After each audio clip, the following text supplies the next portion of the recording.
Turn it down. Hello. I know. I'm almost on time. I know. It's like hard. Man, so much news to cover. Give me a couple seconds to get us going on Twitch and on YouTube, and I will be right with you all. Let's tap the screen. The tap counter's at 1200. Let's get to 25K as fast as possible. Love you all. So glad to be back.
Hello, hello, welcome. It's Wednesday. We're all still alive. I assume if we're all here, still kicking, still fighting. That's the good news. Oh, I forgot to add something. I need to take a screenshot of something.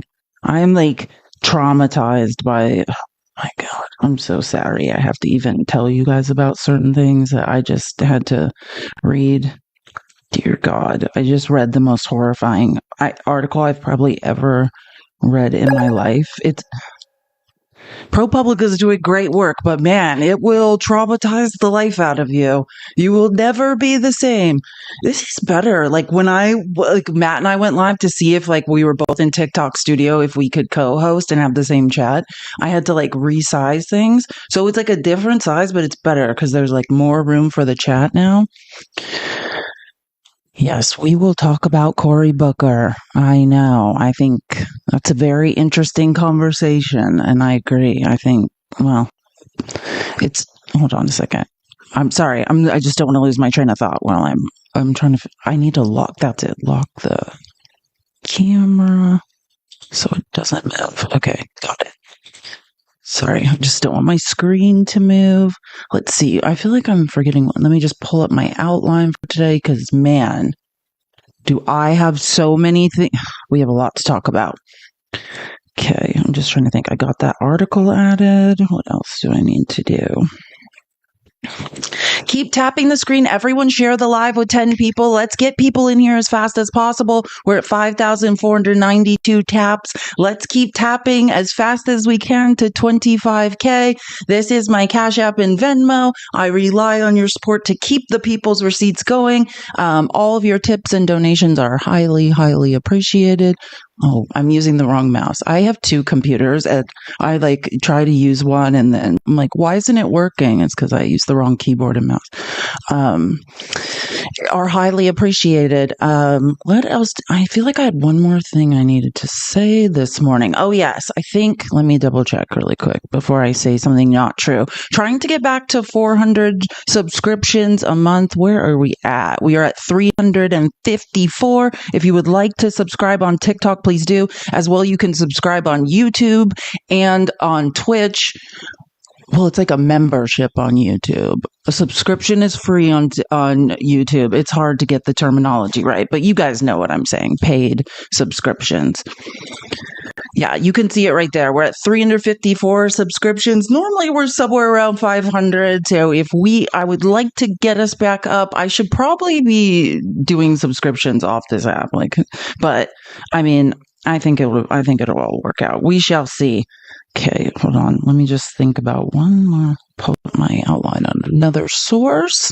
This is going to be a good show. Hey, Jen. Followed a friend, sent me this live. Hey, Marty McFly. That's awesome. I'm so glad you are here. You're going, I think you'll enjoy it. I mean, it's not always great news, but we have a good time. We have a great time in here. Hi, Felice with the purty green eyes. You notice. Thanks. Green eyes and dimples. Gets them every time. What am I? Oh, I can't eat right now. I was going to eat a Starburst, but that's pretty ill advised. Tap, tap, tap. Let's tap that screen.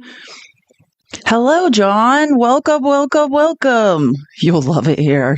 Marty, once you come, you can never leave. This is actually a cult. We don't usually say it right off at the beginning. We just ease people into it, but did I enjoy my life with Matt? Oh yeah, I love Matt. Matt and I, like, we don't work together a lot in public until yesterday, but we've kind of worked together behind the scenes for a while. And if you don't know who I'm talking about when I say Matt, yesterday I did a live, which you can watch on YouTube again with USMC US McAngry Veteran or USMC Angry Veteran, however you want to say it. And we did a live together, and I think Matt's amazing.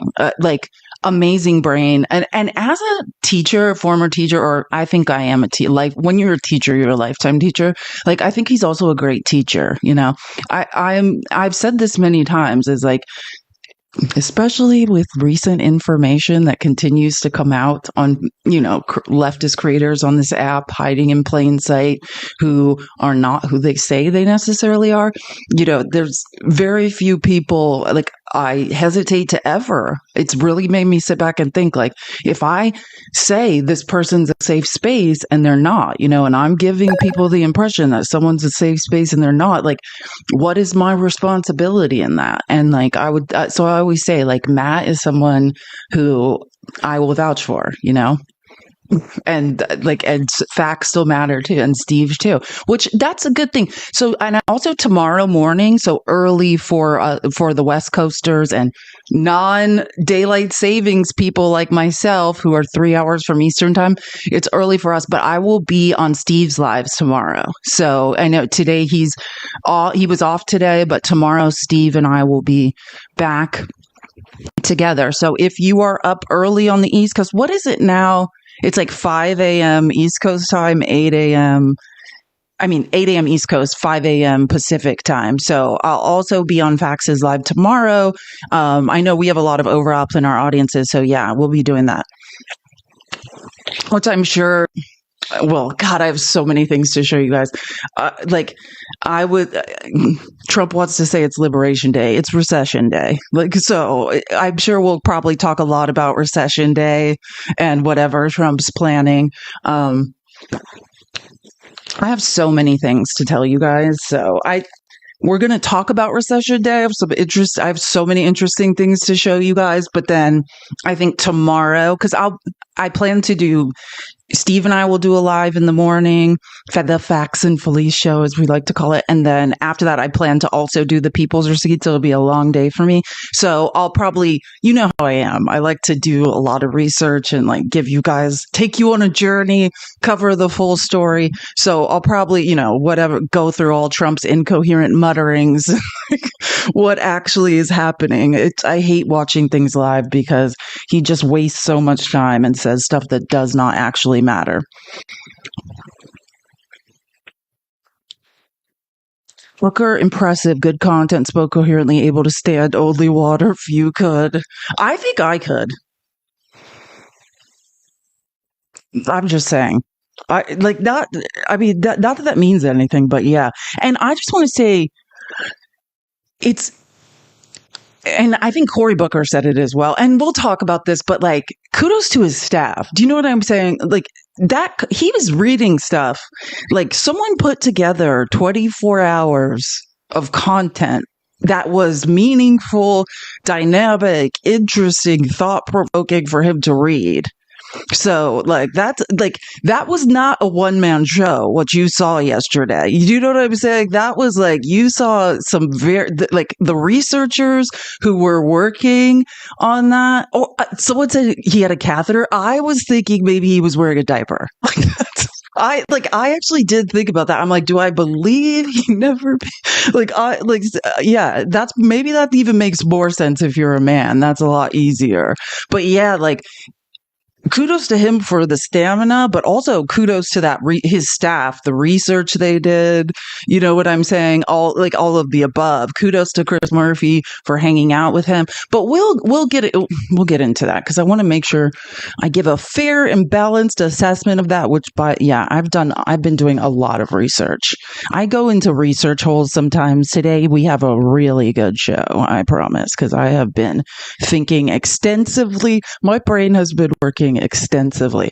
Now, the best news today, Space Karen has been added as a sticker.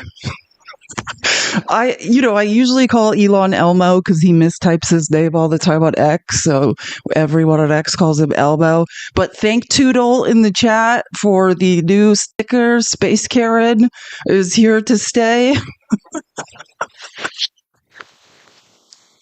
Oh, I love that, Electric Girl. I love that for you. I'm not going to read it aloud, but I am so into that for you, and I will join you later.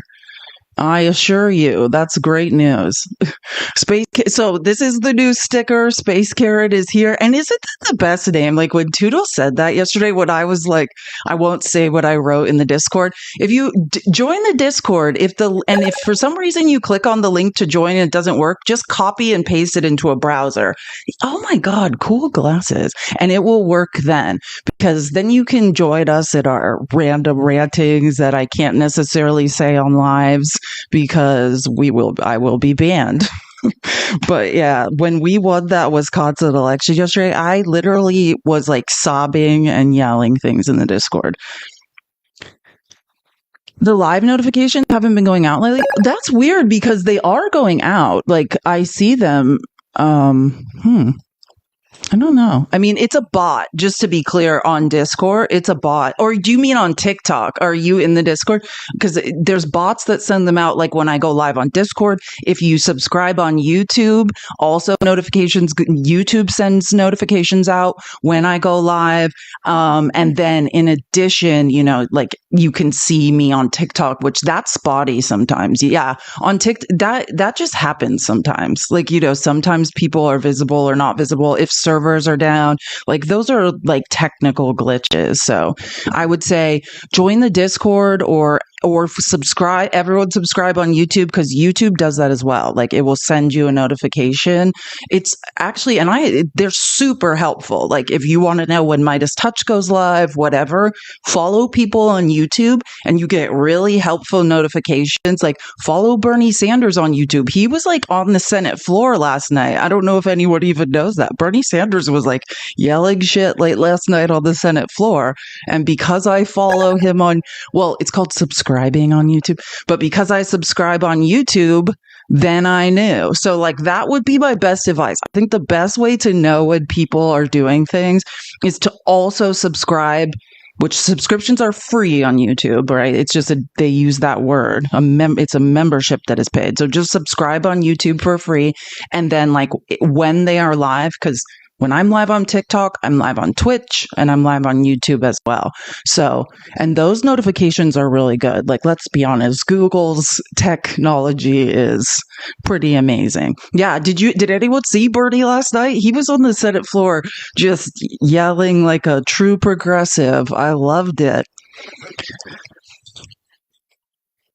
That hair, doesn't it fit him? Is Space Karen Toodle? I can't take credit for it. I will be saying it for the rest of all time, but Toodle made the sticker. So now Space Karen is in the stickers, so we could use it in the chat. I do think we have absolutely the best stickers.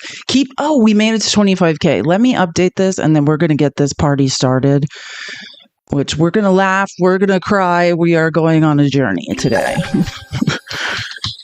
Prepare to be pissed off, but also, laugh so you don't cry. He does look like the mom from John and Kate +8. This is exactly what he looks like. Is this the hair from John and Kate +8? Because remember when it was like the thick color weaves with like the thick colors? You guys, I don't want to even make fun of that because I had them. So I mean, I didn't look like this. I just want to be clear. I'm not saying I look like that. But I do think that might be the hair. Thank you for subscribing. Sustaining a Smile. What a great name. That's a good name. That's the truth.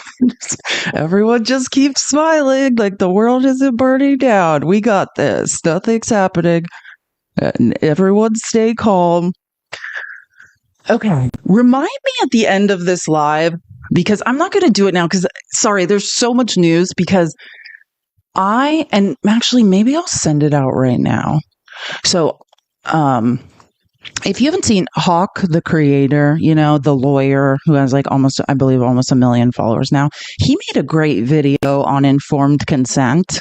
It's like 15 minutes long, but I do think, the people who probably need to watch this video, are probably never going to watch it, although I did send it to one of them, someone who really needs to see it, that has recently been angering me. Here, I'm going to send it to everyone in the Discord right now. So if you haven't seen it, highly suggest watching it. Deception does invalidate consent. I think that's important to know.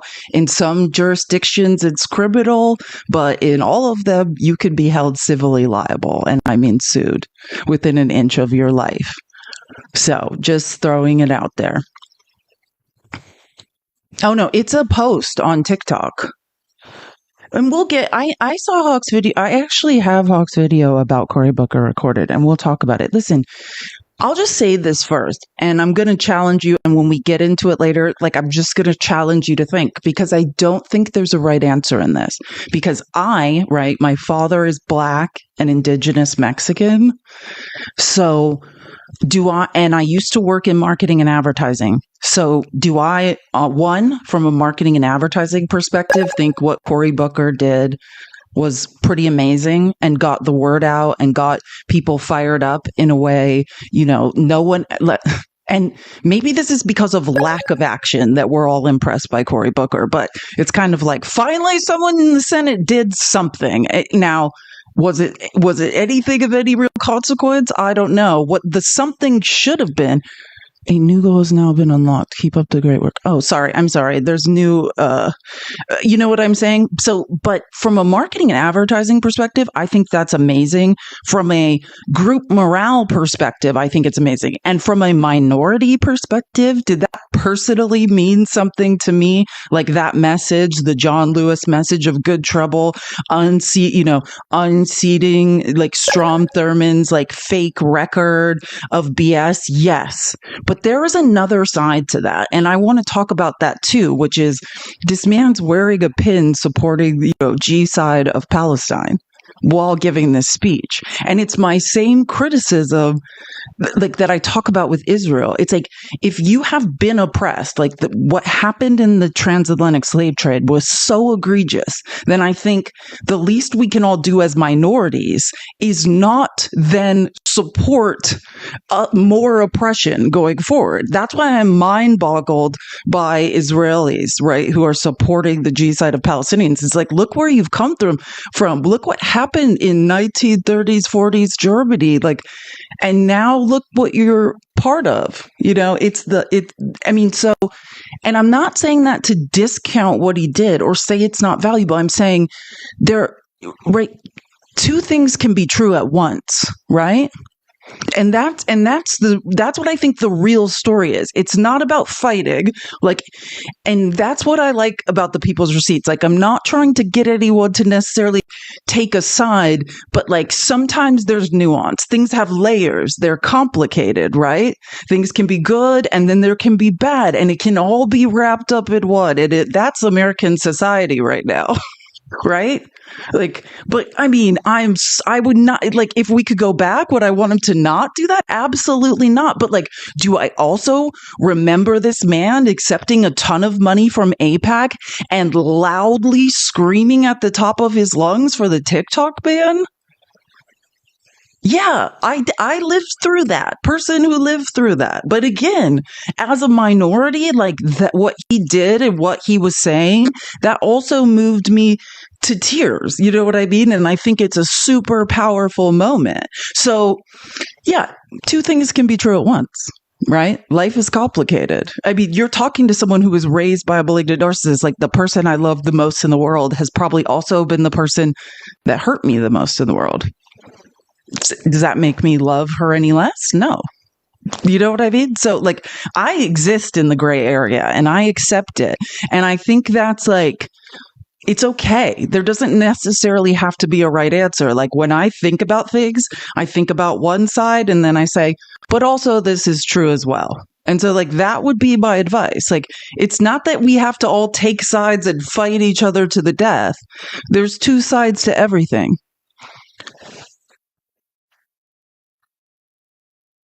Let's keep tapping the screen. Let's get to 50K and we got to get this party started. So I'm just thinking about, where to start. There's so many. Okay. I know. And if I don't cover everything, I know people are asking me, like, did you see this? Did you see that? I have so many things to cover.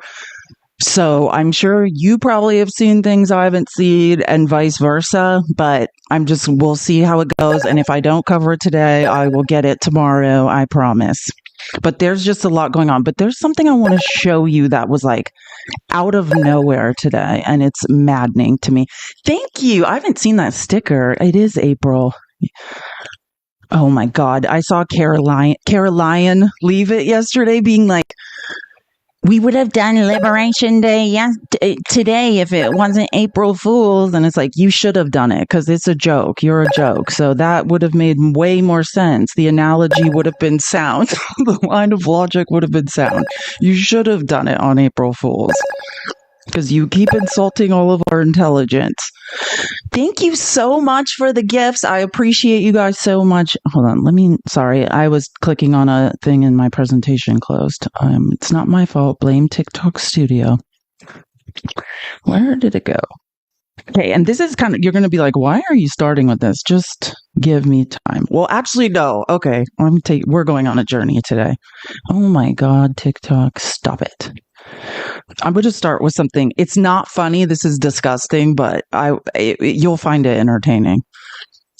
This is real life, and I didn't know about this. Have you guys heard about margarine? You guys know who margarine is. I mean, if you're new here, you might be like, who the hell is margarine? That's what I call Marjorie Taylor Greene. Margarine. It's a very fitting name. She's a stick of margarine. So Margarine's husband, has anyone seen what Margarine's husband has been up to lately? I mean, I'm sorry. Not her boyfriend, Brian Glenn, the one who told Zelensky to put on a suit. Not that guy. That's the guy she's effing now. I'm talking about her ex-husband. I know, I didn't see this either. You guys are going to die. I can't believe I didn't know about this. You will die. And I oh God, at least I didn't bury the lead. But yeah, anyways, prepare yourselves.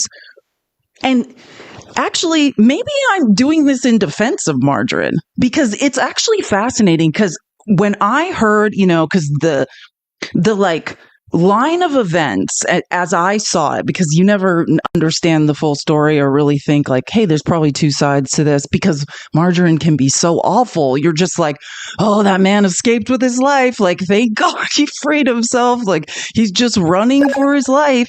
But I never considered the fact that maybe margarine was escaping actual hell. That like, hey, if she behaves like that, and that's her belief system, the person, her ex-husband, might actually be worse than her. I never considered that fact until I came across the most disturbing video I've ever seen in my mother effing life. Now, meet Margarine's scary ex-husband, Perry. Like, this is not a drill, people. Demolish Middle East. First off, we're actually I want to give some context. So what's happening here is Margarine's ex, his name's Perry Green. He's in a space truck or whatever, a Cybertruck, Space Karen, one of Space Karen's Cybertrucks. Of course he is. Yeehaw. Thank you for the hat. Of course he's in a Cybertruck. Just to give you an idea of how awful this man is, he's driving around in a Cybertruck. He's in a DeLorean. That's hilarious. That's funny. I'm not going to say that, Toodle, but that's funny too. Um, so he's driving around in a Cybertruck. He's in a parking garage, comes across two Muslim girls. And it turns out, like, I believe one of them is underage, is a child, and starts terrorizing them for praying. Thank you for the hat, is terrorizing these women for praying. That's what's going on here. You're demolished Middle East. First off, we're actually born here. We're born here. Yes, we were. Why are you wearing all this not American? It doesn't matter. Here's the thing. I don't need your help finding him. We already found him, and you definitely want to stick around for that part. But first, let's quickly show the full video and give the context. This is at the Avalon Mall in Alpharetta, Georgia, in the parking garage there. These two young ladies stopped to pray because they're Muslim. And then this guy rolled up in his Cybertruck and had big feelings about that and decided to make it their problem. That's really good. Go back to your country because y'all believe in crazy. Question your authority. Go back to your country, please. Okay. We don't hold y'all. That's perfect. Thank you. We don't want any Muslims. Okay, thank you. No one brought anything to you, brother. It doesn't matter. I'm bringing it to you. I don't want your shit. Oh, Nobody really wants your shit here. did we bother you personally, though? Yes. Okay, I'm sorry. You That's can. great. But see, like, y'all want to kill gays. Y'all want to do all kind of crazy. Where y'all from? What country? It doesn't matter where Yes, we're it from. does. It does not, though. Why does it matter to you, though?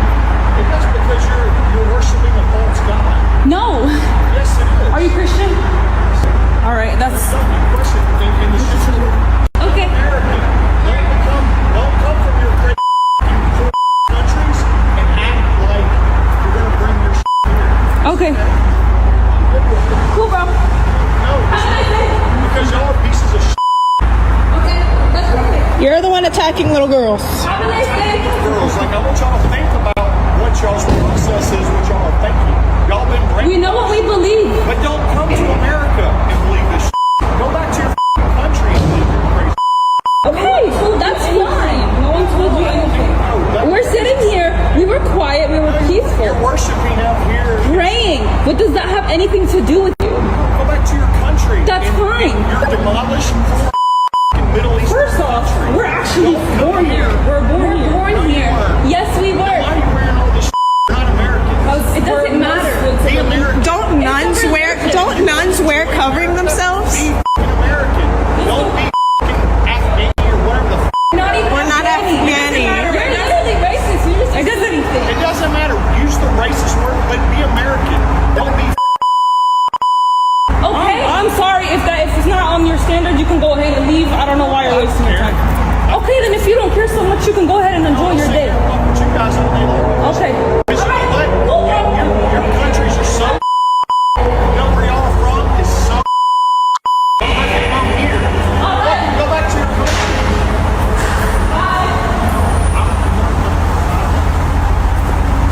I can call the cops. If you're gonna keep harassing us, that's fine. What are you talking about? Just go about your day. What's the point? Are you gonna follow us? What's the? I'm trying to get out of Do the you want to learn about our religion? Go back to your country. Have a good day. Have a good day. That's okay. That's okay. Just leave him alone. Go have a good day. Oh my God. He starts that shit by saying, I question your authority. Your authority to pray on your own? I question your authority for saying something to them. You worthless, racist piece of shit. And all of the things he says. Go back to your country. You're shitty Middle Eastern, blah, blah. You're not American if you're wearing. Goddamn, dude. You are such a giant hunk of shit. And when I tell everyone exactly who you are, that's going to track. Because he's this dude, Perry Green, as in Marjorie Taylor Greene's ex-husband. Hold on, because the Mirror had perhaps the best headline in this situation. Husband files for divorce after wife has affair with polyamorous tantric sex guru.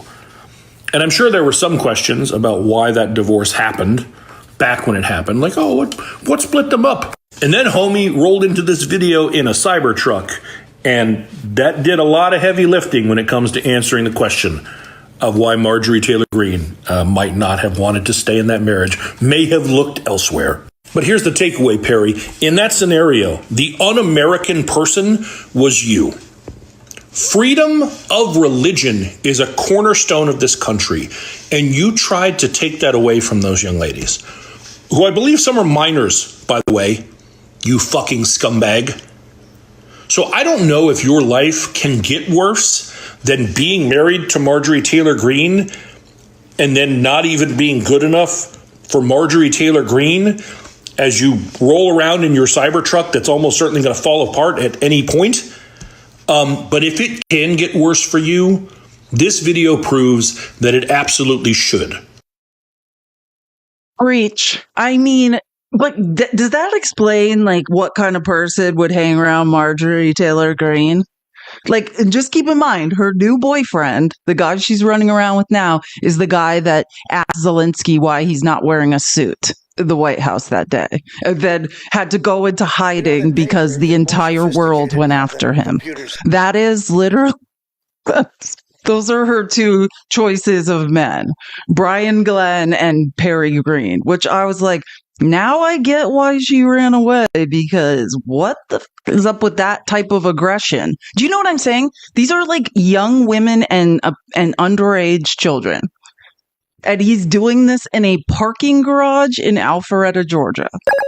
Like, you tell me, thank you for the gifts. I appreciate it so, so much. I mean, that explains so many things for me. Well, I know, like, he does mirror her aggression. I agree. It also explains to me why she's so aggressive. Like, and I can just explain, like, I mean, I was born into abusive situations. Like I said, I was raised by a malignant narcissist and someone who definitely, my dad has empathy, but, you know, damaged beyond belief, so it rarely comes out. So like, when you're raised in situations like that, it makes me think, who were Marjorie's parents? Because you have to become aggressive. Like, I mean, when I debate, you might see it, but like, I mean, I have that side in me because it's a survival skill. You don't just become extreme. You don't have extreme aggression for no reason. It's a defensive tactic. Like, men like to think, oh, I'm doing this because I'm tough. No, it's a survival skill. It's a defensive tactic. It's a sign that you were at some point in your life were insecure and needed to defend yourself. I mean, those are just the facts. So it makes me wonder, like, I used to be, I've told a few people this, like, when I was like a younger child, they had a psychiatrist come to my school and talk to me, who ended up being like, you know, I saw him as a psychiatrist for a long time. He's super cool. He's actually like kind of one of my mentors. We don't talk anymore, but we did for a long time. And because they thought something was wrong with me, you know, like, I don't know, like I was a sociopath because I was displaying so much like aggression, but it was just a set of survival skills. I was like, this is what I have to do at home to get my parents away from me. And then I just thought, oh, everyone's like this. So you just go to like elementary school and you do the same thing, and you don't, you know, like, so I'm just saying, like, and I'm not defending Marjorie, like, everyone needs to go to therapy, take a deep look inside, and like learn how to undo the situation that you were put into. But I'm just saying, like, it rings true. Like, that man, I mean, that man's got some issues. True story. Okay, let me show you the other very interesting thing that just popped up at the end of the day that I was like, what the Okay, so the progressives, you know, I'm so proud of the progressive caucus in the House. They've been on the move. You know, they've been doing these town halls and all sorts of things with like paper cutouts of Republicans who won't show up to town halls. So they're outside of the Department of Education today, and they're like giving a speech. And Linda McMahon, Vince McMahon's wife, who's now the head of the Department of Education, comes outside and is like, oh, you're not going to talk about me like I'm not here. I mean, she doesn't say that, but she just shows up while they're having a press conference, is like, let me say something. And ends up saying, like, correct me if I'm wrong, because I've only listened to this twice, but like, literally is like, we're dismantling the Department of Education so we can prepare the way for the next generation of plumbers and HVAC people. That's what it sounds like she's saying to me. And I was talking about this yesterday. I know no one's seen this. No one knows this happened. I haven't even seen anyone reporting on it. I saw it this morning and I was like, what the fuck is going on? Like, this just happened. And it sounds like to me, she says the reason they're dismantling the Department of Education is because she's preparing the next generation of like service people, like plumbers, roofers. I mean, what are you talking, like, what? And I talk about this all the time as an educator. Why was the Department of Education created? It was created to keep equity and equality in education, because the way public schools are funded is a continuation of Jim Crow, right? It's based on property taxes. So rich neighborhoods, the schools are well funded. Poor neighborhoods, they're underfunded. And the Department of Education was to supplement the underfunding for differently abled people, for Black and brown people, for lower socioeconomic situations. I mean, that was the literal point. And she's like, hey, I'm dismantling the Department of Education to get ready for the plumbers, which is what Trump was saying when he was running, right? Like, brown people took your jobs, Black people. Does anyone remember Trump running on this? Like, they are not even hiding it. Wait, this is some of the craziest thing. This was today, not long ago. And they do not have a plan. So they are de facto restructuring this entity along a corporate model without a plan and without an effort to really protect our students. So we want to be clear about that. I want to say one other thing. The mood in the room, it was very collegial. We are extraordinarily grateful to the secretary that she joined us. Thank you. She's here. Perhaps I should give her the podium. We're extraordinarily grateful that the secretary gave us the space to have these conversations. But with all due respect, madam, I think my biggest concern is that the states will not be able to protect the programs and services that you would like to devolve with them. Good morning, everyone. Thanks so much for coming. And I just want to express my gratitude to all of these folks who came today so that we could have an open discussion about what I believe is one of the most important things that we can have a discussion on or action on in our country, and that is the education of our young people. As Representative Tanaka said as we were ending the meeting, which I thought was incredibly appropriate, and that is that this is not a partisan issue. This is about the children of America, and it's the next generation, the generation after that. And if we want to have our leaders, if we want to have that next group of engineers and doctors and lawyers and plumbers and electricians and HVAC operators, then we need to focus on how they can best have their education. And I believe, and I know the president does believe this as well, the best education is that is closest to the child, where teachers and parents, local superintendents working together, and local school boards to develop the curriculum for those students is the best way that it can happen. And I need to explain to you why this is so insane, because again, that is already happening. None of what that woman just said is not happening on the state level. All of that happens on the state level now. None of that has to do with the Department of Education, which is mind-boggling. I'm like, does she, because during her confirmation hearing, she very clearly did not know what the Department of Education did. Like, her last job on the last Trump administration was the Small Business Administration. So every word she just said, all of that is happening already. Right? Curriculum is not decided by the federal government. It's decided locally by states.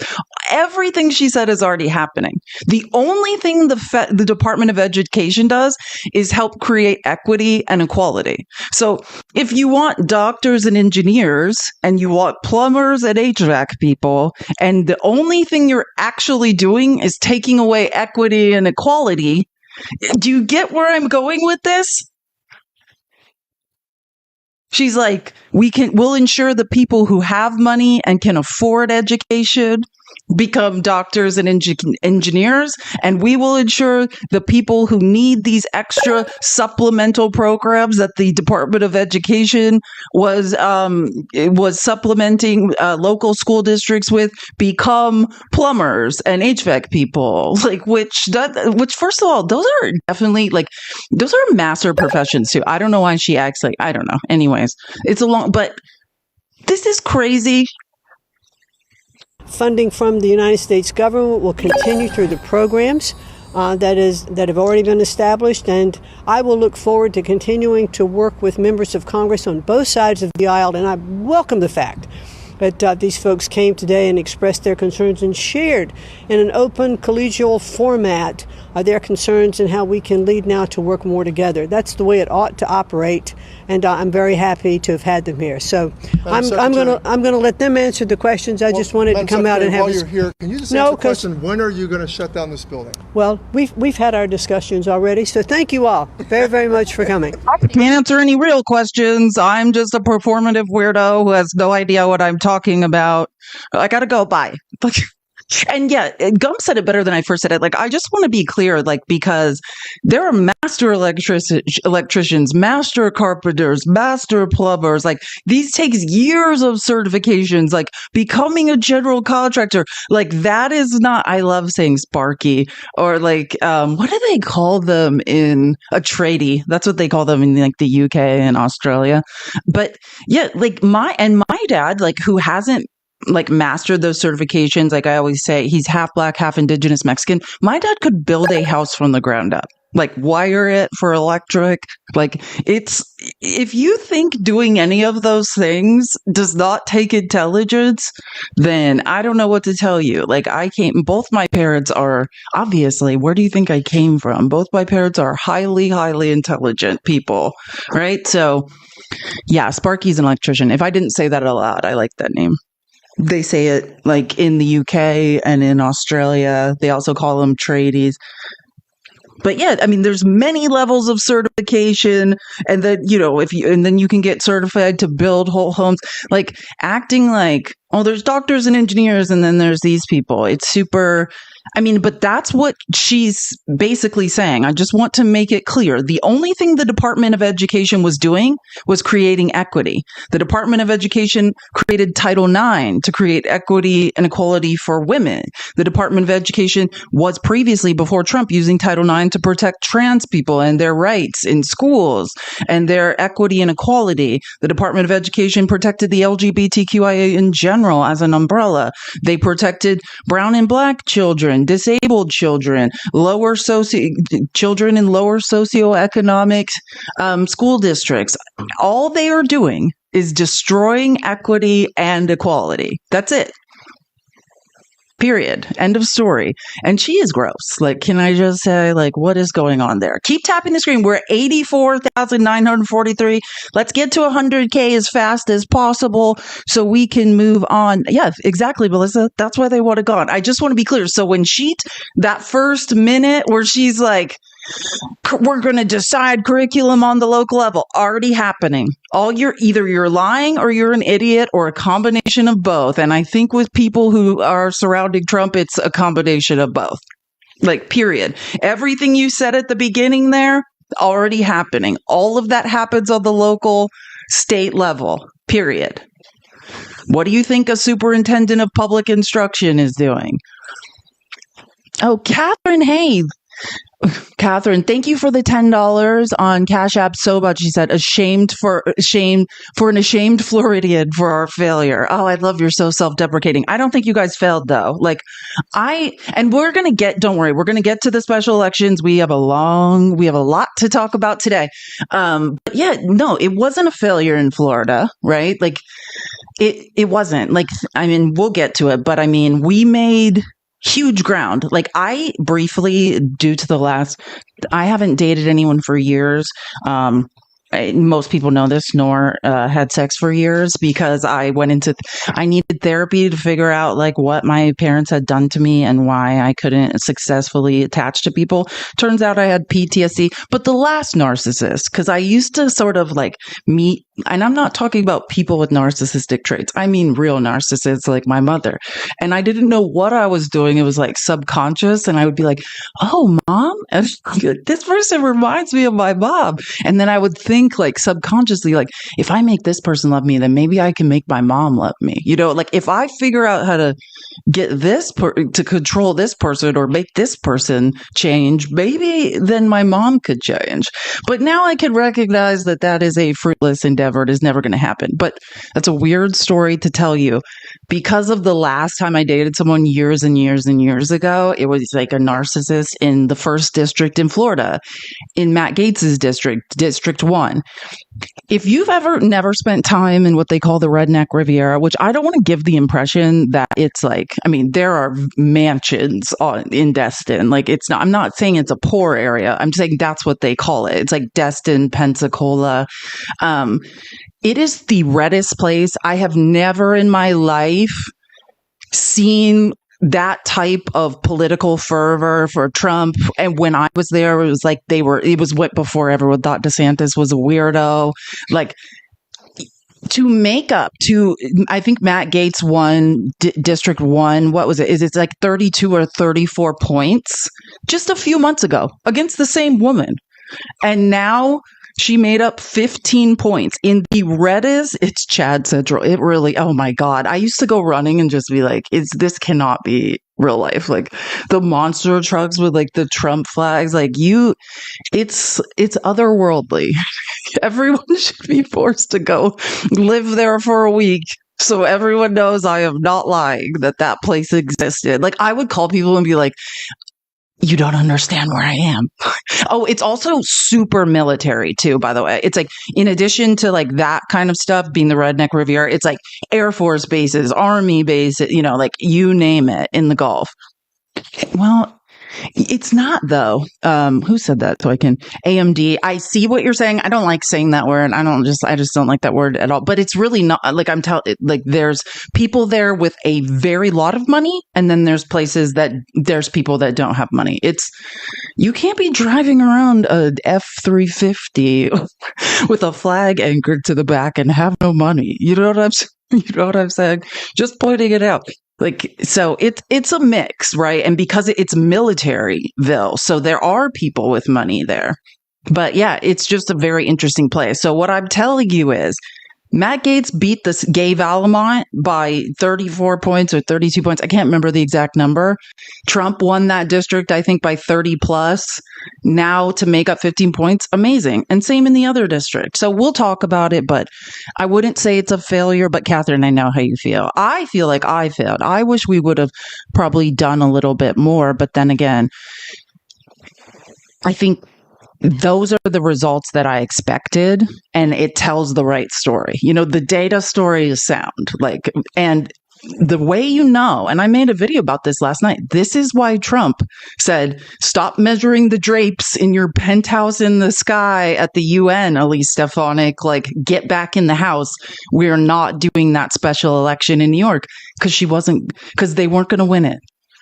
If we made up 15 points in two of the reddest districts in the United States, they weren't going to win a special election in New York for sure.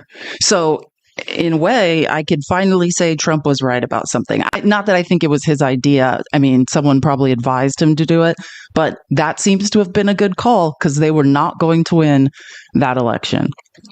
Let me start. Oops, almost changed the presentation. Now, let's move on. I want to talk about Recession Day because it is Liberation Day. And like I said, I'll do more research about this. I will be on Fax's Fax Still Matters Live tomorrow morning, 5 a.m. Pacific time, early for you guys, 8 a.m. Eastern. So I'm sure we'll talk about Recession/Liberation Day then. But I'll touch on it briefly. And you know me, I like to be in more detail, and we don't know what Trump's going to tariff. But to me, the pattern is just a bunch of people are shorting the market right now. There's huge transfers of wealth happening to the top of the economy. Oopsies, sorry, I didn't realize you could see this. And that's pretty much what I think is going on. That's why he does this. That and because he craves chaos. He loves to make people uncomfortable. He loves uncertainty. He likes to distract people. But let me show you. I just remember I forgot about a video. Okay, so on the topic of recession day this morning, and there's all sorts of things going on and people speaking, but I didn't make up the name recession day. So I want to show you. I mean, it's very obvious he's going to drive us into recession, but let me show you who came up with that, because it's a pretty, I like the sentiment in the speech. Where are you? Oh, there it is. Why can't I see today? Keep tapping the screen. We're almost to 100K. I'll update it while we watch this. Oh, here we go. You guys can't see again.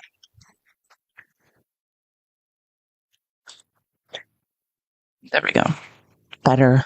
Getting there. Give me a second.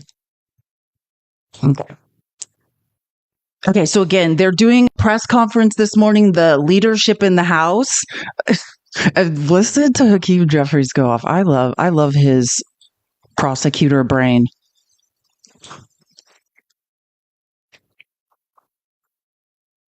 And his signs. I love all this. I would love to know how much money that they spend printing signs, like, to embarrass Republicans in the House. Hashtag Republican recession. That's what this one says. Hashtag crashing the economy. The very beginning of this Congress, House Democrats have continued to make clear that we are fighting hard to build an affordable economy that drives down the high cost of living for everyday Americans.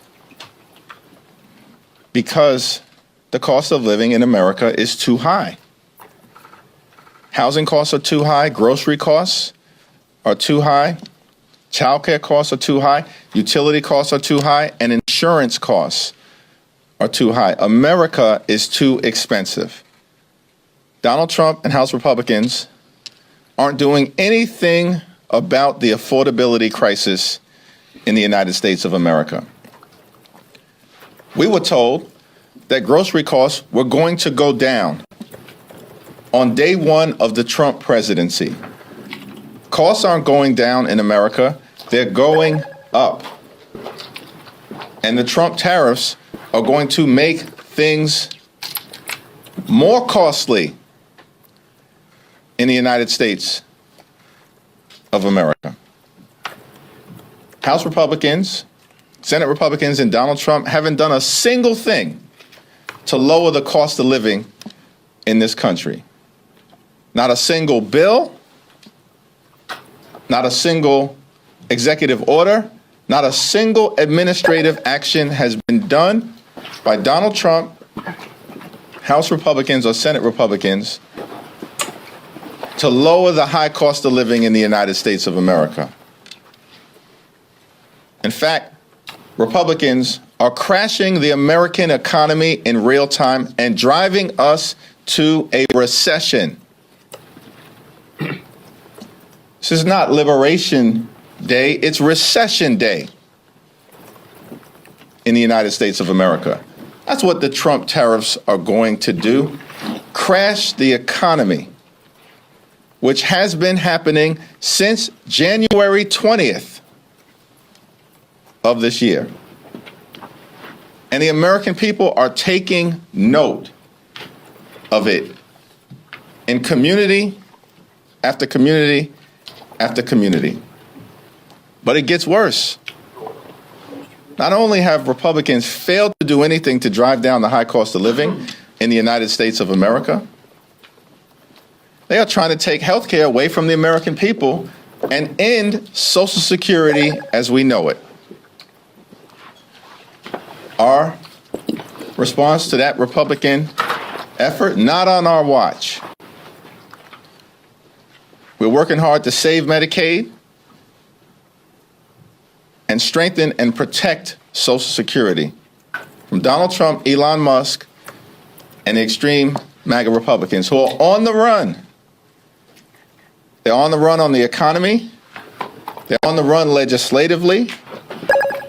Yesterday, they got out of town before sundown because they have no agenda to make life better for the American people. And they're on the run politically,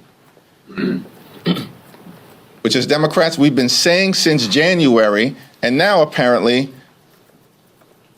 other people are starting to. The very Amen. And again, I think someone nailed it in the comments, but if you don't like Hakeem Jeffries, I would tell you being the Speaker of the House is a hard job. It took me a long time to figure out what his actual job was, and I could tell you he's pretty proficient at it. Like that's, I mean, I've gone on long dissertations about what his job is and why I don't criticize him. But if you're going to criticize someone, I would criticize the Senate way before the House. Like, I don't, his job is to hold 400, a bunch of people, 200 something people together, not to take wild positions, but it's to fundraise and get everyone moving in the same direction. And we're not Republicans, right? We're not, I mean, and I don't even like saying Republicans. So let me say conservatives who are controlled by a dictator. Like, your opinion doesn't matter, right? Democrats are like herding cats. And he's doing a pretty great job herding a bunch of cats. Yeah, and I do think, I mean, there's nuance to all that, because I could also get into other things. Like, this man is holding a district, he's holding a seat in Brooklyn. Like, and yeah, like, do I personally dissent against anyone accepting money from AIPAC? Yeah, I do. 100%. I do. But it's a reality of existing in New York. I think the answer is not to then blame these people. The answer is to get money out of politics, period. Right? And unless they accept money from places like AIPAC, they can't compete with the endless stream of money coming in from conservative billionaires. Oh, did I update the live goal? Oh, I didn't even confirm it. Thank you. I'm doing the live goal now. I thought I did it, but it looks like I didn't. Thank you for reminding me. I really honestly thought I did that. Give me 1 second. I'm doing it now. But yeah, it's a complicated situation, and it took me few years to understand what it was, but they're not necessarily right answers, and opinions aren't necessarily going to get us anywhere. So yeah, I would say move to Brooklyn and run it as district. If you hate him that much, if you think he's that feckless and incompetent, I mean, he was unanimously voted to be the minority leader. So I mean, good luck to you to unseat him, but I think that would be the thing to do, is just move on into Brooklyn and you fundraise without taking money from AIPAC, and you be the minority leader without having to to be in the middle, right? Your job is to keep people together, not to have bold opinions.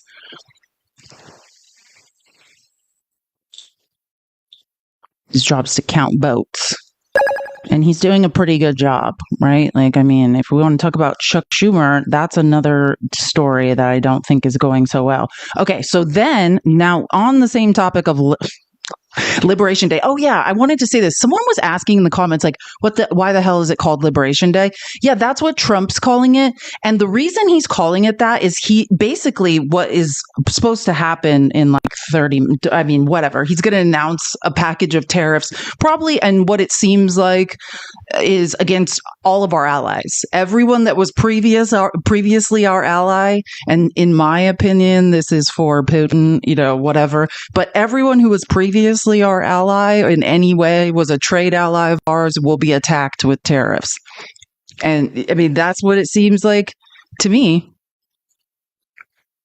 No, AOC doesn't take money from anyone, but she's in the Bronx. Yes, AOC doesn't. There's like a couple reps. Matt Gaetz didn't either. Just saying. But yeah, I mean, there's like the only two reps I know of that have never taken any corporate or lobbyist or PAC money were AOC and Matt Gaetz. Those were the only ones I knew of that, like, there was no trace to it that you could ever be found in history that like funded their campaign. That is like grassroots, truly. But don't count Matt Gaetz, because he comes from extreme wealth. But his campaigns were grassroots. He was fundraising. That's why he was such an extremist and was always doing these like outlandish things, because he was fundraising off of them. But yeah, I mean, he wasn't. But again, he comes from money. Daddy bought him his seat in the 1st District of Florida. So make no mistake about that. Like, AOC is grassroots funded. Well, and again, and I've taken us all to this website. We've done a lot of follow the money. If you want to know about your own reps, opensecrets.org. You can look into like where they're getting their money from, PACs, whatever. So opensecrets.org, and you can, because all of this stuff has to be disclosed and you can look into it. I mean, some of it's a little shadowy and harder to understand where it comes from, but opensecrets.org, and you can look into your own reps and where their funding comes from. Again, okay, so this is, I saw this morning on the topic of stupid liberation/recession day. Republicans are freaking out in Congress. And it's like, yeah, that's great. You're very clearly scared. And all of a sudden, because remember the progression of this. For the first couple of months, it was, oh, the countries pay the tariffs. Now, all of a sudden, it's, well, we might have, I've noticed the new theme is long-term or short-term pain for long-term gain. Does anyone remember like the entire presidential election when they said, oh, you don't pay tariffs? And for some reason, MAGA still can't figure it out. Like, use your brains. Now's the time. They were lying then or they're lying now. It cannot be both. If you can follow logic, it cannot be both. They spent years telling you you were not going to pay for the tariffs. Now all of a sudden it's short-term pain for long-term gain. Which one is it? Were they lying then or lying now? And do you have the spine to hold them accountable for lying to you? That is the question.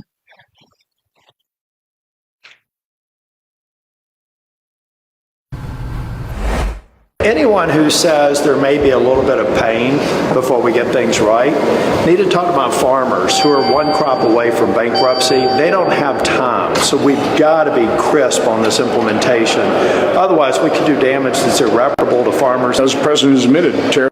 So that's Tom Tillis. That's the senator from North Carolina. And you could tell he's freaking out and feeling it from farmers in his state who are like, what the f are you doing? Right? Because that's what he's saying. He's like, I'm hearing long-term gain. Like, no, like people are going to go bankrupt in the short term. And this is Ron, I am a senator in Wisconsin, but live in Palm Beach, Johnson. Oh, he must be burning about last night. As the president has admitted, tariffs will create pain for some businesses, and I think Wisconsin will be particularly hard hit with all the manufacturing and agricultural interests. He's used tariffs in the past effectively to get nations to do what they should have done anyway. Right now, I'll give him the benefit of the doubt, but I'm concerned. We've already heard from some of our beef processors and popcorn exporters that they're losing some market share in Europe, so it is concerning. And but I'm all for. That's Don Bacon, the representative from Nebraska, who has spent and we've seen, what's the guy's Representative Chuck Edwards, who got ran over in a town hall in Nebraska. Like, we can see that Don Bacon, who was pretty quiet for a while, is changing his tune. He spent the week pretty much being like, this is not good. We need to take tariff power away from Donald Trump. But remember, easy to say that now on TV to try to appease your constituents when you voted to give Trump tariff power. When they voted to fund the government the last time, there were a bunch of poison pills baked in there. And one of them was that Trump could keep terrorizing the U.S. economy with these tariffs through the end of the fiscal year. So talk a big game now, but you all voted for this. It's the same thing. I mean, I feel the same way about Cory Booker. Okay, you stood up for 20 hours and talked. And I'm not saying he voted for it, but when it came down to it, the Senate Democrats could have shut down the government and took a stand? Did they? No. So everyone's doing a lot of this and not a lot of action when they have a chance. Fair trade, reciprocal tariffs. I think in the end, a trade war doesn't help anybody. And that last comment came from Don Bacon, who's a congressman from a swing district, one that actually Kamala Harris carried herself. And you're hearing really concerns spanning the gamut. The first senator you heard there was Senator Tom Tillis. He's a Republican from North Carolina. He's up for re-election next year. That could be a tough race. The second senator was Senator Ron Johnson, a very conservative senator. So among the different factions of the GOP, you're hearing unease, but they're willing to give Donald Trump some time to announce his plans tomorrow, to see how it is implemented, to see how far he he goes. But all of them are reiterating one thing, Linda. They want some certainty in all of this as Trump continues to pull back from his plans, threatening and then decide to not go ahead with some of them. They say their constituents want certainty. The businesses do. Yeah. And I'll say this. If you want to call Hakeem Jeffries, I can't even remember who did it in the comments, like just a moderate Democrat who has no real opinions, then that Cory Booker takes all the same positions. You guys think Cory Booker's some hero? I mean, he's more moderate than Hakeem Jeffries. Look at his voting record. Do you know what his voting record is? This is one of the loudest proponents of the TikTok ban, of the Palestinian G-side. They both take money from AIPAC. What, because Cory Booker can talk without going to the bathroom? Somehow he's better? I don't get it. Like, follow the line of logic. And I'm not saying, believe me, I'm not saying condemn them both. I'm not saying that. I'm trying to show you both sides of the argument, that there's nuance and it's complicated. And until we get money out of politics, as long as corporations and lobbyists can influence. Yeah, people don't seem to know anything about Cory Booker. He's the most moderate of moderate Democrats. What are you talking? He's not a progressive. This is a man. Yeah, I that's what I'm a little bit confused about. But as a minority, I love what Cory Booker did. As somebody who comes from marketing and advertising, I love what he did. I think he moved people. He made people feel something. He gave people hope. Especially for minorities, right? But yeah, like, look up people's voting records. Understand who they are. He was wearing a pin supporting G-side while standing up and saying, I'm fighting for black people in this country who have suffered immensely under oppression, but then you're wearing a pin that marks that you support oppression. I'm pointing out the nuance to you. There is no right answer. I love what Cory Booker did, but I'm trying to get people to see this is a complicated world we live in, right? It's complicated. But at least someone did something. You know what I'm saying? Like the Senate Democrats, think about it. At least someone did something. But did he probably fundraise and make a whole, like, that was a money grab? Understand? I mean, he was fundraising off of that. So it's all I'm trying to get you to see is it's all complicated. Yes. Sorry. People are like, who are you talking to? Sorry. I need to stop reading comments and answering them. I'm just answering Daniel's comment. Yeah. He takes money from AIPAC. He's a large supporter of them. Same problem. If I had to identify my one problem with Hakeem Jeffries, but so are a lot of people you would never guess. Like, that's why I say opensecrets.org. You can see how everyone's funded. It has to be publicly declared. And I would advise everyone to do that. I would then advise you not just to stop there, but look at people's stock positions. Like, I love Jared Moskowitz. I think he does great things, like as a lawyer for us in the judiciary, in oversight and accountability. But I mean, is he taking huge positions in Meta and then voting for the TikTok ban and making a lot of money? Yes, he is. So I'm just showing you that there's nuance to these things. Don't make people into heroes. These are not heroes. Do you know what I'm saying? But what Cory Booker did was amazingly effective. As a minority, it moved me. But this is very complicated. Nobody is a hero.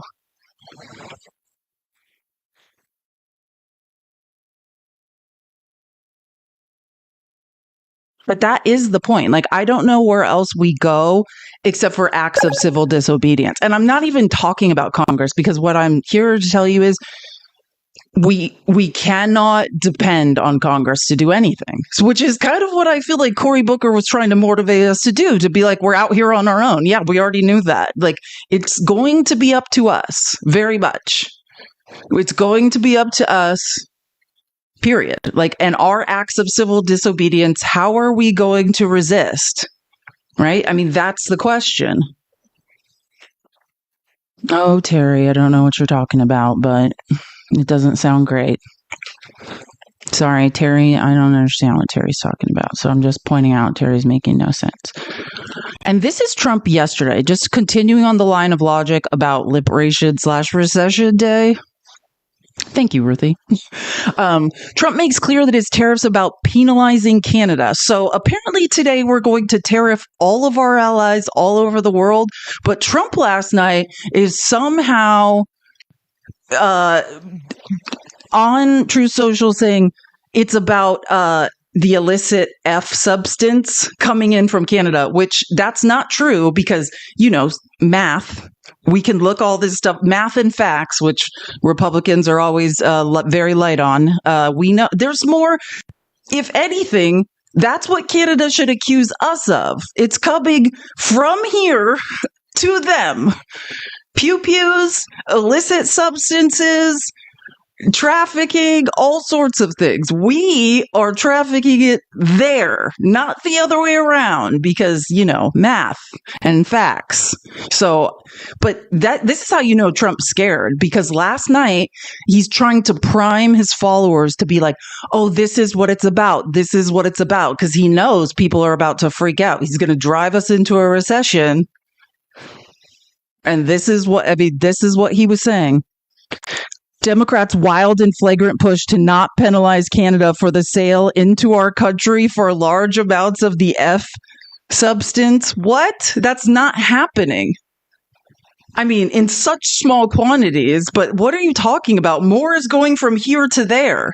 So I guess they should be doing this to us by that line of logic. And again, I want to remind you of the Mr. because the other excuse he's made over and over, which is a lie, is he keeps saying, this is about trade deficits. This is about trade deficits. And I always talk about why we have a trade deficit. It's because of how the high value of the US dollar, the cost of manufacturing goods here, the cost of labor here, because we don't have slave labor. Our exports are much more expensive.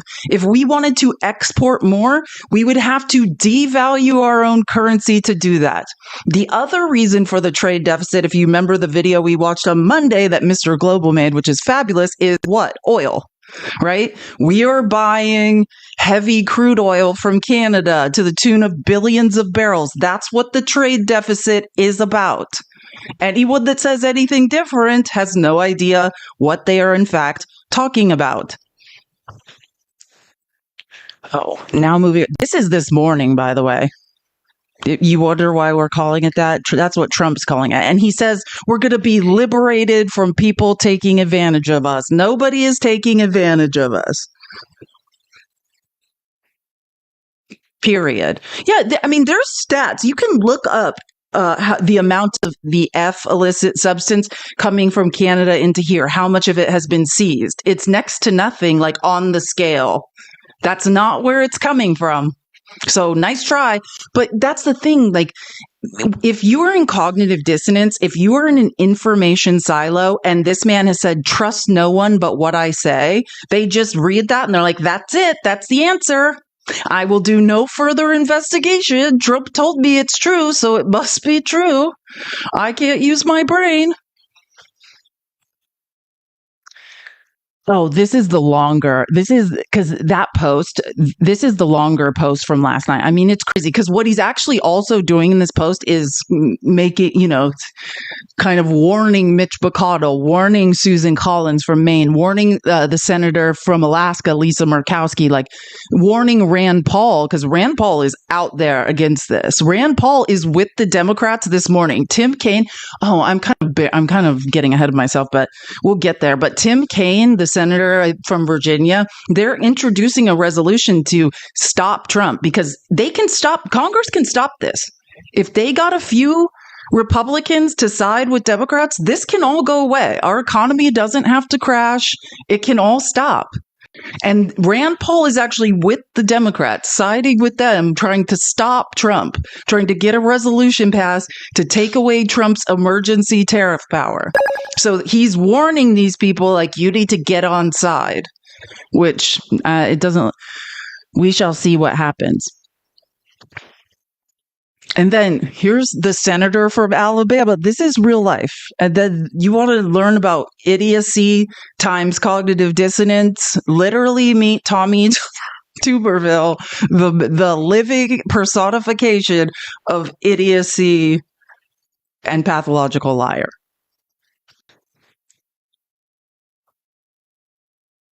coming in, yeah, that's all over the country. I mean, it's no different. But we have built China, the American taxpayers. We have built the Middle East. We have built Europe. So now it's time they help us build back our country after we've helped them so much, and that happens through tariffs. So, I mean, it's going to be a slow process. There's going to be some pain before gain, but we've got to do it. Tommy didn't get the note that we're no longer telling that lie. Tommy's still pretending that other countries are paying the tariffs because he didn't know they moved off that lie now, but he did get to the short-term pain, long-term gain there at the end. But Tommy's still trying at the beginning to be like, yeah, Canada's going to, or China's going to pay for this. The Middle East is going to pay for this. No, they're not. We are. On top of all of our tax increases. Unless you make over $360,000, nobody's getting any tax breaks.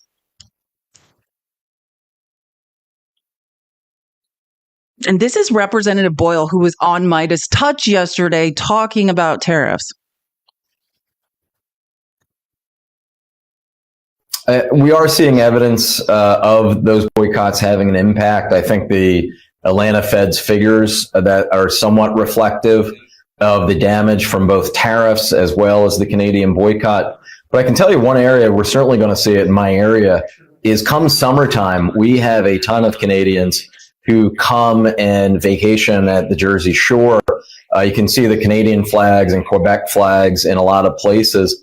I have already heard from business owners saying that they are being impacted.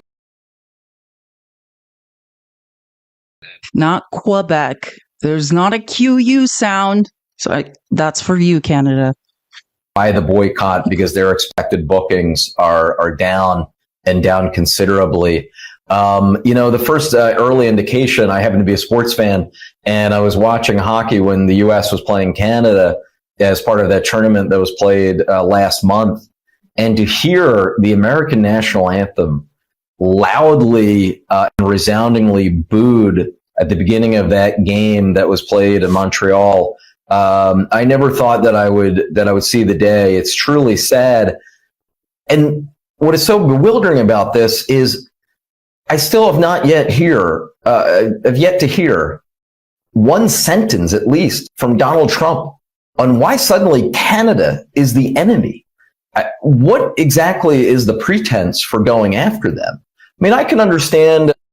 Now, and I just want to be clear because I talk about this all the time. The pretense is to poison the well, right?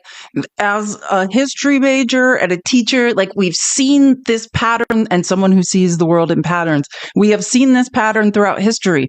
First, he has to lie and say, they've stolen from you through these trade deficits. Never mind, this, I just explained why the trade deficits. But the point is to make not smart people. I think I'm going to have to pull up that Mr. Global video to remind us all really quick of why he's doing this, because I think Mr. Global nailed it. I mean, it's to poison the well. It's to make people think, oh, I don't like Canada. We should take them over, which if you're I'm not accusing the 504 people in here of thinking that way. I'm saying if you're in cognitive dissonance and are just, hey, whatever Trump says must be true, right? That's how he starts. You have to other people before you invade. That is what he's doing. He's othering people. Look what they've taken from us. This isn't fair. We should have more. What are we going to do about this? He's creating, that's the number one role of conservatives. Create a problem and then tell you what the solution is, which is usually privatization or war. There's only two solutions with conservatives. We have now created a problem and the solution is privatization, private equity, or war. It's the weirdest thing. If you're concerned about, say, steel dumping that comes from China, or if you have tariffs that are industry specific and country specific, tariffs are a tool in our toolbox when it comes to trade and national security. That's not what's happening here. I mean, we might be seeing us imposing an incredibly high tariff on every single one of our nation's allies beginning tomorrow. It's just insane. Yes, it is insane. And I I'm just going to, for the sake of things, remind us. Give me 1 second to pull this up because I just think Mr. Global made the greatest video about this. I love it. So I'm just going to pull it up and we can hear it one more time because Mr. Global's he'd make a great teacher. He's a great communicator. I also love how he shames idiots. The United States is roughly around 340 million. Why do we have a deficit with Canada? It has nothing to do with the people or the number of people in each country, and everything to do with the fact that U.S. companies buy 1.6 billion barrels of oil from Canada annually. That's why we have a trade deficit. This isn't about people and numbers of people and what Americans buy from Canada and what Canadians buy from America. This has everything to do with oil. $90 billion worth of oil is purchased from Canadian companies by American companies every year. You keep equating people with this as if they have anything to do with it. They don't. That's part of the scam. That's what you haven't figured out. This whole thing is a scam. Why do you think it is the tariff issue hasn't come up? Why do you think it is no one's ever said anything about trade deficits? Why do you think this is all suddenly a brand new thing? Didn't even come up in the first Trump administration, did it? No. You've been led to believe that Canada is tariffing the heck out of the United States to the point where, we're just victims. When the fact of the matter is, we buy $90 billion worth of cheap oil from Canada every single year because we are reliant on it, and that's why we have a trade deficit. That trade deficit used to exist with Saudi Arabia. We traded that one for the one with Canada because it's better to trade with your allies. So if you have an issue with the small trade deficit we have with Canada, you should understand something. When adjusted for inflation, the trade deficit we had with Saudi Arabia in like 2005 would have equaled about $1.4 trillion when adjusted for inflation. But back to the part that matters, the part about this being a scam and the part where no one's ever brought this up and it just suddenly became an issue. It's because Donald Trump wants Canada. Has nothing to do with trade deficits at all. Donald Trump wants Canada. He wants Canada and he wants Greenland. And this is the excuse he's using to divide Americans and Canadians and to build hate in this country against Canada. That's what he's doing. Classic authoritarian dictator style of leadership. Because in order for Trump to take Canada, first he has to convince you to hate Canada. That's how this works. And you're falling for it hook, line, and sinker because you are so loyal to a politician. Are you getting it yet? Or do you need me to explain this to you 15 more times? You are falling for a scam from a person that wants to be a dictator. That's what's happening. Period. Yeah, I think you need to probably explain it 15 more times, unfortunately, to all these people. I do not think that they would get it, but I mean, that's just me. But that's why I know I played that video Monday, but I just think I want to hammer the point home, gender credibility gap. It's not that I don't believe you guys believe me, but that's why I'm a teacher who likes to reinforce learning. And that is the point. Understand that. The point is to poison the well against Canada. And as a teacher, I just want to say, there are ignorant people like that guy who are just like, I believe anything Trump says. But there are also people who are working 90 hours a week and don't have time to educate themselves about trade deficits. And they just don't understand what's going on, right? Further, why we're dismantling the Department of Education. They do not want an educated population. The first place you learn to think critically in this country is at university. That's the first time in education where don't get me wrong, I was in the International Baccalaureate program in high school. Shout out to any IB kids in the chat. So, I mean, there were certain courses where there are AP and IB courses where you're challenged to think critically, but very few and far between are you ever challenged to think critically before university. So why not disband the Department of Education and make sure disabled people, brown and black people, people from lower socioeconomic backgrounds never get the education they need to ever understand what's going on. They just want worker bees. They want worker bees. They do not want people questioning authority, questioning why. Yay, I'm back. I was back on Monday, but yeah, I understand. It seemed like I was gone. Welcome. I'm glad you're here. I'm glad to see you guys too. I missed you. Sorry, let me find my place because I had to leave the presentation to show that video. God, we have so much great, and by great, I mean slightly depressing things to get through. Okay, I'm going to, oopsies, hold on, let me close that so you don't have to see. We're almost to 200,000. Keep tapping that screen. If you would like to support me, this is my Cash App and Venmo. I do rely on your tips and donations. All the research I do, the hours of research to put this show together, I do because of you guys and your generosity. So it is much, much appreciated. Oh, I'm in the wrong. I was like, this is not today's presentation. Okay, hold on. Be there in a second. See, this is not it. Okay, I have more videos on tariffs, but I think I'm going to just skip to the point because now that I think we're there and we get the point.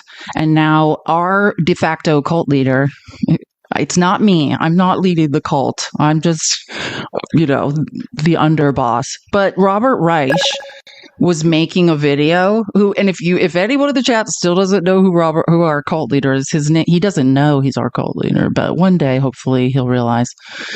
Robert Reich is the former labor secretary. He is a progressive, but I don't even know if he thinks he's a progressive. He's just an economics professor that understands math. You know what I mean? And how to make an economy run. But he is, I would say, he closely aligns with Bernie's ideology. He's now an economics professor at the University of California, Berkeley.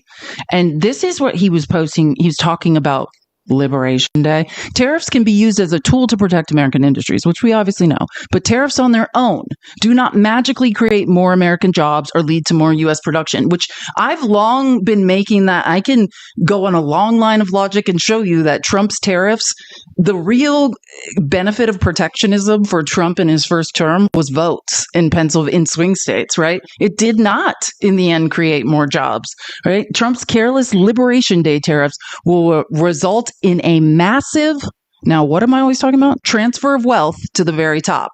That is what will happen. We are going to pay federal taxes. We are going to pay state taxes. We are going to pay another tax every time we have to buy something and we don't have disposable income. Then that money will go straight to the top of the economy, to the donor class. Please understand what is happening.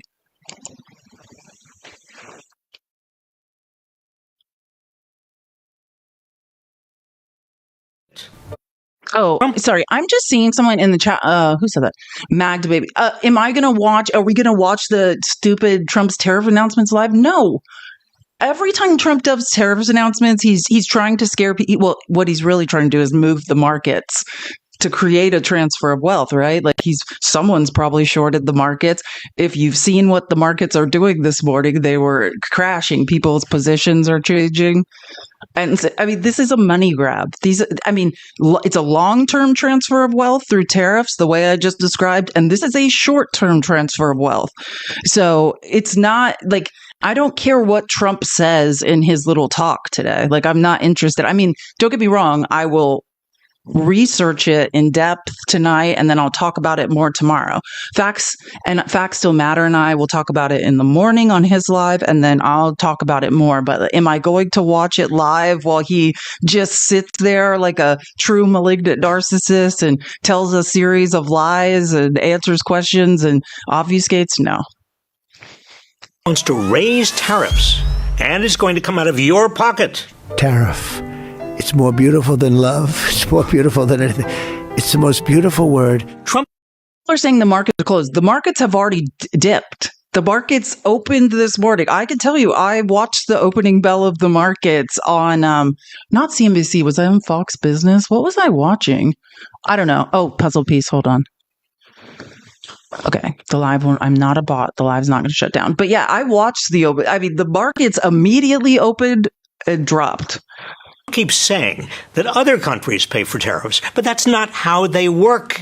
Tariffs are effectively taxes on imported products, which we ultimately pay. Say there's a 60% tariff on Chinese imports. When Walmart imports Mr. Coffee machines from China, which is where they're made, who pays the tariff? Not China. Walmart pays the United States government. For example, if Walmart buys a coffee machine for $20, the 60% tariff means they'll pay an extra $12 in taxes, bringing their total cost to $32 per machine. And if Walmart is paying 60% more, do you think they will cut into their profit margin and absorb that cost? Of course not. They'll pass it on to you. In fact, Walmart's CFO has already said it expects to raise prices in response to Trump's tariffs in order to protect its profits. Now, targeted tariffs can be used to protect industries critical to national security. This is what the Biden administration did when it levied tariffs on Chinese electric vehicles, solar panels, computer chips, and batteries, after making massive investments in these technologies domestically.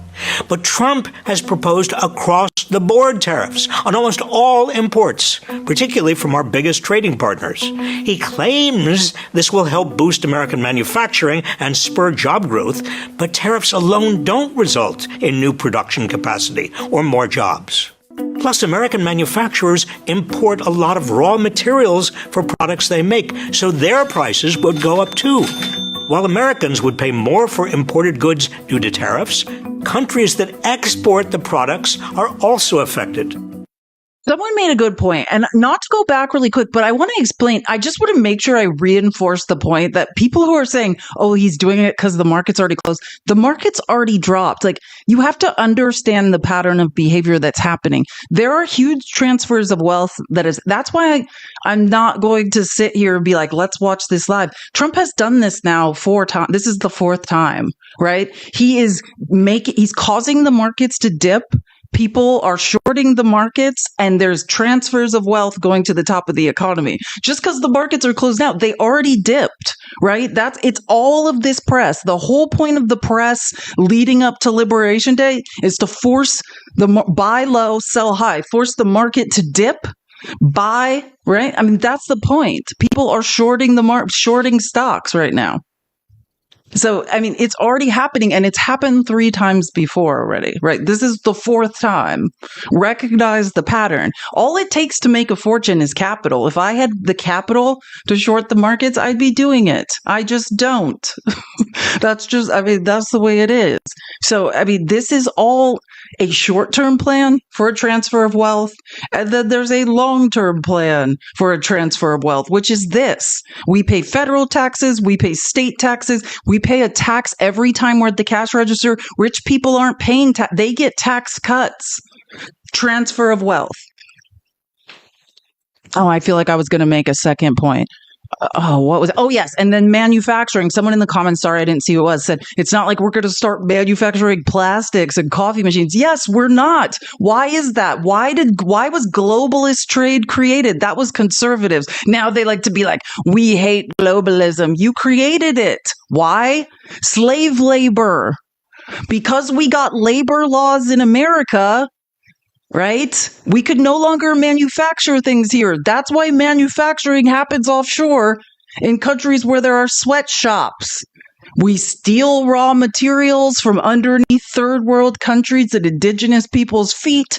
We take them to factories in third world countries where the labor is slave labor and sweatshop labor and is as cheap as possible. And then it's sent here for consumption. We are never going to manufacture things here again. That's not the point. The point is the transfer of wealth.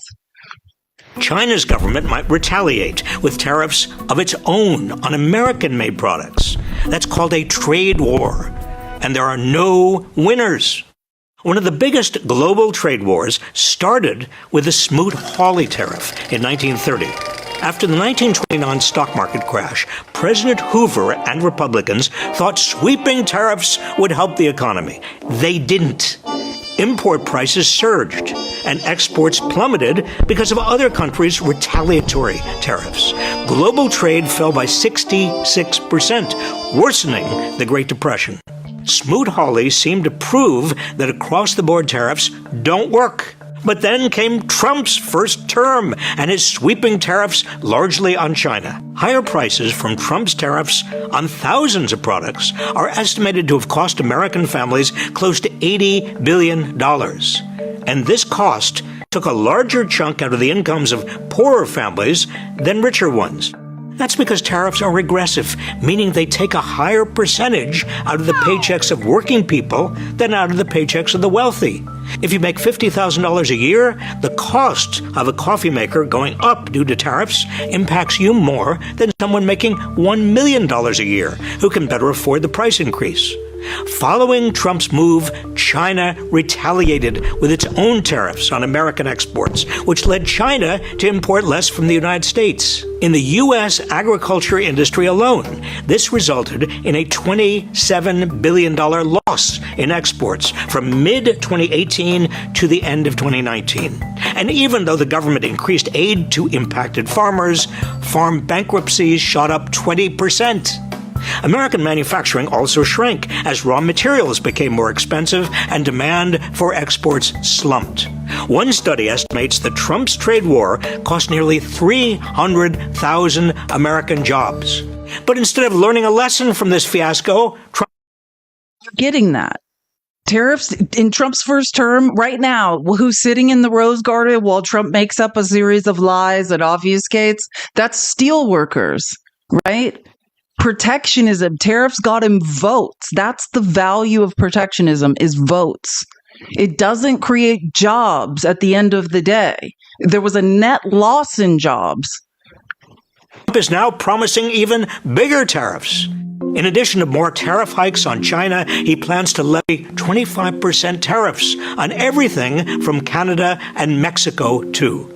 These new tariffs would cost the typical American household an additional $1,200 in 2025. But if Trump makes good on previous pledges to slap tariffs on imports from every country, American families can expect to spend as much as $4,000 more.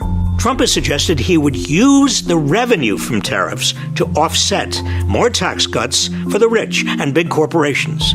But of course, as I said, any revenue raised from tariffs would be coming out of your pocket. The tariffs you pay could help facilitate this massive transfer of wealth from most Americans to the super rich. So when you're paying more for groceries, gas, and housing, know where your money is really going and know whom to blame. Let me help you. It's not immigrants. That comes as a shock to everyone, I'm sure, but it's not immigrants. And I was talking about this earlier, but this morning, right, the Senate Democrats are trying to bring a resolution to rescind Trump's ability to do this, what he's now talking about and just making no sense about. If at any time, and this is why we need to harass every congressperson in your state. Whenever I get frustrated, I just start calling Arizona Congress people at Arizona and faxing them and emailing them. Right? I mean, because at any time we get enough Republicans to join Democrats, we can stop this from happening. We can take Trump's power away to do this tariff BS. Gasp in Spanish. Thank you, Lizette. That's funny. No, it's not the immigrants. It's shocking to hear that. I know. They have nothing. But this is the point. And this is like Rand Paul has signed on to this. He's the one Republican. That's why Trump was naming him in his post last night, being like, don't you better get back on side.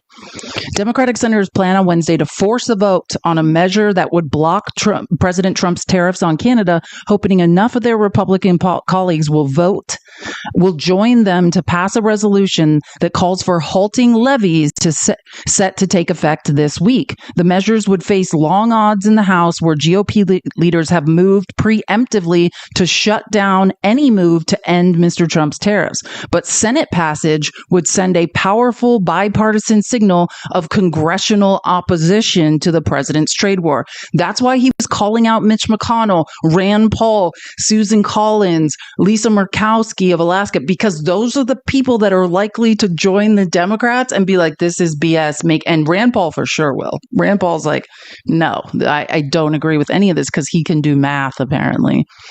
I guess medical school, he did learn some math and understands this is not good for anyone.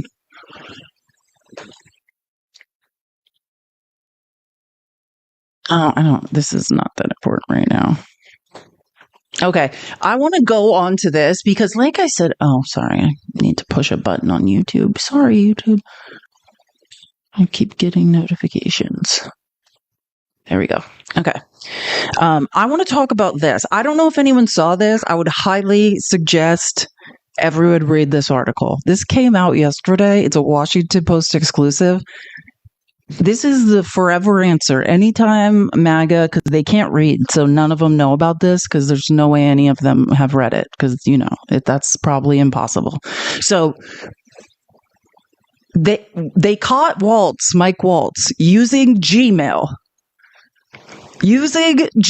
but Hillary's emails, but Hillary had a private server. They're using Gmail for government communications, in addition to Signalgate, in addition to all the failure. But Hillary's emails, they're all on Gmail, talking about God knows what.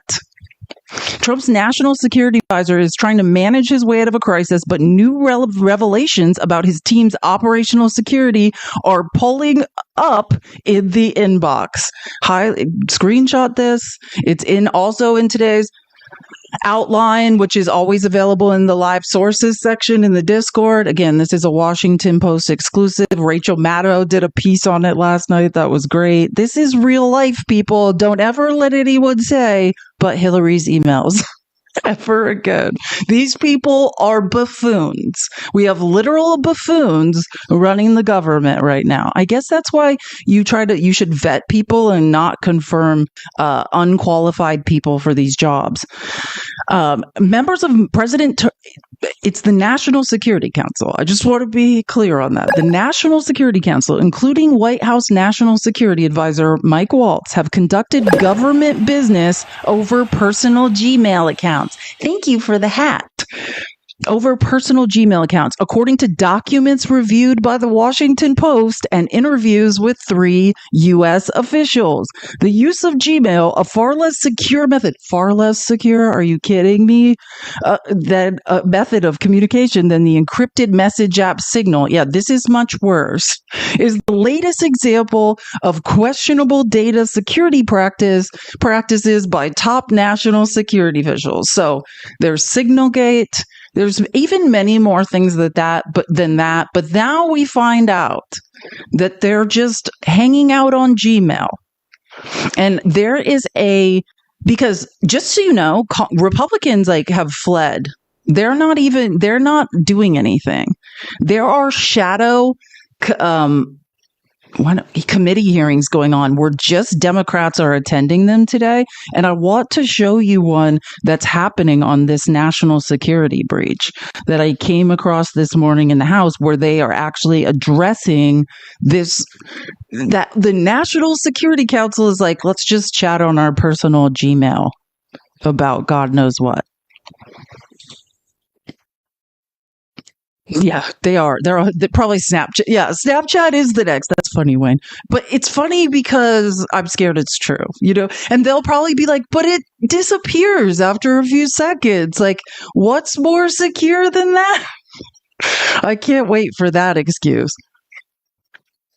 Oh, I know. We'll get to Bobo Gumps. Don't you worry. I've got that. Oh, bless Bobo's heart. Bobo thinks Oliver Stone is Roger Stone. We had a rough day yesterday in congressional hearings where we found that Lauren Boebert does not know that Roger Stone and Oliver Stone are in fact not the same people. That GED is not serving her well. We must protect our telecommunications infrastructure from our adversaries, foreign and domestic. And the future of warfare is here now. And programs like Salt Typhoon are actively infiltrating our networks and gaining access to sensitive information and credentials. And I would say Salt Typhoon is one of the worst breaches our country has ever faced in our telecom infrastructure. And we're still uncovering the full breadth and scope of its attacks. And this work to protect our telecom infrastructure is urgent, and it's bipartisan, and it must be a national priority. And so it's deeply troubling that in the midst of this massive cybersecurity espionage effort we're facing, our national security advisors are breaking basic protocols that ought to be followed by every person handling sensitive and classified information. And as we saw last week, our national security advisor added a journalist to a Signal group chat where top officials shared classified information about an upcoming strike.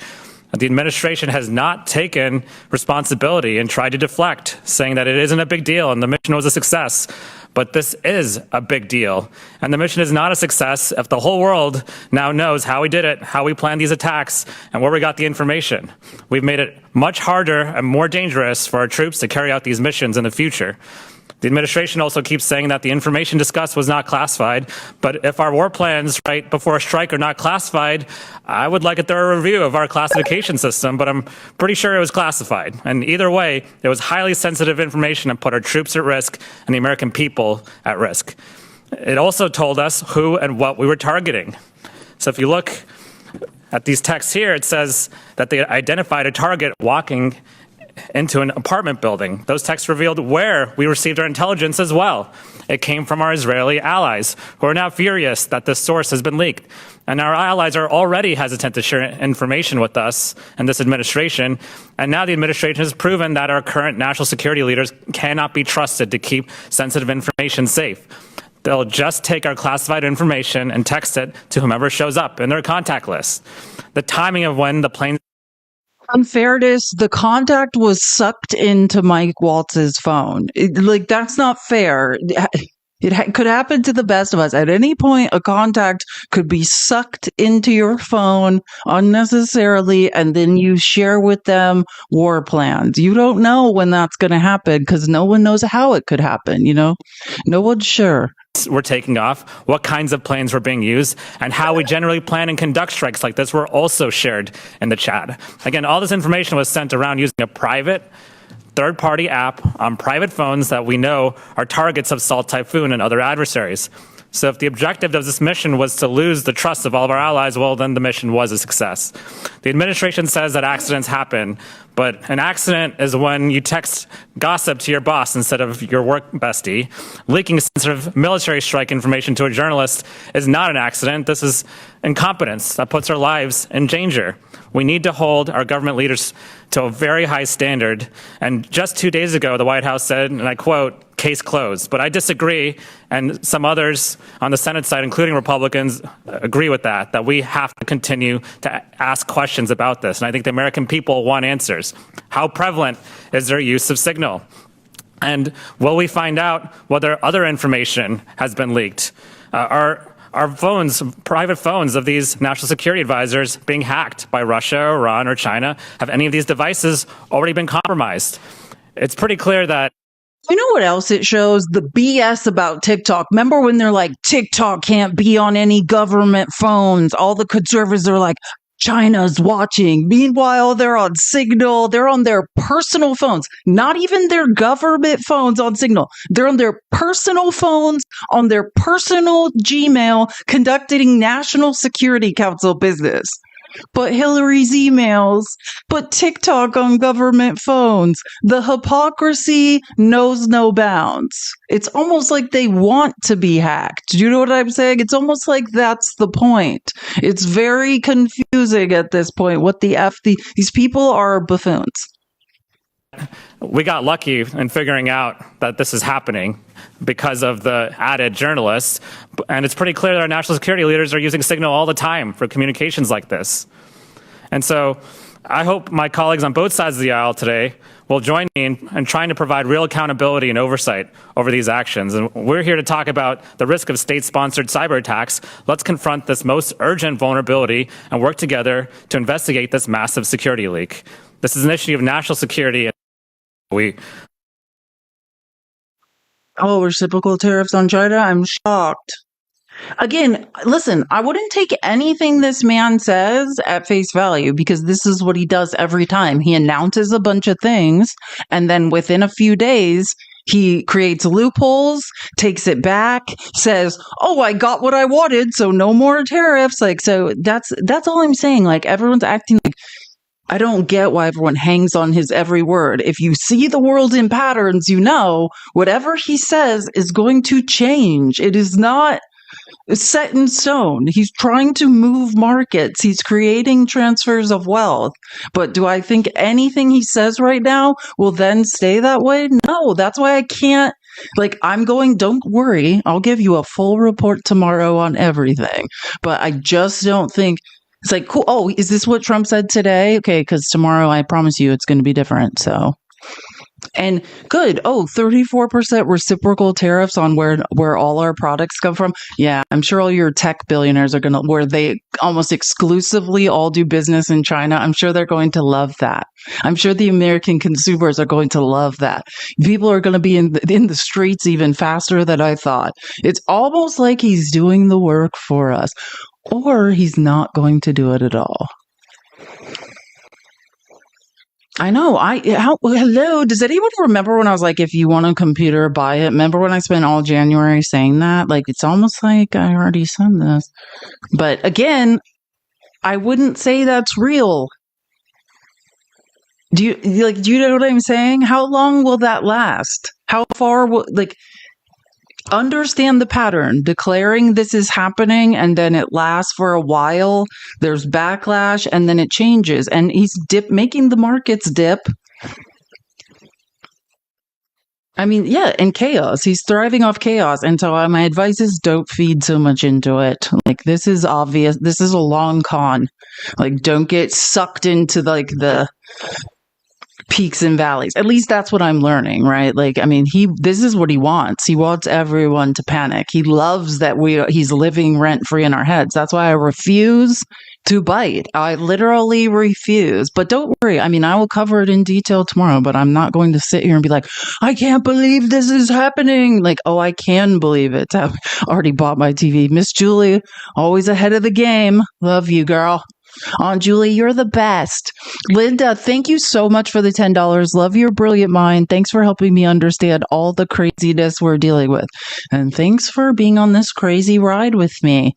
But don't worry, guys. We have it's hard to rank our problems currently, order which ones are the worst. But I promise you, our biggest problem is not what Trump is doing right now. Because, if Trump goes forward with these really insane plans, which in my opinion are, again, to create transfers of wealth, they're money grabs, short-term money grabs that can't last because he can't fully crush our economy. He just can't because the corporate overlords will turn on him. And the people, we certainly are going to. But, it's not sustainable. It doesn't make logical sense. It's just a short-term money grab. There are things that concern me, in the longer term, that I think we need to be more worried about. And don't you worry, we're going to get to those. I have done so much research last night. When Joe Rogan starts to be like, what the fuck is going on? That's what I was like, even Joe Rogan is like, this is wrong. I'm like, that's what things are getting bad. If I'm on the same side as Joe Rogan, I'm scared. Oh, and so here's another security breach, which I'll give Facts Still Matter Steve credit for this because we were chatting last night when we were winning the Wisconsin election and freaking out, or when we were still worried about it. And I was sending him the Mike Waltz is using Gmail article, and he sent me this one, and I was like, oh, why am I not surprised? Not only is Pete Hegseth a weirdo who's responsible for being on this Signal chat with Tulsi Gabbard and Mike Waltz. Oh, here's another thing Pete Hegseth is up to that's absolutely egregious. He's just taking his wife to classified meetings.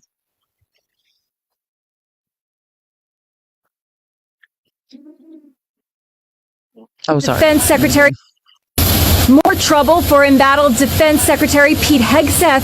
He finds himself under fire again today for bringing his wife to high-level meetings. Jennifer Hegseth can be seen in this video following her husband into a meeting in Brussels with our allies to strategize over Ukraine. She takes a seat directly behind her husband. Jennifer Hegseth's presence caused surprise, but the meeting went on without objections. The former Fox News producer was at her husband's side during his confirmation hearings last December, but she did.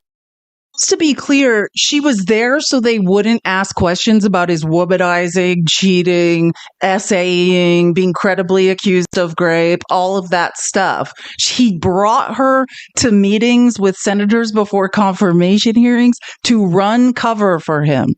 Does not have an official position in the Trump administration. Mr. Secretary, does your wife attend meetings with sensitive info? When asked about the controversy during his trip to Japan, Hegseth smiled but did not comment. Hillary's emails, but Hillary bleached her email server. What are we going to do? MAGA's the most embarrassing, hypocritical people on this earth. Now, if you weren't, let me help you, MAGA. If you weren't giant hypocrites, right? If this was not, then you would hold somebody accountable now. If you just, let me help you. When 4 people died in, Benghazi, 4 people disappeared in Lithuania. 4 military people were unalived, and Trump had no idea during a press conference. You would want 800 congressional hearings about why Trump had no idea there were soldiers who had disappeared in Lithuania. That would be 800 congressional hearings, just like it was with Benghazi. If you cared about Hillary's server, then Signalgate, there would be a never-ending stream of hearings if you were not unbelievably hypocritical, but you all are. Keep tapping that screen. Oh, I need to update the live goal, and I will. Which I think Chris Murphy summed this up yesterday pretty well. Newsflash, these guys are incompetent. They don't know what they're doing. I mean, we hired a weekend Fox News host with no diplomatic or management experience, with a checkered personal history of abuse and alcoholism, to be our chief national security official. And it's going very badly. I don't know that anybody could have seen this coming. The reality is that these revelations are really worrying, but their contempt for remediation is even more worrying. They opened and closed an investigation in about 48 hours. They haven't announced any change in practice. For all they know, they're continuing to conduct sensitive business on Signal or on Gmail. For all we know, they are continuing to include non-administration officials on those message, newsflash. He's like, hey, I didn't say it. I'm just presenting the receipts of the people. This is just that's your rep. I love Chris Murphy. I think he's great. I also think he's great for sticking with Cory Booker that whole time. He stayed awake with him the entire time, which I think is pretty cool. I really like Chris Murphy. I think he's doing good things. I think he's one of the people that's really getting out there and making noise and making a difference. And I don't know if you guys have seen this, because I don't know.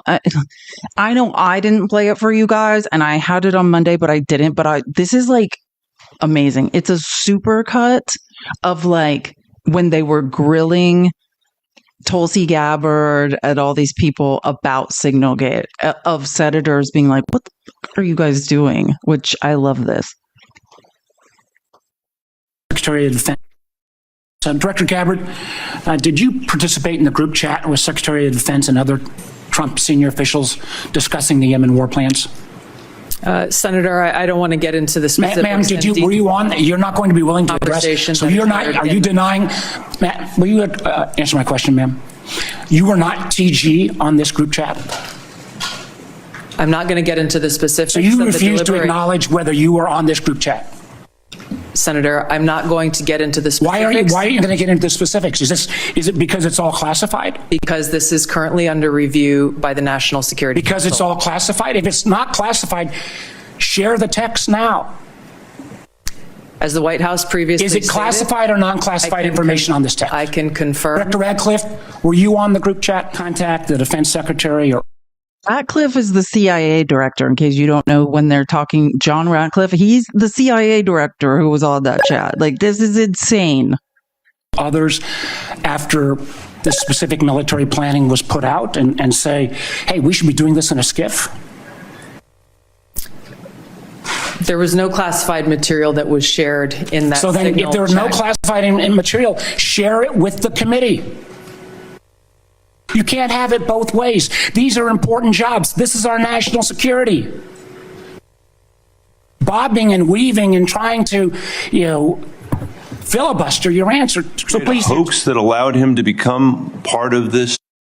I love Senator Bennett. Like, this man's amazing. Signal thread. Please answer the question. You don't insult the intelligence of the American people. Did he invite himself to the signal thread? I don't know how he was invited, but clearly he was added. Clearly it was.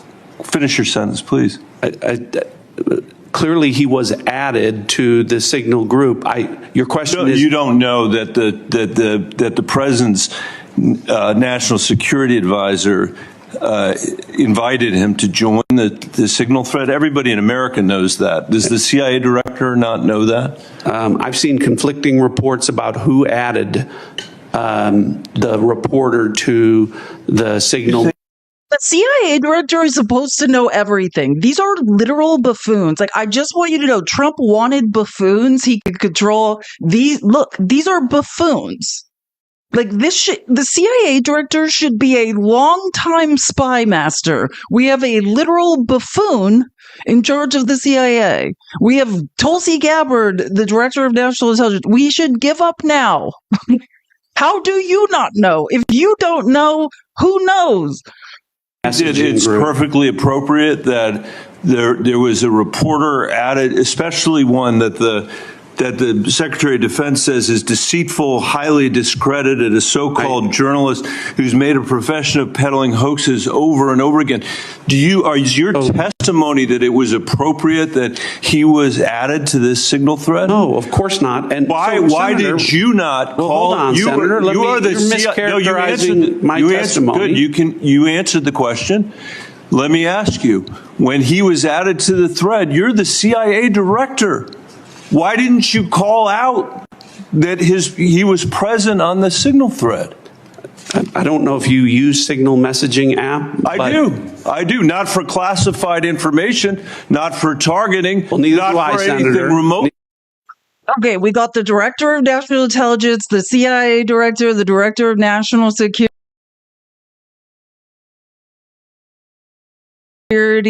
and none of you were like, hey, it's my job to create a secure country, and there's an unsecure person on this thread. They could not even identify that.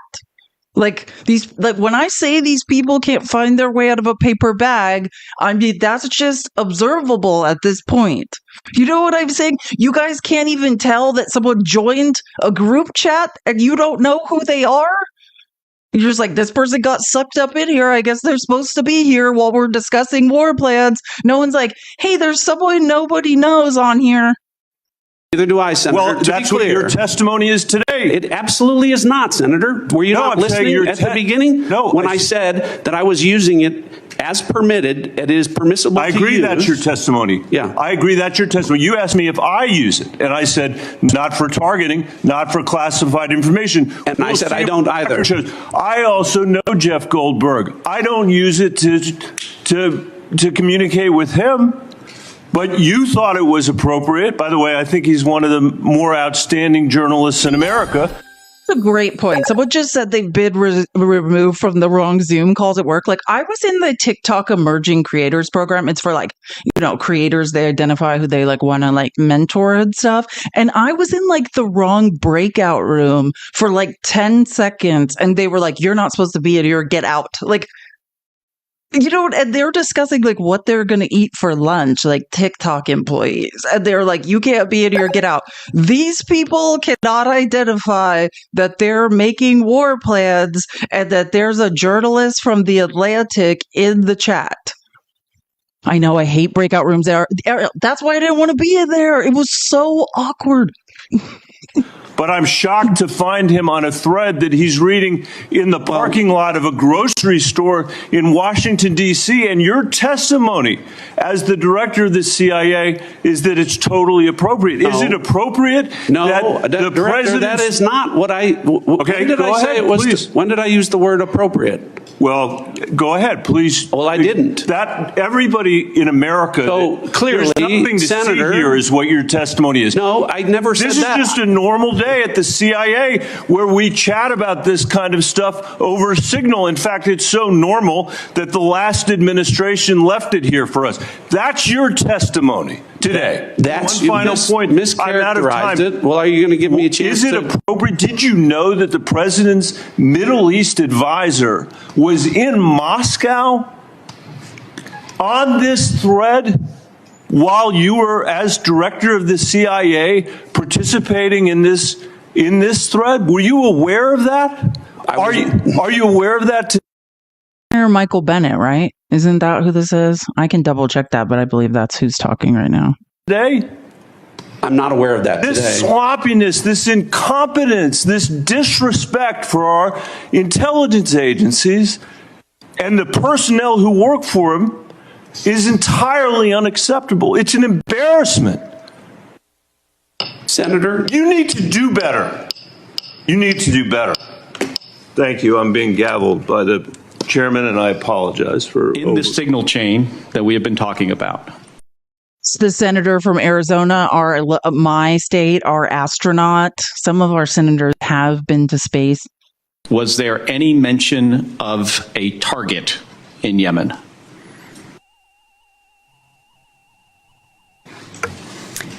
I don't remember mention of specific targets. Any generic target?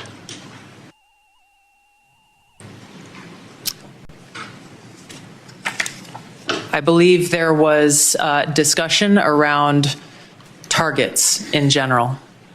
Mr. Ratcliffe. I think that's consistent with my recollection. Again, I don't have access to that. Was there any mention, Ms. Gabbard, of a weapon or weapons system?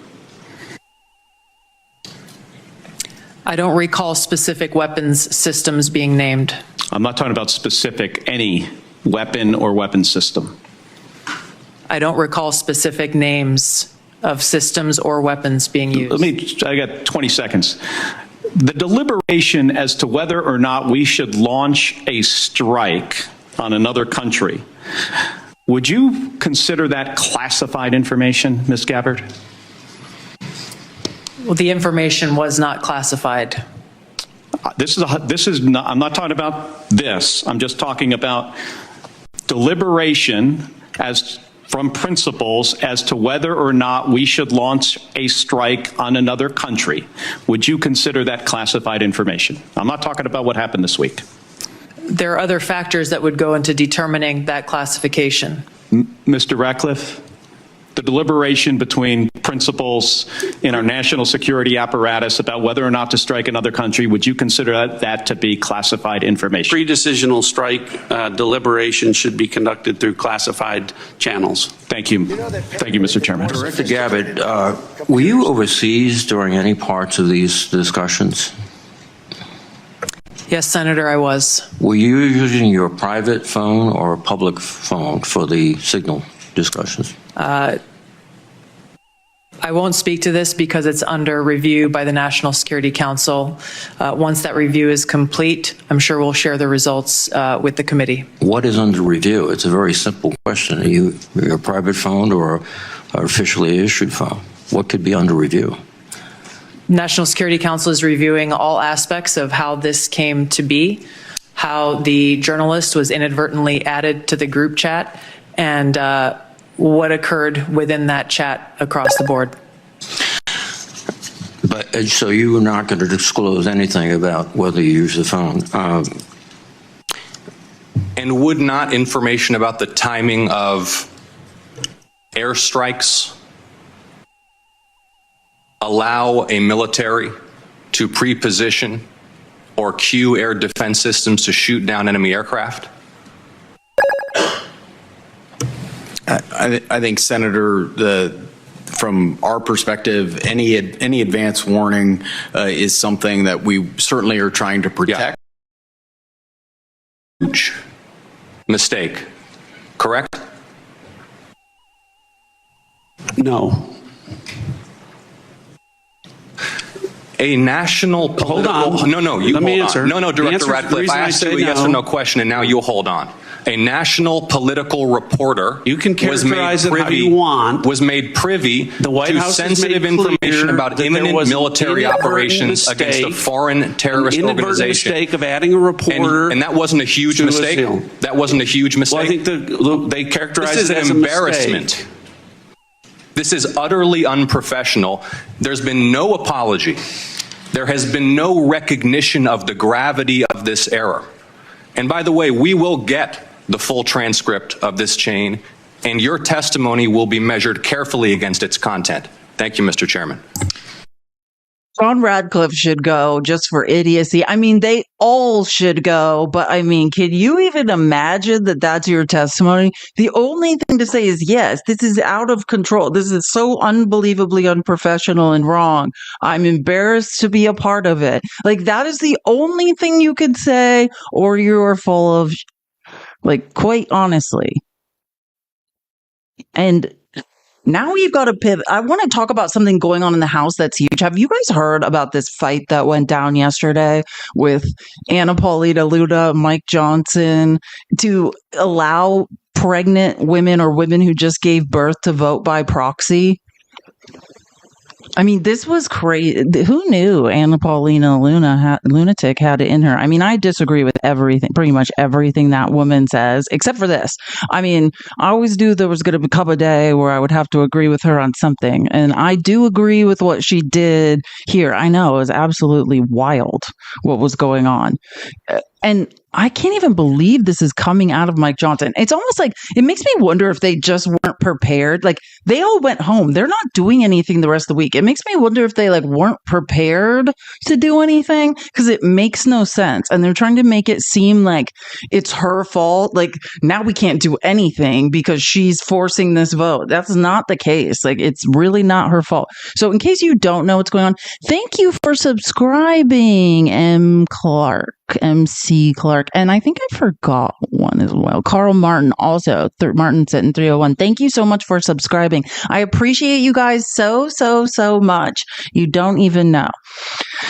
And so, I mean, she basically forced a discharge petition, because the only way to get a vote to the House floor is through the Rules Committee, which are controlled by the Republican leadership. So they refuse to do anything about it. There are people with newborns having to get on planes, to go vote, because you can only vote in person. And they were trying to force a rule. So if you get the votes, the signatures in a discharge petition, you can go around the Rules Committee and force a vote on the floor.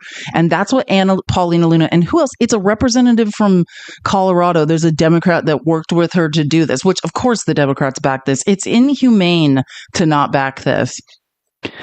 And the vote his plan failed. So, I mean, he was making threats. He was bribing people, trying to get people to vote against this. And the vote still passed 222 to 206. All the Democrats and I believe 9 Republicans joined together. And I was even surprised by who they were. Like Tim Burchett. I mean, it's random people that you'd be like, oh, I can't believe you broke ranks, but okay. Max Miller. It's interesting to watch. In an unprecedented move, the House Republican leadership had engineered a way to quietly kill the bipartisan plan from 2 mothers. Yes, Brittany Pedersen. I was going to say Peterson, so I'm glad I didn't say her name. Representative Anna Paulina Luna of St. Petersburg and Democratic Rep. Brittany Pedersen of Colorado. Their plan has support from a majority of House colleagues. All they want is 3 months to vote by proxy from home while they nurse their newborn children before they have to vote in person. 3 months. It's not like they're asking for a lot. They're like, you can look up pictures of like Brittany Pedersen with a baby that's like this big in the airport flying to vote. It's absolutely out of control. Their plan has support from a majority of colleagues. Some 218 lawmakers backed their efforts, signing on to a so-called discharge petition. That's how many signatures they need to force the vote to the floor. But then Johnson, like GOP leaders before him, rails against proxy voting as Donald Trump pushes people back to work. A procedural vote Tuesday tested who had the tally on their side. This is the vote that happened. So 9 Republicans joined with Democrats to pass the vote. And Anna Paulina Lunas, I recorded her floor speech so you can watch it.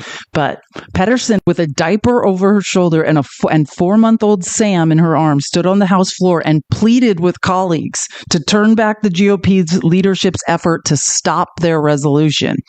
It is unfathomable that in 2025 we have not modernized Congress. We're asking you to continue to stand with us. And people are like, I thought conservatives were the party of family values. No, they're the party of Christian nationalism. They don't want women voting, let alone women in Congress. Women should be having babies at home. They don't want women in the House voting. Like, that's the point. Mike Johnson's a Christian nationalist. He's like, I'm for families, but not for women. Like, that's the point. He said, quote, look, I'm a father. I'm pro-family. Yeah, just not pro-women having a vote.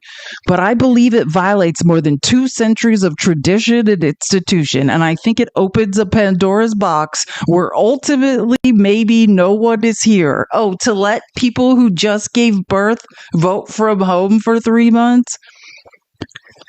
Nobody will be here? Like, that seems kind of crazy. At a Rules Committee hearing early Tuesday, the GOP-led panel tucked a provision into the routine rules process that would have prohibited not just this discharge petition, but any others they tried to push forward. This has never happened ever in the history of the House. That's why it's so important to understand what would happen. To not just kill this discharge petition to force a vote on the floor, but to bake in a rule that said, you can never bring another discharge petition until the rules of the House are rewritten. That's what they were trying to do. I mean, it's absolutely wild. They were killing off democracy, basically. Representative Jim McGovern of Massachusetts, he's the ranking member on the Rules Committee for Democrats, the gentleman from Massachusetts, said, quote, given the chance to actually support families, they turn their backs, he said. A majority of the chamber is upending what the majority in this chamber wants, which is absolutely true. And literally Republican after Republican went up and like chastised Anna Paulina Luna for wanting this to happen. It makes little to no sense, but I mean, whatever. This is Anna Paulina Luna on the floor yesterday talking about this before they voted. I rise in opposition to this rule. As many of you might know, for over 2 years now, I've been championing the cause to allow new female members of Congress the right to vote. Some of the American people might be surprised that if you are a female member and you have a child that you can't vote, which means that you can't execute your constitutional authority. For almost 2 years now in this cause, I've met with leadership and I've exhausted all tools in my legislative toolkit to be able to bring this to the floor. As I was met with much opposition, I finally used the last tool that I had at my disposal, which was something known as a discharge petition, where I collected 218 signatures and expanded the ability to vote while recovering from childbirth, not just to mothers, but also to young fathers in their governing body. Now leadership, because of the fact that they don't like that I was successful at this, is now trying to change the rules. But I want to talk about how fundamentally dangerous this rule change is. As of right now, they've slipped language into this rule, and we'll get to what they attach the rule to in a second, that would permanently kill any ability for new members of Congress to be able to bring this up and allow those members, if they just had a child, to be able to vote. That's dangerous because of the fact that, A, not only, if I'm arguing this from a Republican standpoint, that we have a very slim majority, but also to think about the message that that sends allowing female members to be able to vote. In addition to that, I'd also like to add that for a while we've had the majority and we've had the ability to bring legislation to the floor on election integrity and also to call out rogue judges, and yet they chose at this point in time to tie this discharge petition killer to this rule that would also permanently paint me and the members supporting it, and I would like to also share that I'm one of the most conservative members of this body. I'd like to hold up my voting record to anyone else as not just being anti-election integrity, but also enabling a position that I don't typically agree with. That in itself, I would say in this entire process has been the most disappointing, especially from among my party. But I would also ask my colleagues to remember up until 1916, female representation was not a common thing in Washington, D.C. I will use the gentlelady an additional 30 seconds. I urge all of my colleagues to give this a fair shot, vote no against the rule, allow this to come to the floor so that we can address it for the first time, I'd say, in congressional history, and do the right thing. If we don't do the right thing now, it'll never be done. Thank you. I yield my time. It's fascinating. This is a woman who regularly votes against women's rights at every turn. Women's right to choose, every facet. Conservatives block women's rights and claw them back at every opportunity. And it's like, but she still can't connect the dots. Someone said they don't, in the comments, they don't care about you. And it's like, yeah, you would think she could get there at this point, but she's still not there. You know? She's like, right neighborhood, wrong address. She's willing to fight this, but she's not getting it. They don't give up about you voting. They don't want you to vote in the House as a congresswoman. They don't want you to vote in elections as a woman. That's what the SAVE Act is. That's literally what it is. It's not just to stop. They say it's about non-citizens not voting. It's also about women. Anyone who's married and has changed their name and it doesn't match their birth certificate and you don't have a passport, you won't be voting either. If you don't know, that's what they're forcing through. That's the next agenda. The SAVE Act. They're going to, I mean, it's coming down the pipeline. This is real life. And God, I cannot. Virginia Fox, the representative from North, this is the worst woman in Congress. I mean, you think Margarine's bad? This is the original Margarine. Truly. Like, I would say the next step above Margarine is like Marsha Blackburn, and then meet Virginia Fox, the worst, most heartless. I mean, there's some other terrible ones. Claudia Tenney. What's the other? McLean is awful, but I mean, Virginia Fox has no heart. Yeah, insurrection granny. That's actually pretty accurate. Put simply, members of Congress need to show up for work. I support this rule and urge my colleagues to support it on the floor. And with that, I yield back, Mr. Speaker. Gentleman from North Carolina yields back. I reserve. Gentleman from Virginia reserves. The gentleman from Massachusetts is recognized. Mr. Speaker, boy, after listening to the distinguished chairman of the Rules Committee, my head's about to explode. She talked about about how disastrous it was when we had proxy voting during COVID. Yeah, so disastrous that 162 Republicans actually voted by proxy. She talked about how somehow it was unconstitutional, so unconstitutional that the current Speaker of the House, on multiple occasions, voted by proxy 39 different times. She talks about about people need to show up to work. Well, I mean, people did show up to work and did participate in representing their constituents when we had proxy voting, but she doesn't seem to be that upset over the fact that Donald Trump conducts most of his business from a golf course in Mar-a-Lago.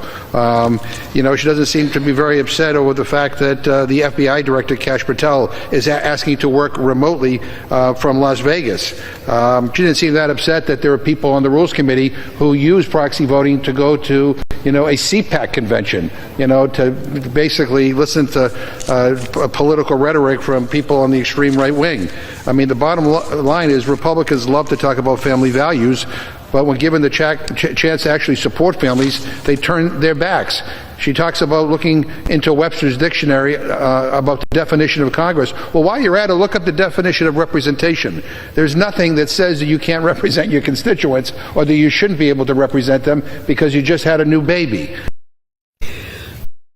That's the point. The point is not to make it easier for women to vote. They don't want women in Congress. They don't want women voting in Congress. They don't want women voting from their home. They don't want voting. These are Christian nationalists. The SAVE Act is to stop women from voting, not to help them vote. You're almost there, Anna Paulina Luna. One day you'll realize they don't want you. She's so close, yet so far. In these seats with power, Representative Roy said... I yield 15 seconds, gentlemen. Gentleman is recognized for 15 seconds. Point of order. Gentleman will state his point of order. Point of order. I believe the gentleman is referencing a member by name, and I don't believe that's proper. The representative from Texas, Mr. Speaker. There you go. Is that all right? All right. Nope. Does the gentleman withdraw his point of order? I do. Okay. I will refer to him, the representative Texas. I didn't realize the snowflake thing was a problem. Recognized for 15 seconds. I don't know that anyone should lecture us on working, especially the American people. They work harder than us. We're only here 3 days a week. I mean, you want to talk about working, you guys are not even showing up for your town halls. So I don't know that you should be lecturing us about working. Thank you, Mr. Speaker. Thank you, Jared Boskowitz, for pointing. You guys don't even work. That is a great point. But still, I like to point out, because I love statistical analysis, and I've gone through 2 different ones on telework. Telework is a great thing. Everyone should work remotely. And when we bear that's bared out through statistical analysis. We know we have a better talent pool. We save money on real estate, on offices. People take less sick days. They're more productive, they're happier, the output is higher. Every measurable thing says telework, great. But that's just a lie conservatives tell to be able to traumatize and fire the federal workforce. Everyone should be working from home, or at least have the option to. Those are the facts. The statistical analysis on telework is good for the American people, saves us money on transit, helps the environment, saves us money, our tax dollars on real estate. People work longer hours. I mean, everything you can imagine, better for us taxpayers when telework is an option. But don't tell these people. And Melody Stansbury, who I love, the representative from New Mexico, who's absolutely amazing. She was talking about all of this in the hallways of Capitol Hill yesterday. Well, it is always an adventure around here. This afternoon, they tried to run the rule that allows us to vote on various pieces of legislation that included their entire agenda for the week. And part of what they included in that rule was some language to try to shut down a bipartisan petition that was signed by the majority of House members on both sides of the aisle to make it possible for new parents with newborns to proxy vote, which means you can vote remotely so that you don't have to endanger your baby and new parents by coming in those early days. And like I said, it was bipartisan. It was supported by both some of the most conservative and progressive members on both sides of the aisle.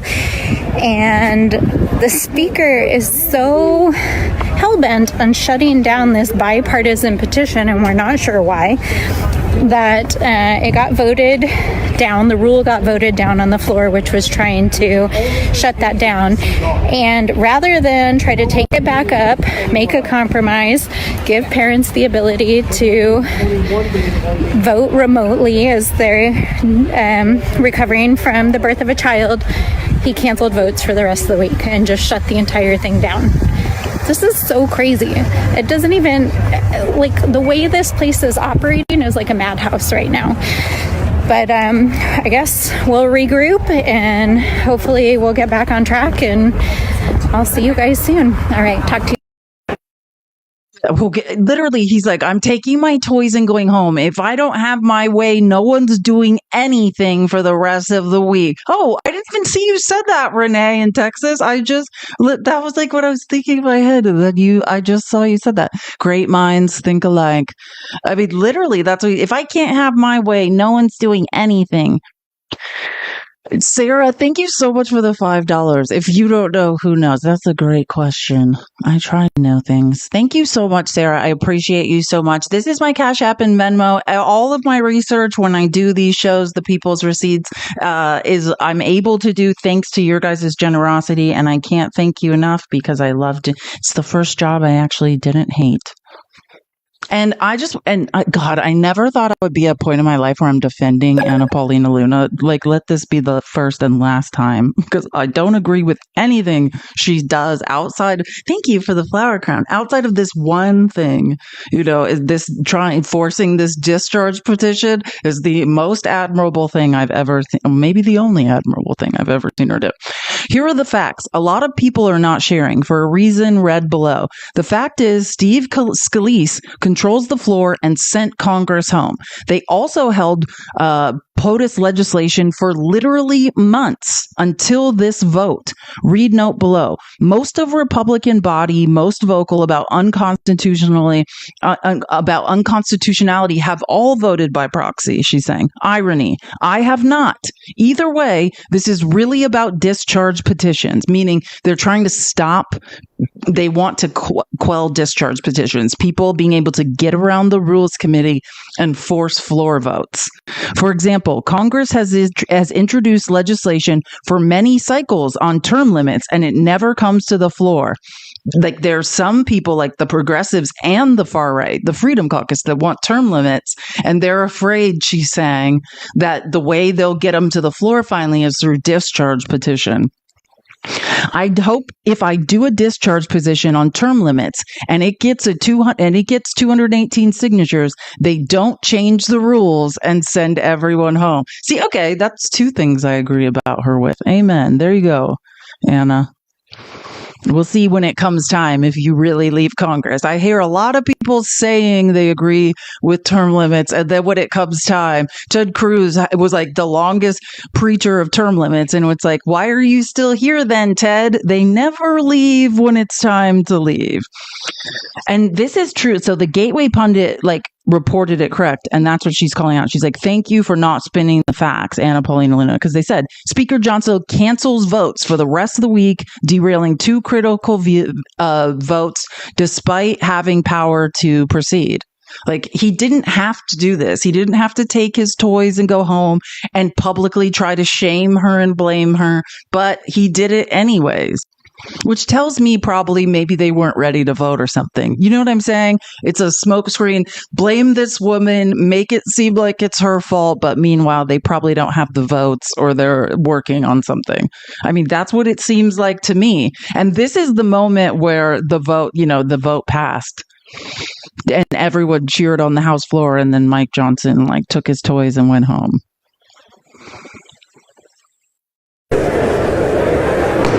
All members voted.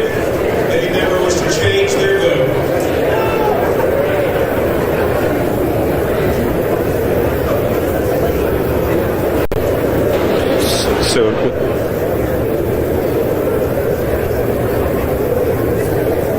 On this vote, the yeas are 206, the nays are 222. The resolution is not adopted. Without objection, motion to reconsider laid upon the table.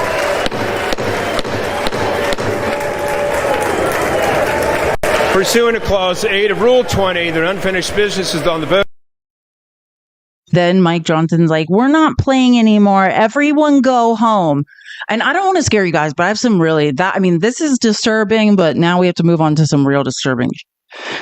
There was a hearing on Monday, and I talked about it. It was still going on while I was doing my the People's Receipts on Monday, and I showed you one clip from it, and I was like, I'll find more relevant clips from this hearing and I'll show them to you. There was a huge hearing on Monday that I don't hear many people talking about how Social Security is being sabotaged and dismantled. And I mean, this is some chilling.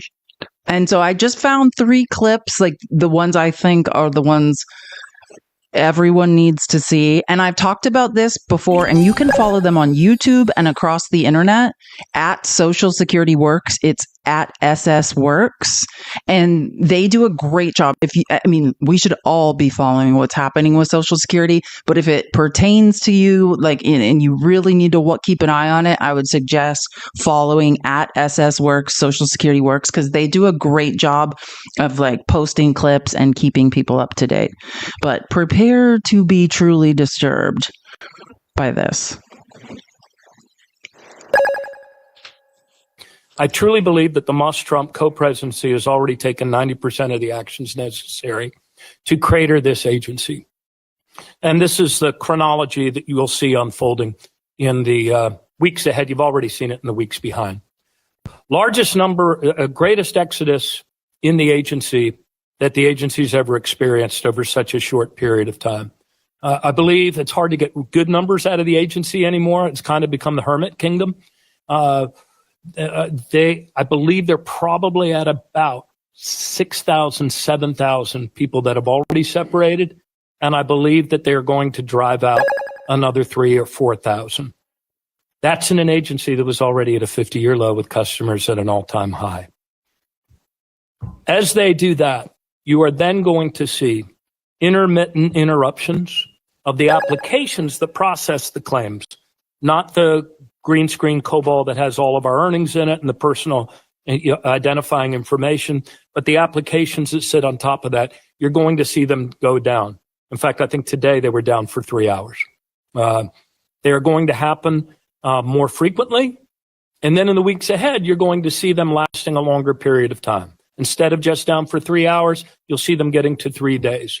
Ultimately, the combination of those things will see this agency head into a cascading event when that will ultimately interrupt the payment of benefits for some time.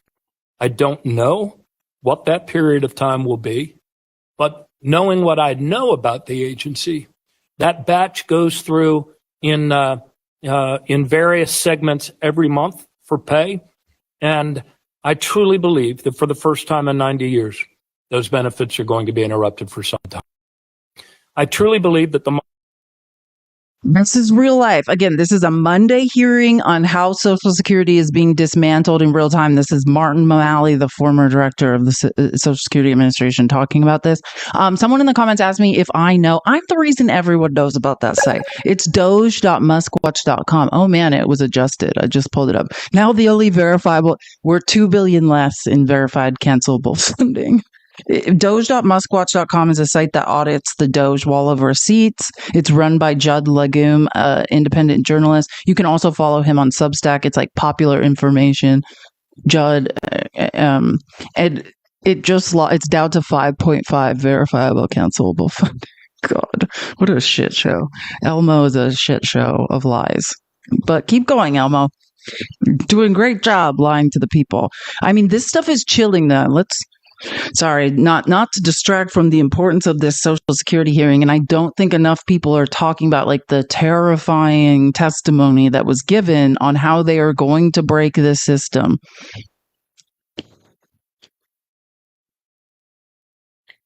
My name is Rennie Glasgow. I've devoted 15 years of my career to helping people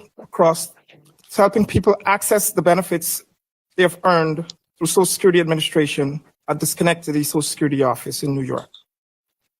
I began my career as a claims specialist and have advanced to become a claims technical expert, handling the most complex cases every day.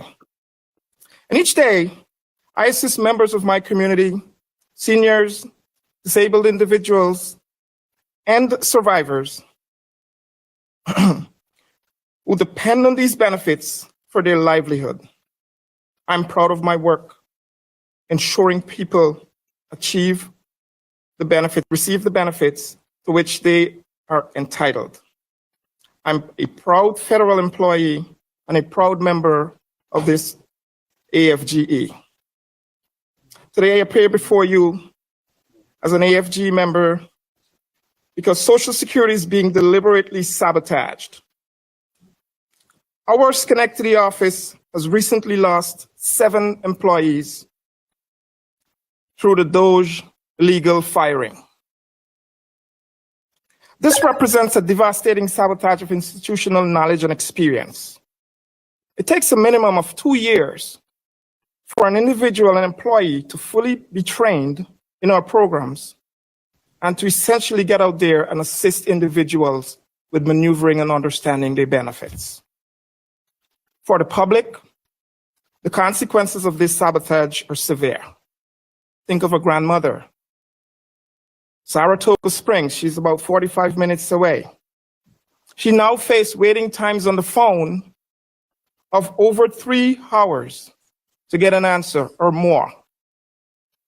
And then when she cannot get past the identifying questions on the phone, she has to trek down to the office where she may have to spend the entire day just to get a simple question answered or simple direct deposit change. This is real life. This is what's happening to Social Security. Okay, 2 questions. And I just realized, you guys know how I used to be able to from TikTok, because I'm in TikTok Studio. It doesn't look like what you guys think. I'm using software to run this live because there's a lot of stuff going on, and we're live. I'm pushing it to YouTube and Twitch. So I don't see what you guys see, but I used to be able to comment like a normal person in the chat because I can see your chat on the right hand side. But then all of a sudden I couldn't comment, or I could comment, but you guys couldn't see it, and then I'd have to pin it. Now when I try to pin my own chats, it says not approved. I don't know what's going on with it. Now I can't even pin my own comments. Chat. So I tried to answer both those questions. The first question I saw while we were learning about the nightmare of our Social Security being purposely, the Social Security system being broken, is the the Elon Musk website that's auditing in real time every time the Doge wall of receipts is updated with lies. This is an independent journalist named Judd Legum and a bunch of computer scientists who work with him and have created an algorithm to audit it. It's doge.muskwatch.com.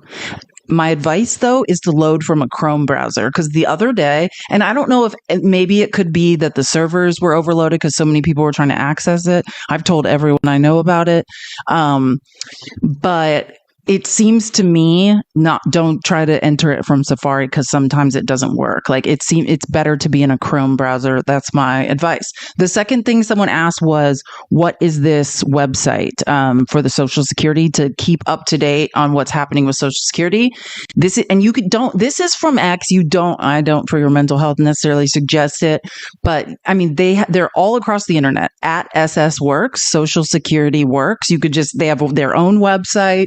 You can just Google that and find it. Yeah, no, it's all fixed now. I know it's fixed. I'm just saying it seems like it's more reliable from a Chrome browser, because the other day we were having trouble. But you can probably get there from anywhere. Yeah, like I said, I don't suggest Eddie would be on X. I'm on X because I got to keep an eye on these weirdos. I've got to make these outlines. I'm a researcher. I have to be on there. I'm on there so you don't have to be. Save yourselves. It's killing me. I'm slowly dying so you don't have to. But again, at Social Security, SS Works or Social Security Works, you can just Google it and it will come up. They're a great organization, great information. Oh, I know. I love to dead name Twitter, but I'm just saying for right now, because I'm trying to direct people, I'm using correct names. Okay. Anyways, this is the last one, because this hearing was gut-wrenching and I don't hear anyone talking about it. So this is my final clip from it, but you can go back and watch it. Someone's got to slowly die, so not all of us have to. We all have got roles in life. My name is Judith Brown, and I live in Charlotte, North Carolina. I was 17 when I started working, and I worked for 20 years as an administrator until I had to leave the workforce at age 37 due to disability. It took 2 years to get Social Security disability. Those years were incredibly difficult. My Social Security check is very modest, and I just looked at it at only $1,513 a month. But it is a lifeline that has kept me and my family out of homeless shelters for 20 years. No one thinks that they are going to be the ones who will need this lifeline until they have an accident or a medical event. I know many people who were working and then they became disabled. All of a sudden they were homeless, waiting to get approved for benefits. Without Social Security and the Medicare that comes with it, I wouldn't be able to see my specialists, get the eye care that I need, or meet any of my other needs. My name is Judith Brown. This is the reality. And anytime you hear, I'm just going to call an idiot in advance, because that's all it tells me, that you don't understand anything about Social Security. If you think people are like, these people are just living off Social Security. Thank you for the glasses. I love an accessory. It's not possible. She gets $1,500 a month. And someone said this in the comments, and that's absolutely right. Just so you know, if you're on disability, you are not allowed to make other money. If you have more than, like, I believe it's $2,000 in your bank account at a time, and I was about to say amass wealth, as if having $2,000 is anything, like that can't even get you month to month, but that's nothing, then you can lose. You're not even allowed to earn. They keep you in literal poverty, incapable. $1,500, it's not enough to live. It's not enough to have a place to do anything. This is a person whose eyes don't work so good. You know what I'm saying? Like, we are living in, and then we have to listen to conservatives be like, these people are living large off the government. Like, how can any of you read? No, you can't. I know that for certain. Because if you could, you wouldn't be saying things that don't make any sense constantly. It's a never-ending stream of things that don't make any sense. You cannot live. And I know this, like, I could go on and on about applying for disability. I talk about, like, 5 years ago this August, I almost died. I mean, I was like in a coma. After that, I had to get, a lot of things came out. Like, I have PTSD. I have all sorts of issues, but for a while, like, I had to, like, learn to rewalk. All sorts of things happened and came from that. And that's when I got super familiar with the broken healthcare system and with things like applying for disability. And, like, it is impossible. Disability claims are denied more than they're approved. I mean, and once, let's say you do finally get approved, it's not like you can live off of it. It's not, these people cannot afford anything. So to say anything to the contrary is a delusional lie. You are not allowed to have side jobs. You can't amass more money. It's like the things I hear people say about people on disability are the most delusional things. Like, we're probably like, why are they always buying new trucks? Like, what? I literally heard someone say that. Like, I have no idea what you're talking about, and it's delusional. Oh God, it's like, it gets worse. Every time I go to the next section, I'm like, oh, and it's about to get worse. Kathleen, I haven't seen you all. Thank you so much for the $25. Couldn't survive this timeline without you. I wish we could all switch to another timeline together. Wouldn't that be great? What, string theory? Too bad it's not real. I thank you so much for the $25.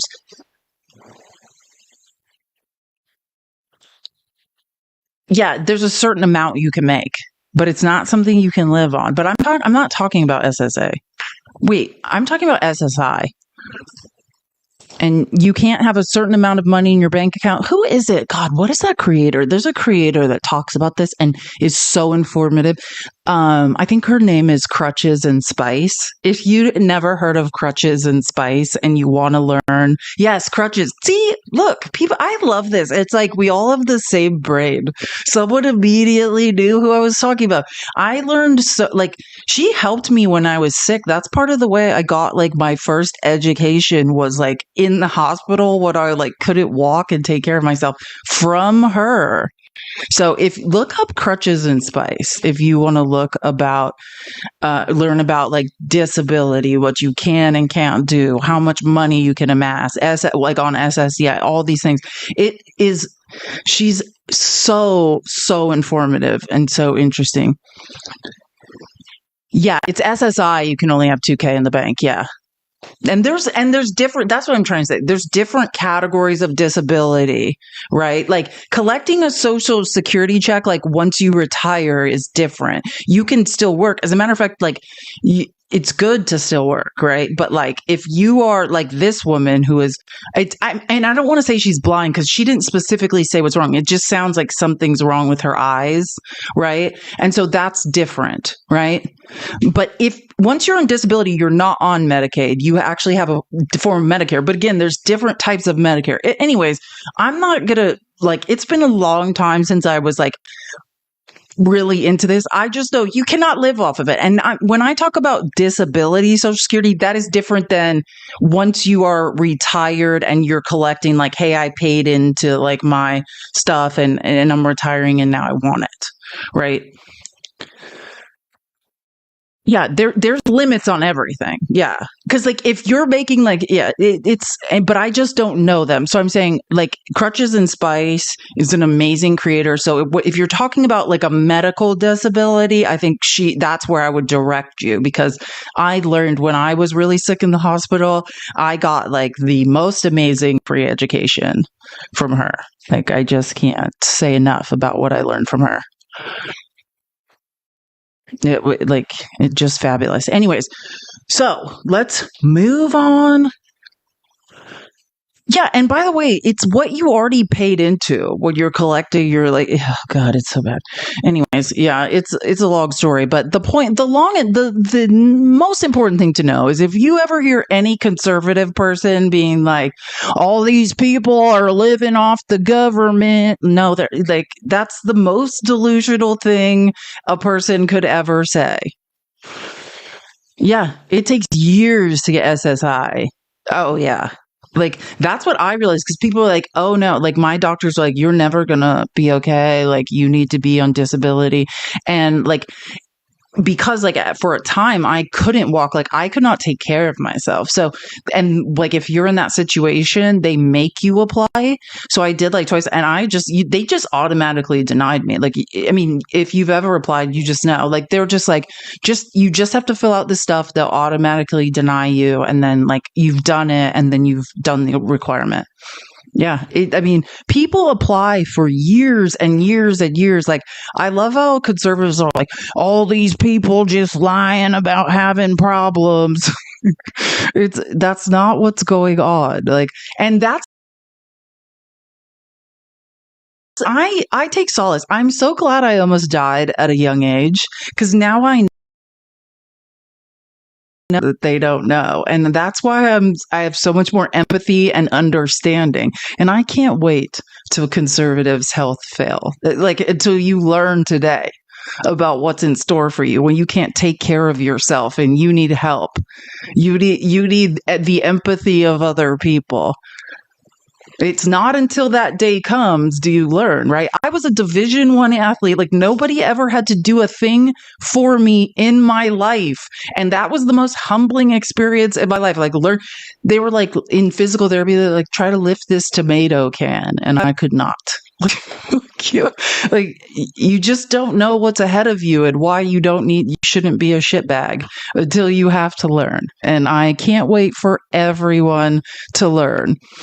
But now switching topics, which God, this is going to be whiplash.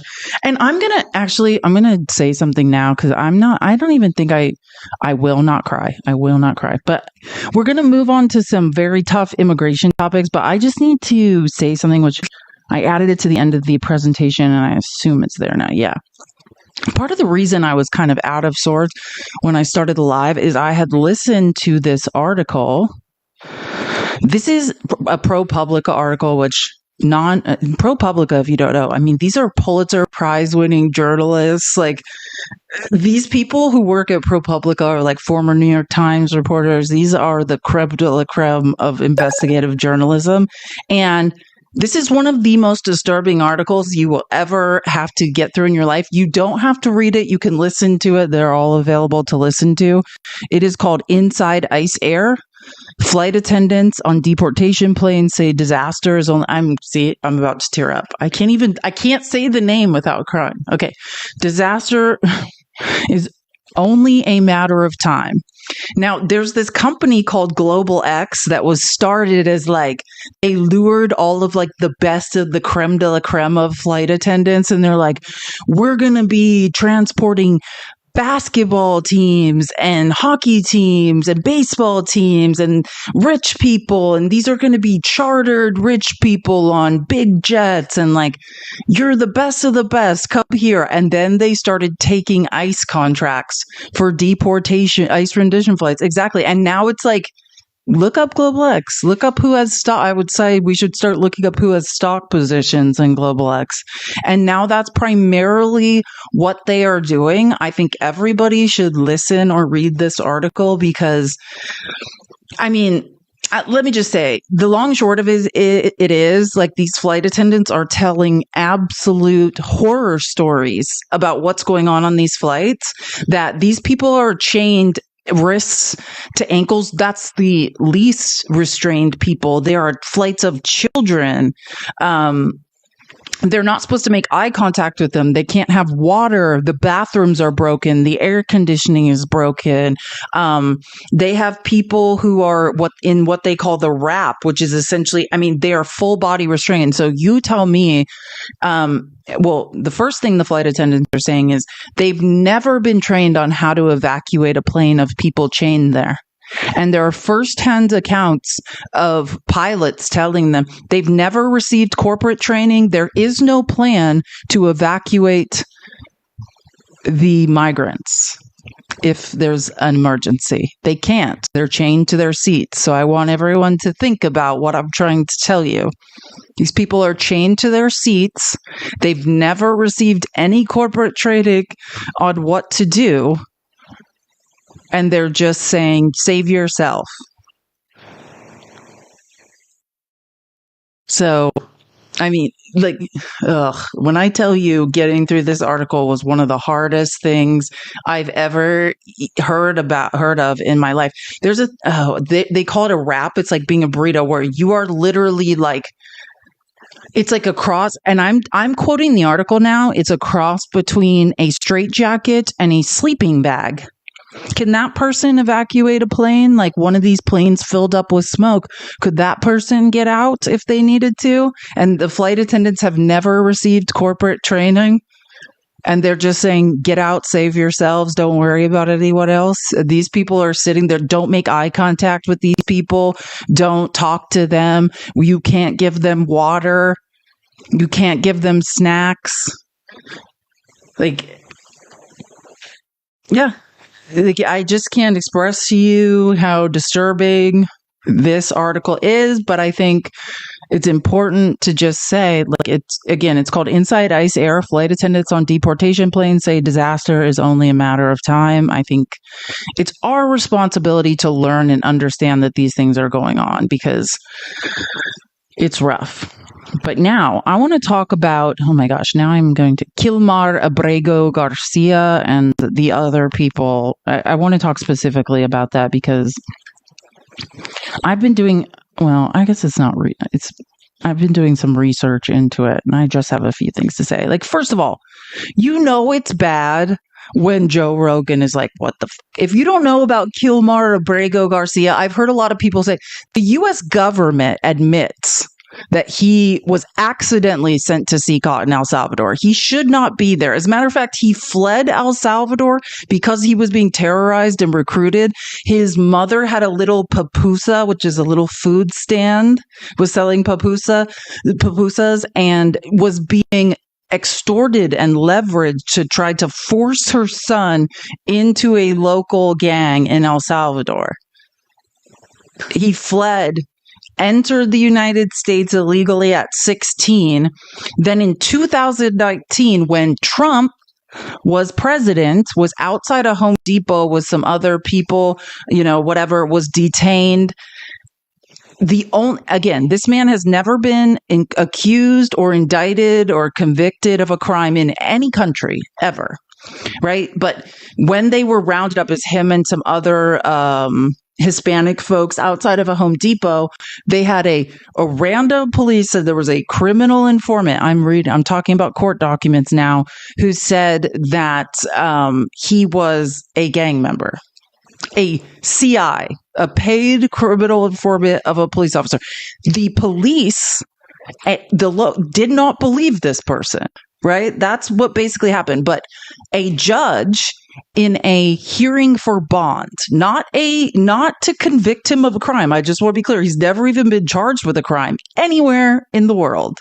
But just a judge said, oh, well, there's a CI who gave credible information before. He's saying this now. So I'm going to deny this person bond. I think he was in custody for like a year.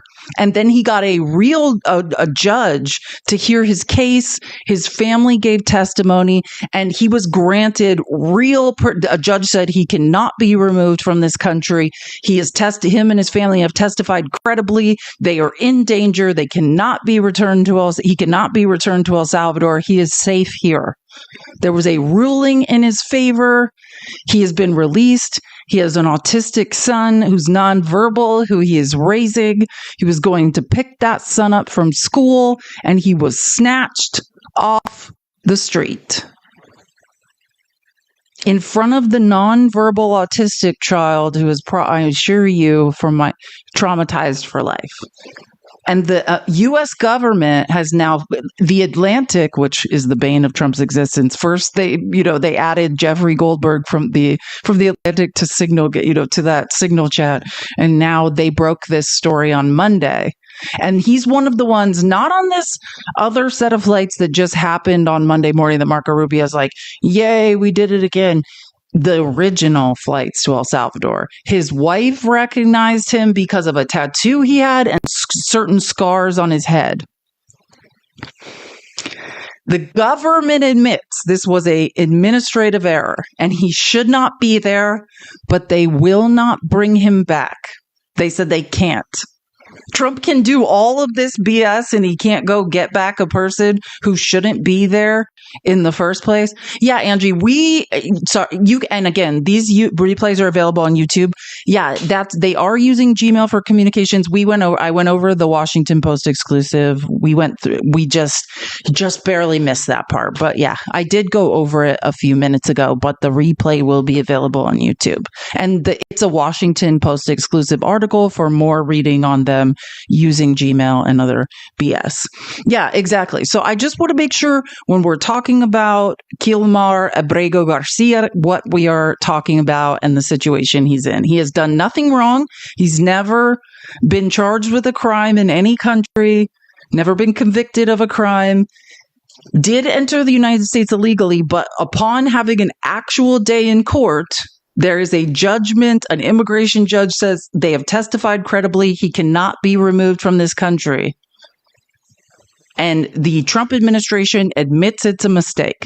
That's where we're at. So first I want to, now I'm going to have to find, I don't think I added the video. Give me 1 second to find the video. I want to show you Joe Rogan because it's bad when Joe Rogan's like, hey, this is like, we probably shouldn't be doing this. Like, that's why we're in the danger zone. When Joe Rogan's like, hey, are we doing things that are wrong? It's like, oh God, even Joe Rogan knows we're doing something wrong. You got to get scared that people who are not criminals are getting like lassoed up and deported and sent to like El Salvador prisons, like that kind of shit. Because I read some story. Was it Glenn Greenwald? It was. Yeah. The gay barber guy. Yeah. It's scary, man. Is that true? Is that story accurate? I don't think we know. Can you explain the story for people that don't know? Well, from what I read, I think it was in Time magazine, Jamie. If you can pull it up, and maybe we can get it accurate. But basically, with a bunch of these Agua guys, allegedly they got at least one guy who wasn't a criminal, who was just a gay barber who I think, according to the story, came here legally. That's Andrew, but there's more than one. So including Kilmar Abrego Garcia, there's even more than that. But yeah, there were women. We mailed women to an all-men's torture labor camp in El Salvador. And they were like, yeah, we can't keep women here because this is not a women's prison. And I think a human being plucked out of nowhere and ending up in a country he's never been in a maximum security prison with gang members, seems like a bad thing to happen to me. It's horrific. It's horrific. Do you love listening to the manosphere discover that this is going on as if we all have not been screaming bloody murder about this? Like, Joe Rogan's like, wait a minute, do we have a problem? Like, is something going on? Always oh, good Lord, the privilege just soaked in, you know what I mean? Like, yeah, people are living in terror. They're like, oh, it's occurred to me something bad might be happening. Have you guys noticed that? Like, yeah, exactly. No shit, Sherlock. Like, we're all living in fear. Maximum security prison with gang members seems like a bad thing to happen to me. It's horrific. It's horrific. I don't think that should be controversial. No, that's not controversial at all. And this is the thing, measure twice, cut once. Yeah. This is kind of crazy that could be possible. That's horrific. And that's bad for the cause. Like, the cause is, let's get the gang members out. Everybody agrees. But let's not innocent gay hairdressers get lumped up with the gangs. And then, like, how long before that guy can get out? Can we figure out how to get him out? Is there any plan in place to alert the authorities that they've made a horrible mistake and correct it? Well, if you think about it from a government perspective, and this is where I think it gets quite sinister, is once you've done that, the incentive structure is never going to be to admit that and deal with it. The incentive structure is to say nothing, to cover it up, to pretend it didn't happen. But right? that is horrible. So someone ends up in a black hole. But we've seen it. We've seen it in every country, including in America. You got to get scared that people who are... Joe, you did this. Joe, you did this, right? Like, it's like, am I living in an... We are. I mean, of course, we're in an alternate universe at this point. But, like, Joe, I mean, am I living in the same reality? Watching him be like, oh, I heard some things going on. Like, did you guys hear about this? No, you caused it. Like, what do you mean you just heard about it? You cause and effect, Joe. You literally caused this. And now it's like we all have to watch you discover it. It's almost do we need to take 5 minutes and all bang our head against the wall and then, like, maybe this will all start making sense? Like, the first time I saw this, I was like, is it me? Like, do we all need to get in a K-hole to understand where these people are coming from? Because it's almost like we are losing my mind. You've lost so much respect for him over the past few years. What? How do you have any... Listen, Joe Rogan, the day he left Fear Factor, that was it. That was the last time. I mean, I'm not saying I, like, respected him as, like, an intellectual mind, but that was just a guy hosting a show. After Fear Factor... has been a goddamn disgrace. Like, him sitting here like, you didn't platform Trump and endorse him and have, like, well, now Midas Touch has a beat, but one of the top 3 highest rated podcasts, and aren't responsible for creating this monster, and then been like, did you guys hear that people aren't getting and he doesn't even know the words due process. So, I mean, of course he's not going to be saying due process because his listeners won't know what the hell that is. But I'm going to say it again. Okay. And I made a video about this earlier because I was so pissed off about something else, which I should probably show you guys. But this is about creating fear. The point is, right, when it comes to students on campuses, if you have an opinion, you will be disappeared, right? With Kilmar Abrego Garcia, this is the government priming us, getting us used to this, saying there's no more due process, accept it, right? Hey, I mean, that's literally what happened. There's a judge's order saying this guy can't be removed, and he's gone. And the government isn't like, we made a mistake, we're getting him back here. They're like, we can't bring him back. The cruelty is the point. Exactly. It's to create a chilling effect. But I promise you what we're seeing now. First, it's undocumented people. Now it's people legally here who a judge says legally this person can't be removed. They're gone. It will be us next. Please understand that. Either we take a stand now or it's anybody with opinion next, like Rumaisa Ozturk, who, as far as I know, I've never even seen any evidence she's been at a protest. She co-authored a opinion piece in a student newspaper and was snatched off the street. When do we take the stand? Do we wait till it's us? Brad Earl, I haven't seen you forever. My favorite libertarian. A pleasure to see you as always. We don't agree on anything, but I'm sure we agree on this. Immigrants.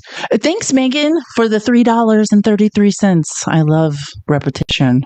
It makes my brain happy. Immigrants steal all the SSI. I know because it's damn near impossible to receive it. Love you. We will get through this. Oh my God, that's hilarious. Is that what's happening to the disability? Did the immigrants steal that from us too? Thank you. That makes sense. No, they're not just taking our jobs. They're taking our disability as well. Oh, that will be the next step. Them being like, they took all the Social Security disability money. That's why there isn't any left for anyone else. Jeremy David, thank you, Jeremy, for the $5 for my tuition. Thank you. This is you guys get your school vouchers, and give them to me. Adults should get school vouchers too. That's a great idea. I know there's so many protests going on. I'm sorry, I'm doing it again. Someone is saying something in the comments, and I'm acting like everyone knows what I'm talking about. Someone said I'm protesting in Syracuse on Saturday. If you are up for a protest, this should be one of the biggest protest weekends. I mean, there are protests all over the country. There's protests, there's town halls, there's so many ways to be absolutely active. And then, like, I've talked about this, if you're near the West Coast and you're interested, on April 12th, so not this Saturday, but 1 week, there's Bernie Sanders and AOC are doing a rally in LA. Going to LA on April 5th. Hope you're there. Isn't it April 12th? St. Bart Gaston.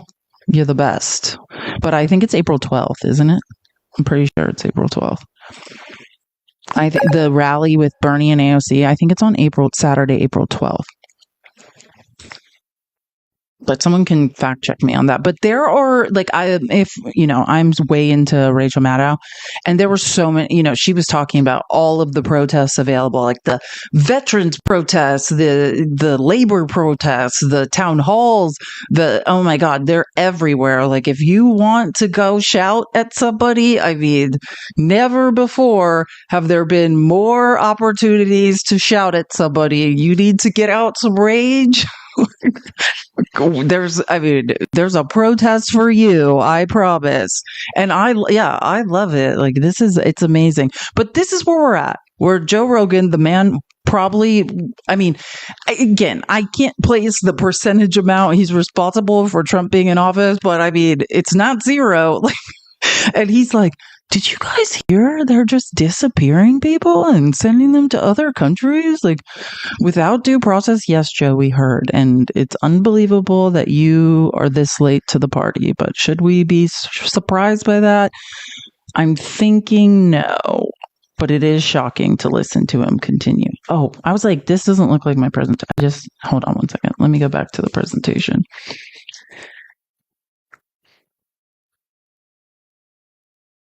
And I wish that was the worst video we were about to hear, but unfortunately, I promise you it will not be. It's a tough day with immigration news. Very tough day. Okay. Oh man, I'm trying to think of what I should explain. Okay, so I'm just going to say it this way, and then I'm going to let people tell the story, because I think I've done enough. I have enough content that, like, I can just direct us through it with the research I've done. But so, because of what has happened with a lot of people, obviously all of these student protesters being disappeared, and then with Kilmar Abrego Garcia being disappeared, and Andrew, the gay makeup artist who's never done anything in his life and just had crown tattoos with mom and dad on each arm, who's now been disappeared. That's what Joe Rogan was just like, can you believe this is happening?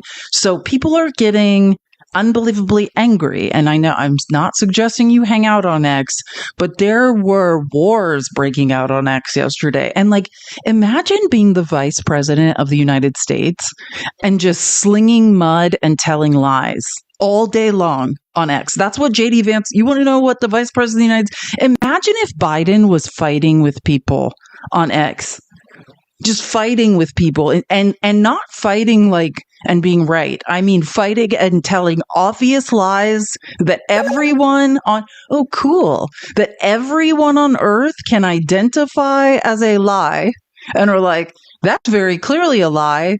What are you talking about? And it's like JD Vance is a Yale educated lawyer who's beholden to the ethics of the bar and is very clearly pathologically lying. And he knows, yeehaw, thank you for the hat. And he knows that MAGA will just back him up. Like, I have never seen something like I'm about to show you. I've never seen a vice president engage in something like this.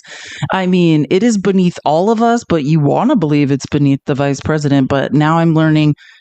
Yeah, like, can you imagine if Kamala was doing this? If just like, and I just want to stress, it's not like he was on some like righteous fight where JD Vance was telling the truth.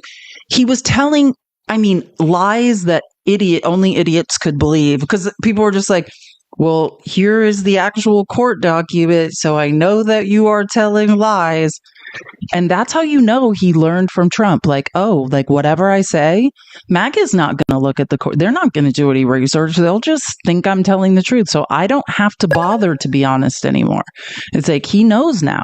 Honesty is not a necessity when it comes to MAGA. So if you're like, who the hell is this? Jon Favreau, this is the Pod Save America host. Okay. And who got in this brutal war that spread, I mean, like wildfire across X. I mean, people, I spent hours watching this fight happen. Like, you're like, it's not safe on X. It is definitely not safe, but it is fascinating. It's like, I love to watch things. And this was one of the most scary, fascinating things I've ever seen, because Jon Favreau, who's one of the hosts of Pod Save America, was like, hey, JD Vance, like, you guys disappeared this person who a literal judge said could not be removed from this country. And then your response, once The Atlantic broke the story that you've done this, is they admitted this is a mistake. We shouldn't have done this. Right? Because that's the right thing to do. The Department of Justice said, yeah, like, we made a mistake. But then Trump's like, we're not bringing him back. We're just going to leave him to rot in a dictator's labor concentration camp, because that's the answer. So again, that's who's going to talk. And the fight started between Jon Favreau, the Pod Save America host, and JD Vance.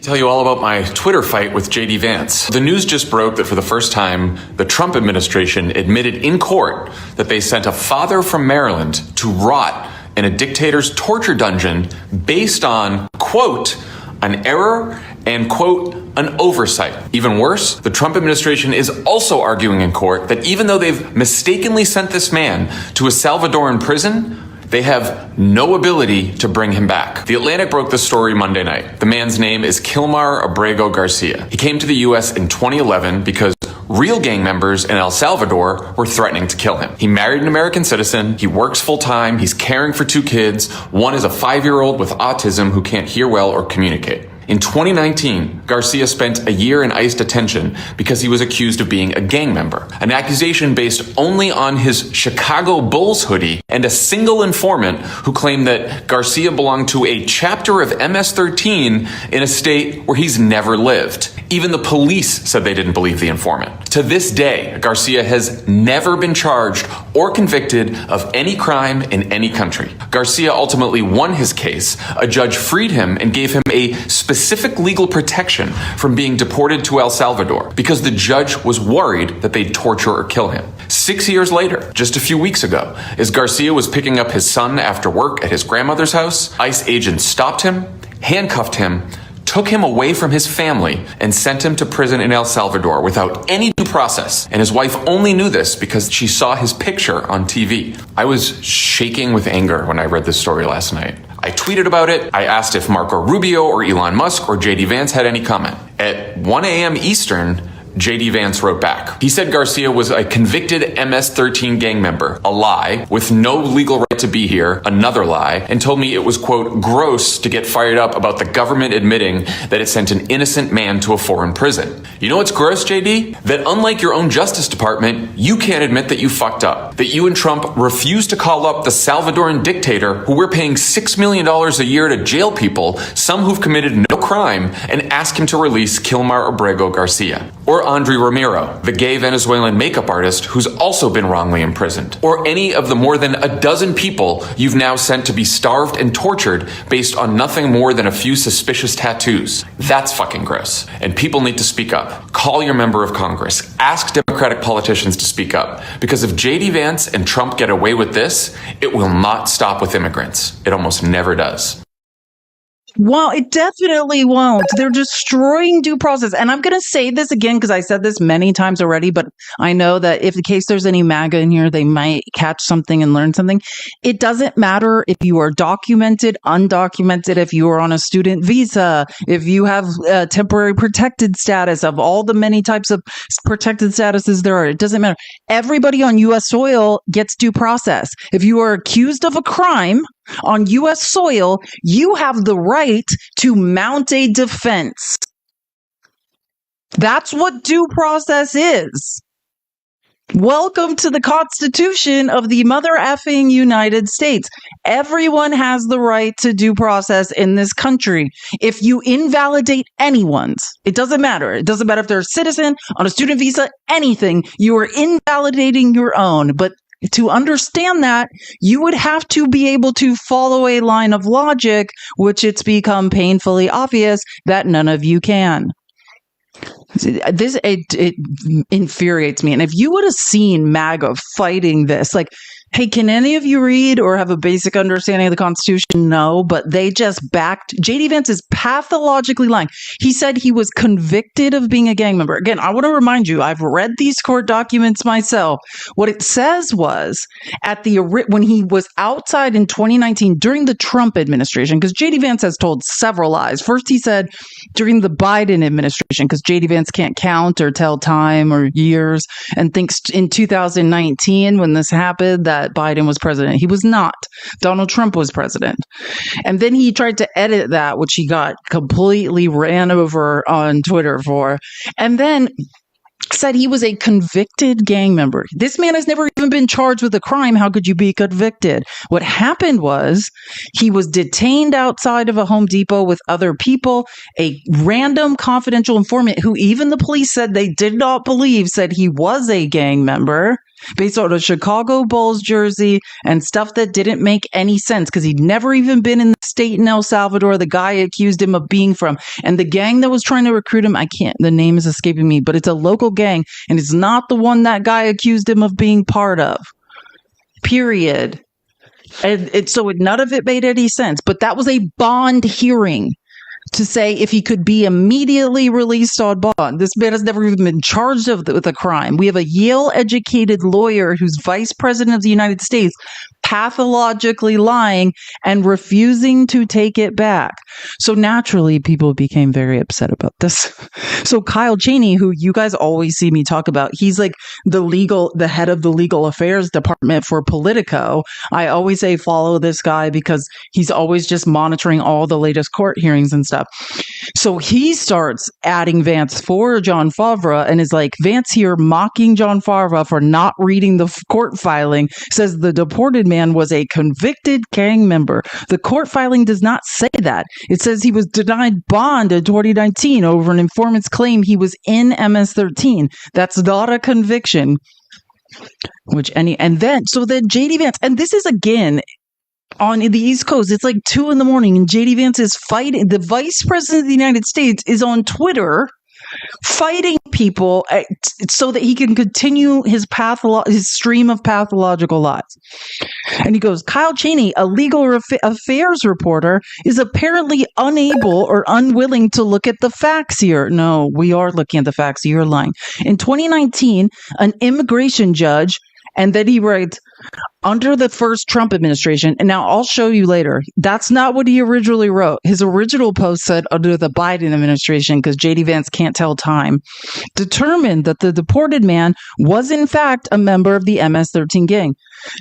And again, he was never charged with a crime. This was a hearing about whether he would be immediately released on bond or he'd have to wait in custody for a real trial. I just want to, again, get that fact. He also apparently had multiple traffic violations. So let's say the first part is this was just about a bond hearing and is not true. So JD Vance is now saying traffic violations can, in fact, have you detained. Like, what the F? He also apparently had multiple traffic violations for which he failed to appear in court. A real winner. JD, please, you're an embarrassment to yourself.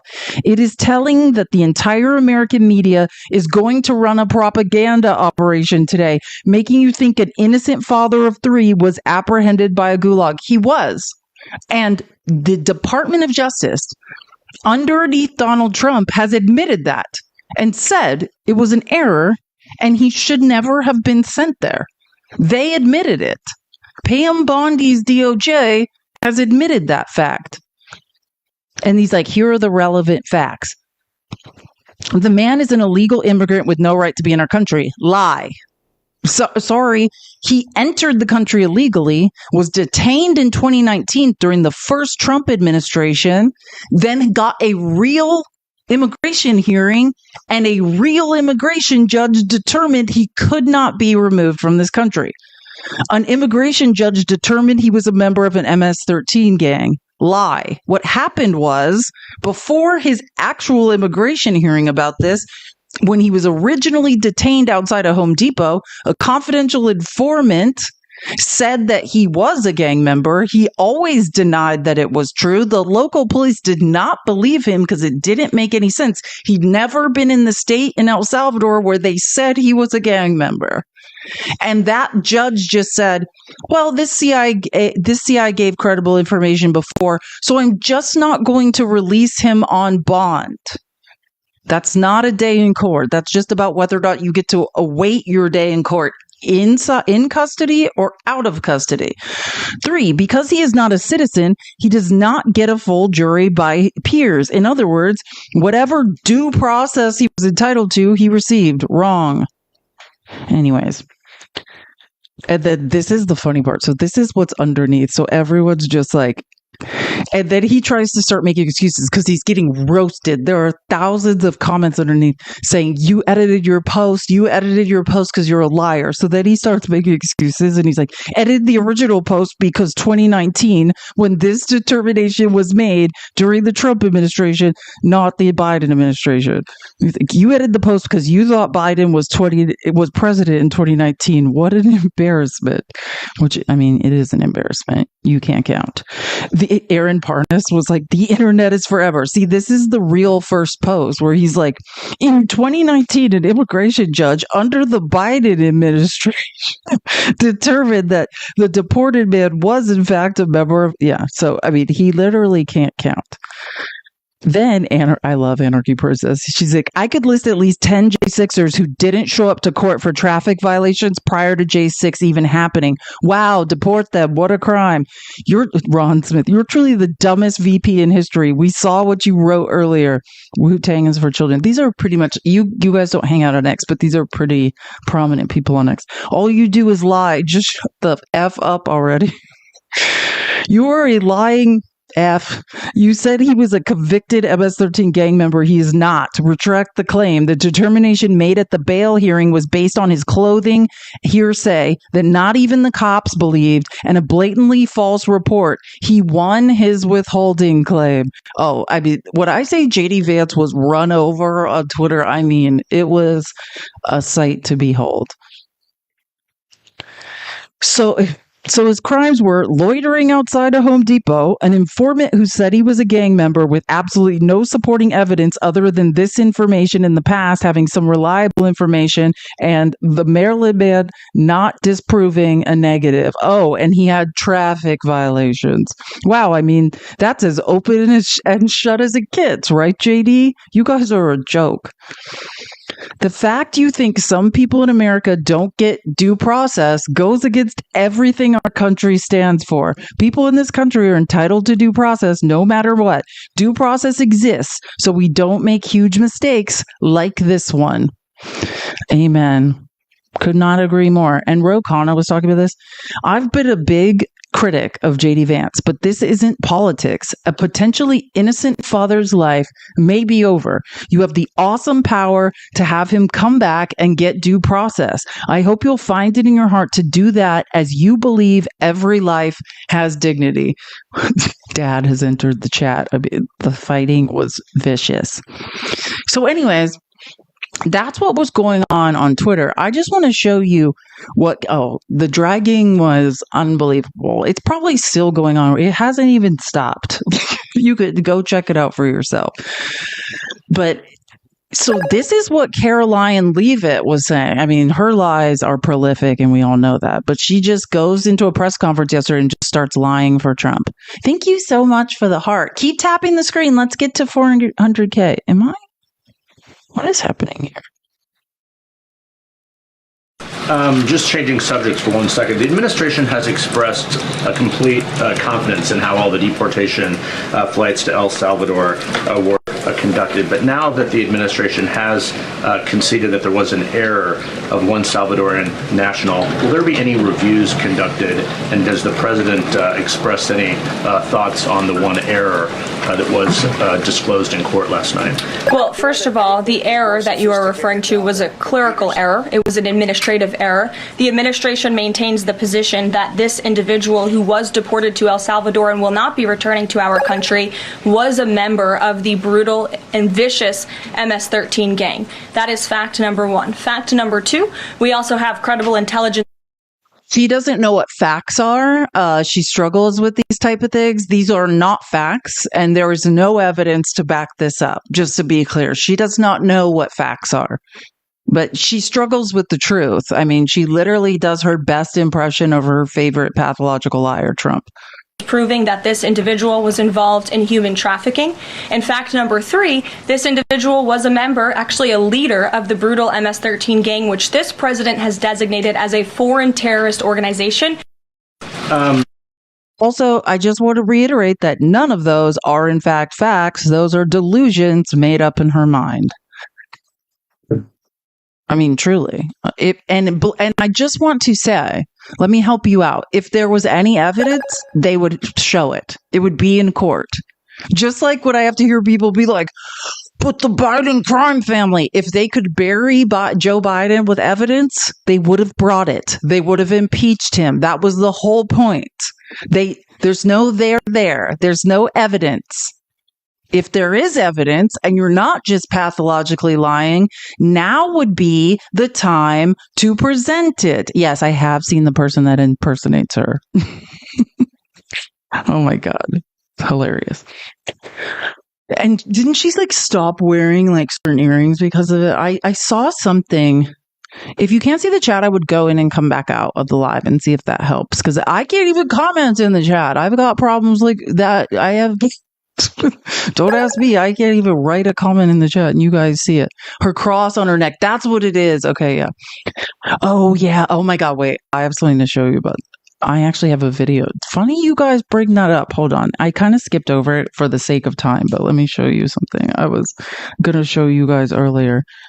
It's a creator I like. His name is Steve Schmidt. Well, like I said, he's a oh, sorry. To see the drama of this, but I think his name's is it Steve Schmidt? I might be making that up. I'll tell you in a second. But he's talking about Caroline Leavitt and I was about to say Pam Bondi, not Pam Bondi. What's the blonde woman? Paula White, the Donald Trump's spiritual leader, who's actually a grifter, just like Trump. I've showed you guys many pictures.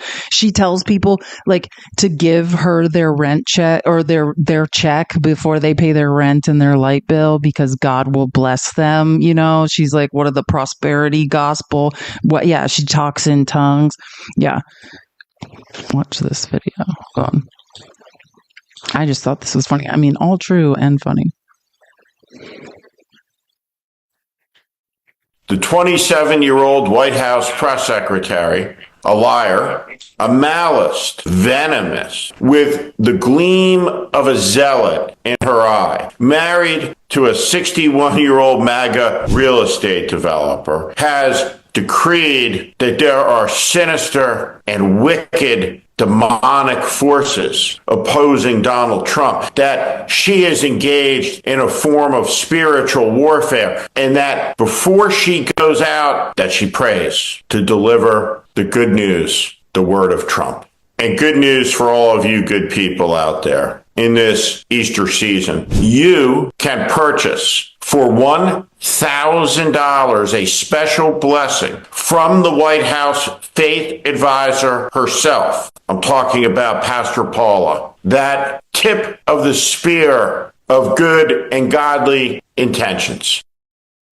But just in case you guys have an extra 1,000 laying around, just letting you guys know that you too can get a blessing from Paula White. She can pray in tongues over you and make no sense. Just save your money.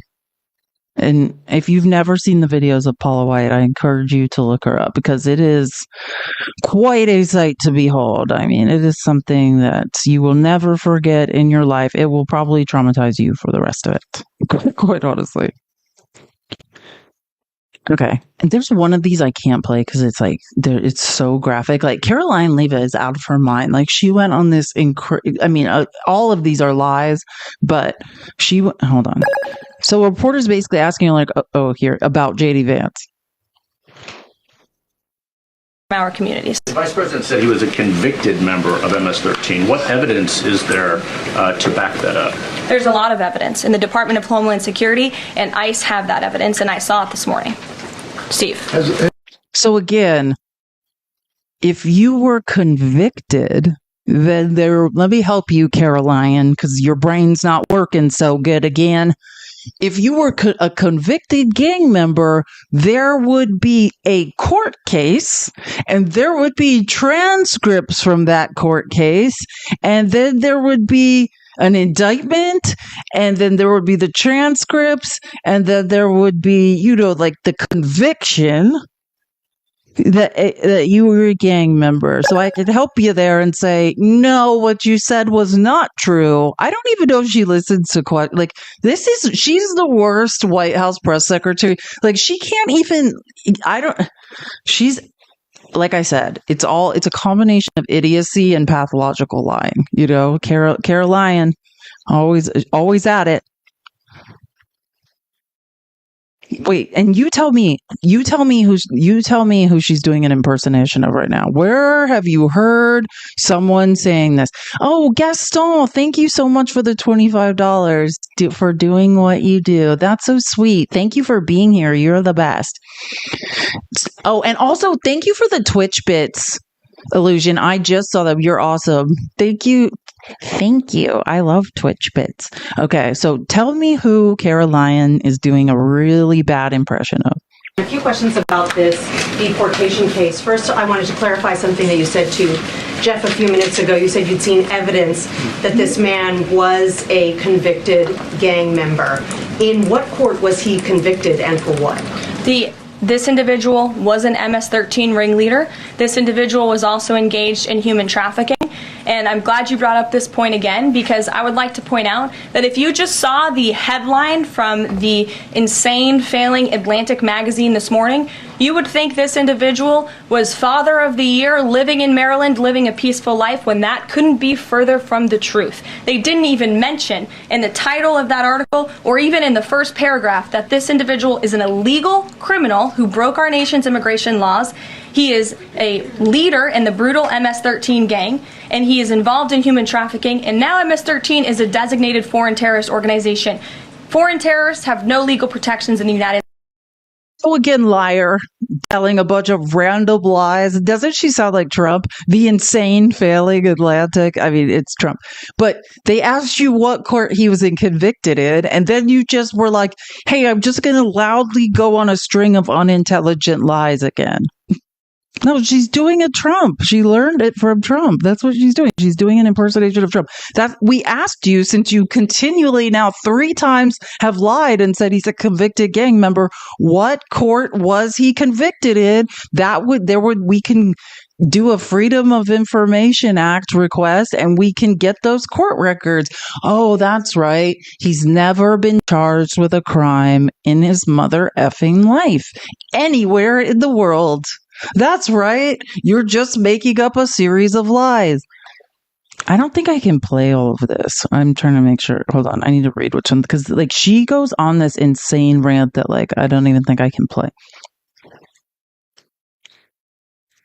Hold on. I think that maybe this one's okay. We'll see. I'll just stop it if she goes crazy. Ordered that he should remain in this country. So are you saying that it is okay to ignore a judge's ruling if you don't like it? Who does that judge work for? He's an immigration It was an immigration judge who works for the Department of Justice at the direction of the Attorney General of the United States, whose name is Pam Bondi, who has committed to eradicating MS-13 from our nation's interior. And let me tell you why we've made this commitment. MS-13, may I remind each and every one of you. Nope, that's it. That's the part. I couldn't remember when it was coming. She goes on an crazy rant and she lists beheadings, rapes, all sorts of things, and says that they did them, which I looked some of these cases up. Again, there's no proof. She's just saying things, like a couple things MS-13 did, and then other things that immigrants did. But again, just a string of unsubstantiated lies. But it's like, her point is she's trying to scare people into silence by saying like a list of brutal things that have happened. But again, can't even be accurately attributed to MS-13. So, yeah, and I can't play them because I promise you this live is going to get a violation. But the best part is, so she says this, right? Like, they're just like, what are you talking about, lady? And then my favorite immigration lawyer, Aaron Reichlin-Melnick, who's a genius, basically responds to this clip and is like, Leavitt's answer here is a complete and utter non sequitur. And if you don't know, non sequitur in Latin is Latin for, some of us took Latin, it means it does not follow. Right? It means nothing you're saying makes any effing sense, weirdo. That's what it means in Latin.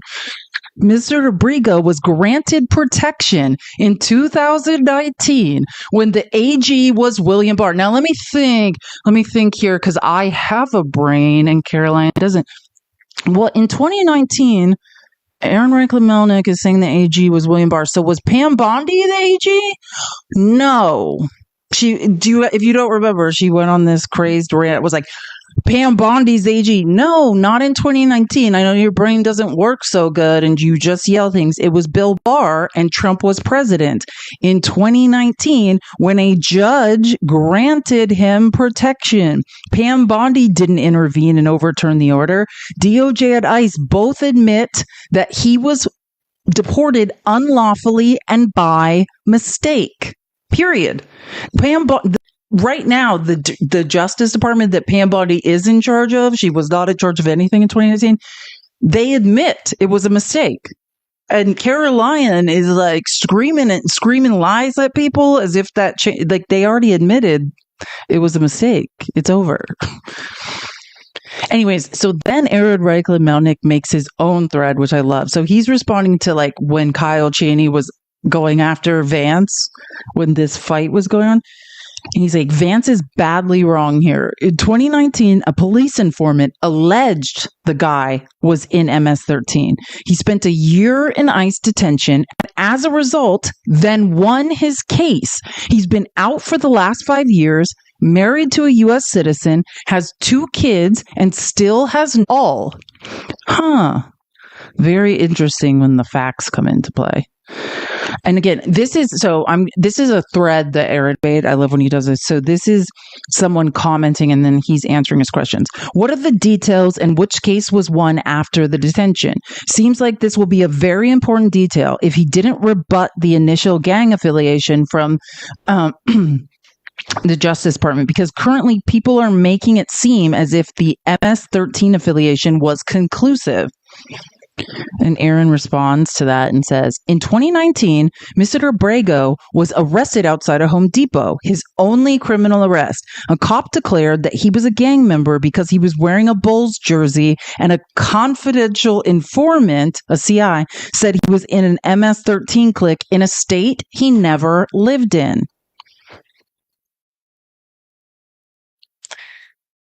When ICE filed evidence against Mr. Abrego in 2019, it submitted its own arrest document, which falsely claimed he had been arrested as a part of a murder investigation.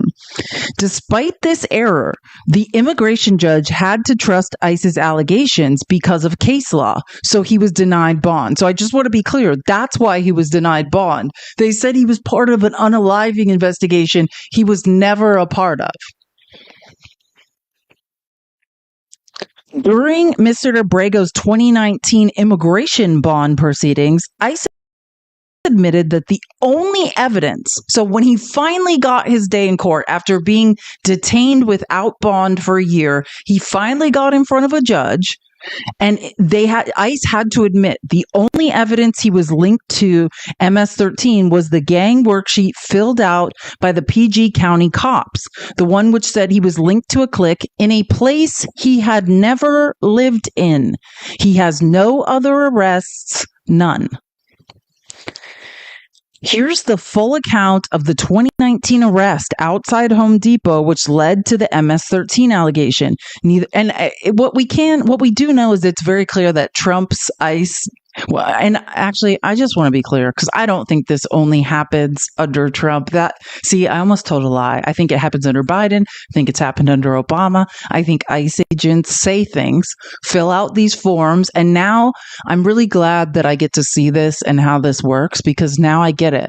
I think that immigration, if you guys know Rollo on TikTok, who's an immigration lawyer, and I think he's been trying to get this point across, and I have not fully grasped how terrifying this is. So I'm glad that I get to witness it. Like this 8-point checklist that gets you sent to El Salvador.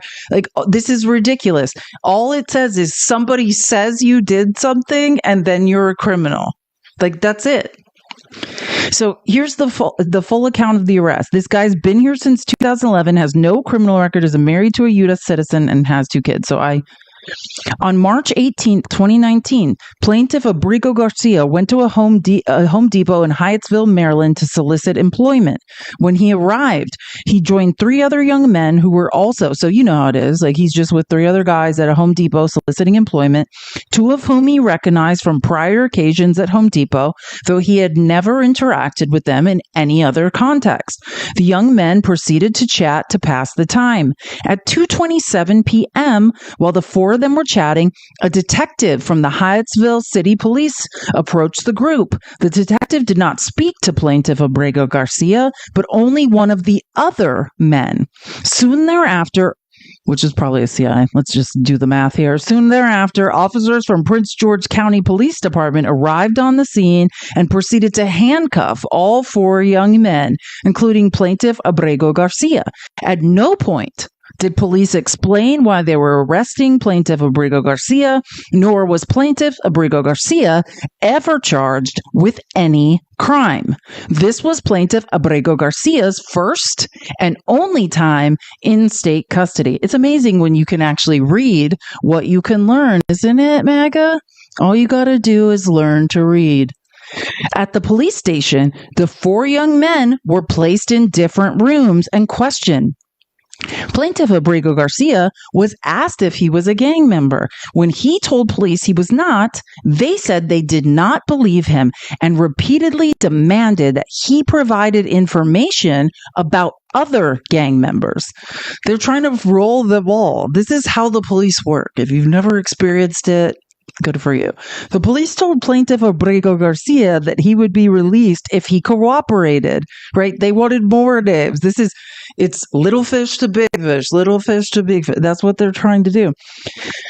But he repeatedly explained that he did not have any information to give because he did not know anything. This is what you get when you're just innocent.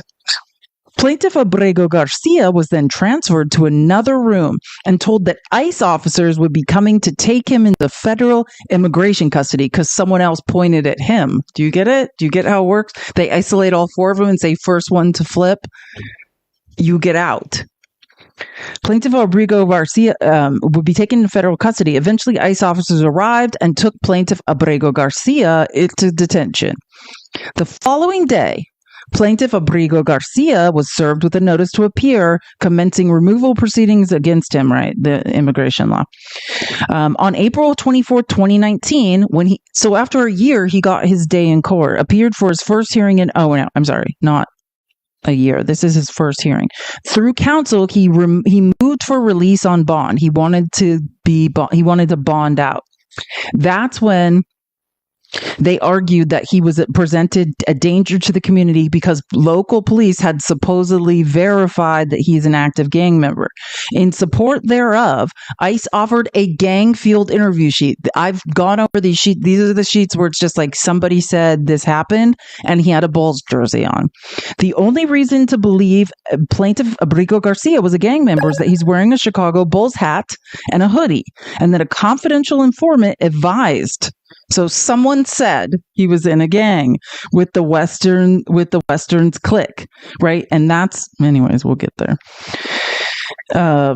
According to the Department of Justice and the Suffolk County District's Attorney's Office, the Westerns clique operated in Brentwood, Long Island, in New York, a state that Plaintiff Abrego Garcia has never lived in. The attorney for Plaintiff Abrego Garcia subsequently made multiple attempts to obtain additional information from law enforcement concerning these allegations. Prince George's Police Department indicated that it did not have any incident report containing his name. He never did anything, is what we're learning. The Hyattsville City Police Department, on the other hand, confirmed it had an incident report for the Home Depot incident, but that only 3 people were named, and Plaintiff Abrego Garcia was not even one of them, nor did it have any other incident reports with his name in its database. His attorney also contacted Prince George's Police Department Inspector General, requesting to speak to the detective who authored the gang sheet, but was informed that the detective had been what? Suspended. A request to speak to other officers in the gang unit was declined. What do you got? I mean, are you getting the picture now of how this goes? Being brown outside of a Home Depot is the actual crime here, in case anyone's not getting it.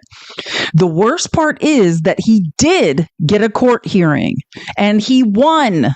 An immigration judge ruled that he could not be deported to El Salvador. After winning, he was released from ICE detention and spent the last 5 years seemingly living a law-abiding life. Another thing to know is that in immigration court, immigration judges often view case law as requiring them to trust police reports, which is the scariest thing ever.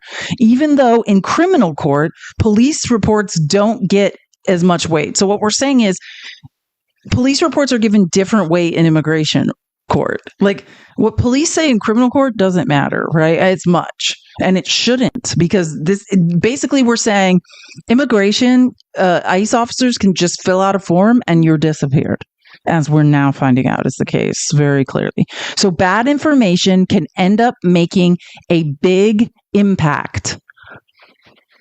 I love this guy. Adding some further context here, this occurred in the context. So when JD Vance is saying, lying that he's a convicted MS-13 member, Aaron Reichlin-Melnick is going back and saying, adding some further context, this occurred in the context of a bond hearing where ICE did not have to prove anything.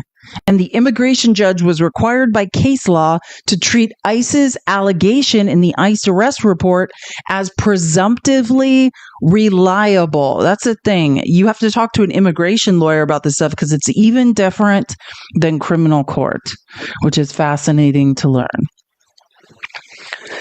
Vance's statement ignores that. 1, the Trump administration agrees it illegally deported Mr. Abrego. 2, since he was released in late 2019, he has no criminal issues. And 3, ICE admitted the only evidence of MS-13 membership was the 2019 police report. What do you know? Isn't it funny when you learn to read what you can find out? I find it all very fascinating. Oh, wait, I forgot one piece of this. Hold on. I'll conclude by noting that it is absolutely staggering, which, God, I'm with you on this, Aaron, staggering that the Vice President of the United States is openly defending what his own Department of Justice admits was an illegal deportation in direct violation of ICE policy and binding law. And not to just mention, not a vice president who's passed the bar, a Yale-educated lawyer who's beholden to the ethics of the bar. The immigration judge, why could he not be deported to El Salvador? Was the assumption he'd be in danger there? If so, why would he be in danger? And Aaron answers, I don't know why he bothers to answer people's questions, but he always does. The immigration judge granted a protection known as withholding of removal, which is a harder to win form of asylum that offers fewer benefits. You don't get a green card. He proved it was more likely than not he'd be persecuted in El Salvador if he was sent there. Yeah, this is the Gestapo. That's what we're watching. Just rounding people up. Oh, I forgot. There's even more. I forgot that he went on. So someone else asked, is it true he could be legally deported to any other country? Yes. Withholding of removal applies only to one country. So just to be clear, the craziest part is he's sent to the one place he could not be sent to. However, if the government wants to deport someone granted withholding of a removal to a third country, they are required to provide notice and an opportunity to challenge that decision. So, I mean, I think we get the point here, and now I want to play I love this video. I'm just going to show you now because I know you're going to ask me. I didn't know who this guy was, but I like him. His name's the Gray Canary on TikTok. I've never seen a video of his, but he was making a video about this, and I want to show it to you guys because I think you're going to love it. Can we get to 400K? I think we've pretty much stopped tapping the screen. And can everyone share the live with 10 people? I appreciate it so much. And Ellen, thank you so much for the $10 on Venmo. You're amazing and beautiful. Thanks. She said thanks. Thank you, Ellen. So again, the Gray Canary, gray is spelled with an A, not an E. J.D. Vance said that the accidental administrative error deportation of an innocent man to an El Salvadorian prison could be justified because he did have traffic violations. A reminder that parking tickets qualify as traffic violations. J.D. Vance is suggesting that perhaps simply by having parking tickets, you, without due process, could be put in a van on a plane and deported to an El Salvadorian prison. And when I say you, what I mean is the only way to determine whether you are a legal citizen, a legal resident, a legal alien, is through due process. That the moment you say you can't have due process, you and I, whatever our color, whatever our legal standing, whatever our citizenship, are fair game for that process, and they are doing it intentionally. This is how it begins. It has already begun. They will force you as a citizen to make a choice. Do I stand up now? Do I go into the streets now? Because they have taken an innocent man and deported him to an El Salvadorian prison and said they can't get him back because they want to see how you react. Because they know if you don't go out into the streets, they know if you don't protest, they know that if you sit silently by and say, well, maybe this guy was bad, who am I to say? That the next time they do it, they can count on your desire not to feel retroactive guilt about today, They know that they can keep moving the bar. Maybe next time it is a citizen, but maybe a little worse than parking violation, so you're silent on that one. And then by the time it's your neighbor, by the time it's your family member, you would have to admit guilt for months of allowing innocent people to be put in prison. So you don't feel your own guilt. They are testing you. They're finding out whether you have disconnected from your humanity or not. So vote with your feet, as Cory Booker said. The power of the people is greater than the people in power, and now is the time to show it. Don't you love him? He's amazing. Okay, Stroke Man, we read it 3 times, and if you attended class, then you would know none of us are surprised by that. When you have a consistent pattern of shorting the market, then now that for the 4th time that Donald Trump is shorting the market and creating a wealth transfer to happen to the top of the economy, you are no longer shocked by it. So you are the only one surprised that the stock market is down. If you keep spamming the chat with information that we all already, that's what happens when you purposely short the market to create a huge wealth transfer. I'm sorry that you are shocked by that. This is now the 4th time that he has done it. I wonder when people will realize this is a pattern. It's a very specific pattern. It is the 4th time it has now happened. This is just the most dramatic. Here, I'll show you his chat. Because I always tell you, if I ever show you someone's handle before the video, it's because I know you're going to want to know. It's the Gray Canary. Gray is with an A. I've never seen one of his videos, but I love the energy. I feel like we need more of this energy. I'm loving the energy. Keep that up. But yeah, nobody's surprised the stock market is being shorted. This is the short-term wealth grab that's happening right now. This is now the 4th time they have done it. And the long-term wealth grab will be when middle class and poor people pay federal taxes, state taxes, and taxes every time we buy something. Right? This is all a money grab. To depower the middle and lower classes, to make us subservient. This is feudalism. They're draining us of our resources as we speak. Like, you got to start seeing the patterns and stop being shocked by things that happen. Like, it's literally the 4th time. This is a money grab to depower all of us. Anyways, Gray Canary. I've watched that video now 3 times. Really like it. Like the energy. I think, and I love Courier News because we're always talking about like independent news sources that aren't, haven't been corrupted yet. I love the Courier. It's at Courier Newsroom. If anyone, I've showed you guys this a bunch of times, but in case you're not following them, you can follow them all across the internet at Courier Newsroom. Love it.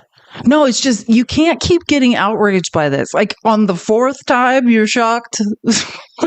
How many are you going to be shocked the 5th time, the 6th time? I promise, I'll cover all of Trump's weird tariff stuff tomorrow. I will. I'll do the research for us all.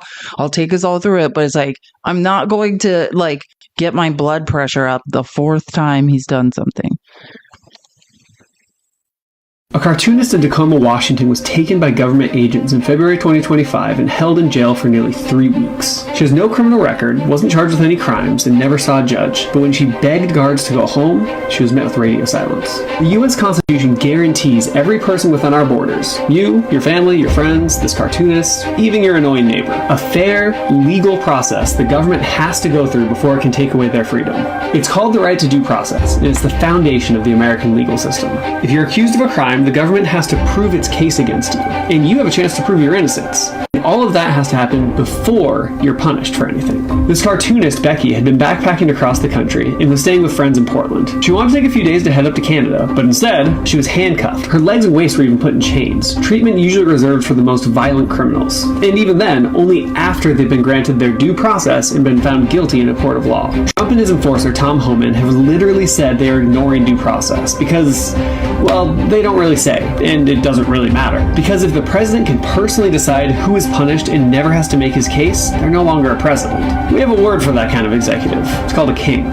While in U.S. captivity, Becky was only given one set of prison clothes to wear for the 19 days she was in jail. And she was forced to stay in a cold room where fluorescent lights were on 24 hours a day. She was routinely wakened up by prison guards and was denied simple things like a pillow and a blanket. She was, however, given a pen and paper and tried to spend most of her time writing and drawing. She says someday she hopes to write a graphic novel about what happened to her. A cartoonist in Tacoma, Washington. This was what the J6ers. Let me just give you the difference. The J6ers had, what was it? Let's all say it together. Due mother effing process. They had a court date, a trial of their peers, heard the evidence, and convicted them. It's fine for them to go to jail because they received due process. What the difference is, no one else is getting due process. Yeah, many of the J6ers pled out, absolutely. But that's the difference, is due process. If you are accused of a crime, you have your day in court in a timely manner. That's what due process is. The J6ers all got that. Oh, I'm kind of getting, I can't even anymore.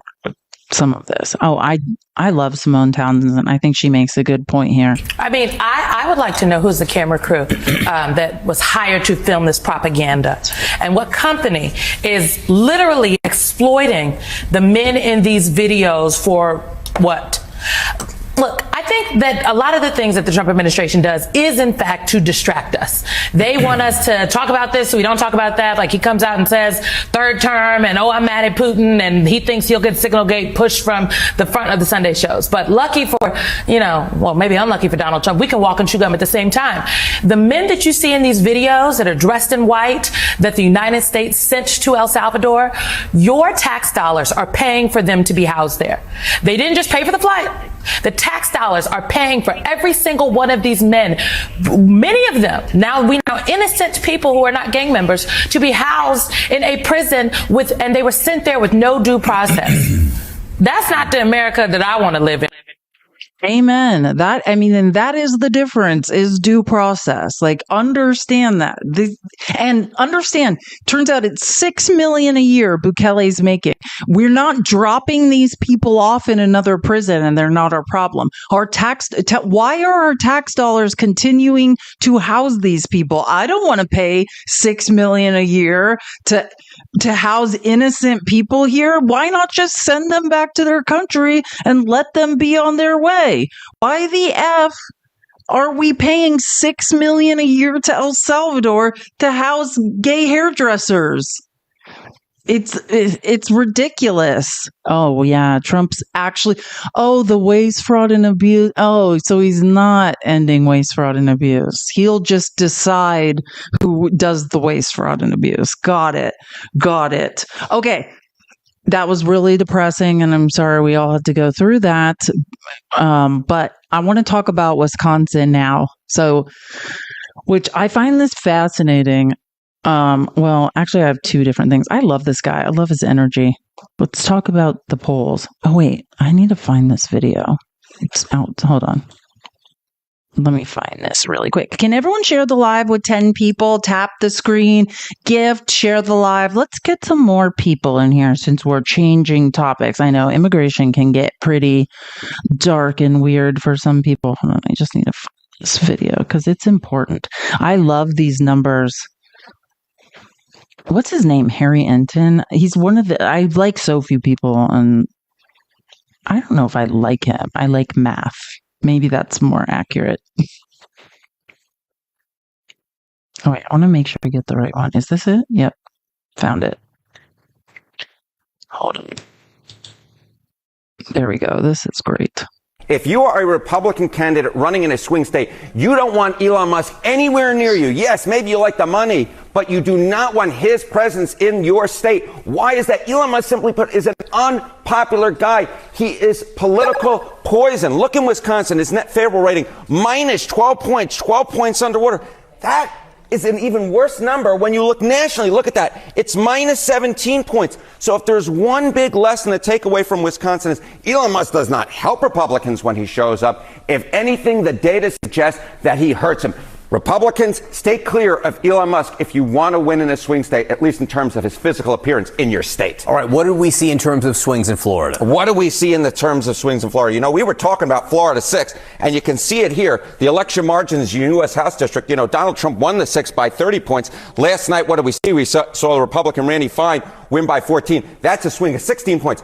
But that's not anywhere near the swing we saw in Florida 1. Look at that. Donald Trump won it by 37 points. The Republican won last night, but only by 15. That's a 22-point swing. We're talking about an average 19-point swing from the baseline back in 2024 in just a matter of 4 or 5 months. These are massive shifts. These are massive shifts to the left. Democrats really have to like this, even if the Republicans add it to their majority in terms of what this potentially means down the road.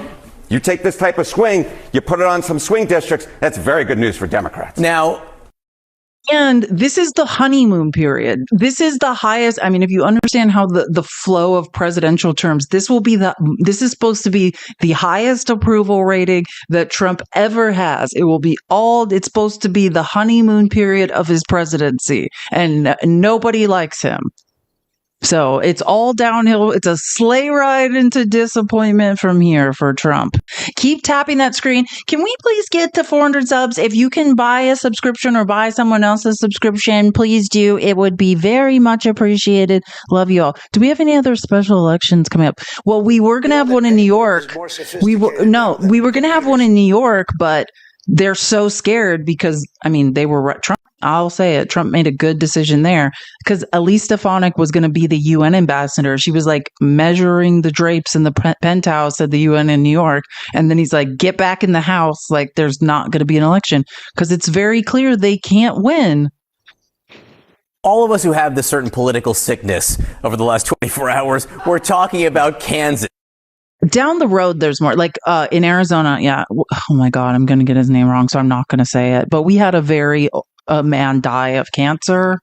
I believe he dies of cancer. It's Raul. Oh my God, I'm not going to say it. But he's like a very famous like immigration and civil rights for Hispanics leader, like longtime leader in Arizona. So no, that's not how you spell it. But you're close. You're close, Renee. But that's not it. There's definitely a J in it. I feel like there's a J. There's a J somewhere in it. I know his name, and I'm sorry. I've been doing this for hours now. But I mean, that's down the road. Like in this group of special elections that were coming up, there were supposed to be 2 in Florida, 1 in New York. And that's why Elise Stefanik is not going to be the UN ambassador, because they're too scared to hold the New York special election because they know they won't win. Harry, why are we focused on Kansas? Kansas is on my mind, and it's not just because I want to go home, Toto. Look at Grijalva, thank you. this. Kansas 4th District election margins. If you go back in time to 2017, what did we see? You know, you remember back in 2016, Donald Trump won the 4th District by 27 points. And then all of a sudden, this ruby red district, Ron Estes won in April of 2017, but just by 6. Ergo, a 21-point swing. Very similar to that average 19-point swing we saw in those deep red districts last night in Florida. And then you say, okay, this tells us something about the political environment going into 2018, where Republicans, of course, lost. And, of course, generally speaking, we look back, special elections and midterm results. If a party outperforms in a special election since 2005, 5 out of 5 times they won to win the U.S. House. Perhaps last night in Florida is a sign of things to come. And again, it's an explanation of why Elise Stefanik is not going to be the ambassador to the United Nations. All right, Harry. Real life talk, people. I'm big on numbers. Like what we're saying is the pendulum is swinging. And I hate, as someone who sees the world in patterns, to just realize these swings are just going to happen. Like it's like we overcorrect hard, right? And then this country tends to like do a correction. And hopefully the correction will happen. Don't get me wrong. I mean, I've never seen the onset of fascism. We are in unprecedented times. But that's what we're essentially seeing in the electorate is the correction. I mean, and it's just funny. It's fascinating because Trump's just like not smart enough. Oh, I just forgot I need to go back to the presentation to not do dumb things. Like if he would have just waited, just stay with me here. If Trump would have waited till after these special elections to do all these dumb things, do you know what I'm saying? It's like, It's fascinating to watch. I don't know if the Democrats are doing anything or if they're like digging their own grave and then piling dirt on top of them. It's like, I don't know. I honestly don't know what the F is going on. Like, it's fascinating to watch. Oh yeah, this is even better. I've got some good. Oh, it was there the whole time. I want to show. Okay. I'll show this. It was out of order. I didn't have to leave the presentation. Okay, so again, the good news though, and like the best news of my life, I didn't even want to express to you guys how worried I was because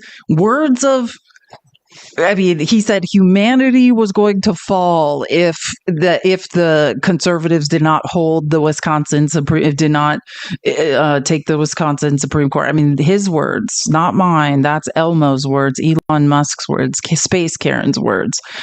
And in unbelievable fashion, Wisconsin said, get your money out of our state and don't come back.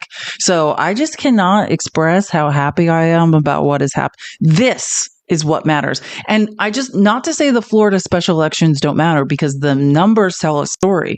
The story is the pendulum has swung. I talked about this at the beginning of the live. Those are the ruby reddest of the reddest districts. We were never going to win them, but to see that shift in points, to make up half the points or more than half of the points, 20 plus point swings in the ruby reddest of the red districts that's why Elise Stefanik can't be. That's why they're like, just kidding, get back in the House. We can't hold a special election in New York because they can't hold the seat and they know it. You can smell their fear. Oh, and this is good. This will make you feel good. Promise. From someone who has been a Florida Republican congressman, is no longer a Republican, but knows the state well from what the message is here tonight. Yeah, a couple things, Chris. I would say less about those races, but now about 40 incumbent Republicans tomorrow morning are terrified. Terrified. If you're in a 4-point district, a 6-point district, an 8-point district, and you've seen the effect of Trumpism on your constituency, you're seeing a swing of 15 points or 20 points in solid red districts. Now you move to a 4 to 6-point district, maybe, where your turnout of Democrats could be much higher. Republicans tonight are terrified. And the second point I would put to this, Chris, I just stepped out of a town hall. We're doing a series of town halls across Florida with a lot of Democratic voters. And to Claire's point, voters right now want to see fighters. This is not a fight within the Democratic Party about who's progressive and who's moderate. This is who's fighting for us, who's trying to make changes, and who's laying down. And here's something that's fascinating. We just talked about this in the town hall. One of the questions we get everywhere is, there's only so much I can do. I can scream, I can yell, I can protest, I can be angry, but what more can we do? I would say right now what we saw tonight in Florida, Chris, is it's working. To all of the Democratic activists who are showing up at your member of Congress's office and protesting, or going to the Tesla dealership and protesting, guess what? That resulted in a 15-point swing or a 20-point swing in a strong Republican district. This is actually an incredible moment where the folks that have been fighting so hard for the last 6 to 8 weeks, showing up these town halls, being angry, calling their member of Congress, guess what? It's actually working. The frustration's real. We feel like we can't tackle Trumpism right now, but it is happening. What we saw in Florida tonight is a reflection of all of these Democratic town halls, of what Cory Booker is doing is actually working and swaying the American. From someone who if you're join the Discord, if you're not in the Discord, there's a link, whether you're on Twitch or YouTube or TikTok, there's a link in my bio to join in my link tree. And if the link doesn't work, just copy and paste it into the browser.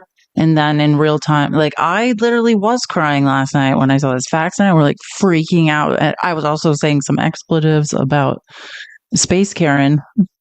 But yeah, I mean, this is a huge deal. Like it's a huge deal. And I thought this was fascinating. Like Dana Bash was saying last night on CNN that she was talking to like Republicans, and they were telling her their goal tonight was to keep Democrats depressed and to keep them from thinking they can actually win. They're trying to kill our spirit, which obviously that didn't work. You know that paper is more sophisticated. Flip side, the Republicans I talked to, it's kind of striking how it's the exact inverse.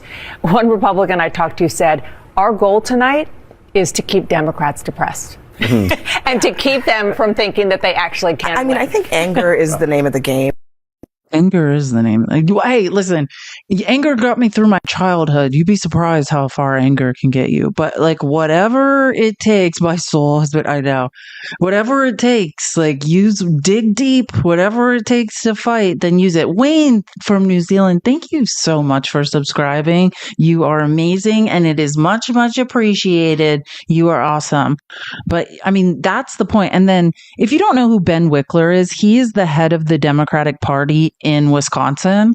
Really smart guy. He said, he responded to what Dana Bash said, and he said, tonight, Democrats remember that they can, this makes me want to cry, that they can actually win, that hope is a renewable source, that through hard work, they can ensure democracy's survival. Condolences to the anonymous scheming Republican CNN source. Oh my God. Hilarious. Jeff Bezos owns, everyone wants to own TikTok. Like, listen, sorry. Again, I'm doing it again. I'm commenting on someone's comment in the chat. No one has any idea what I'm talking about. So I came in the chat and said, Jeff Bezos wants to own TikTok. Listen, I don't have time to do a speech on techno-feudalism right now, but every billionaire in the world wants to own one of the last techno-feudal marketplaces. Absolutely. But there's worse people that could own it than Jeff Bezos. That's for sure. I'm just saying, because like, he owns Twitch, and I can tell you Twitch is a pretty fairly run place. Like, it could be, I'm saying, as far as techno feudal overlords go, Jeff Bezos would not. Jeff Bozo, stop it, Billy.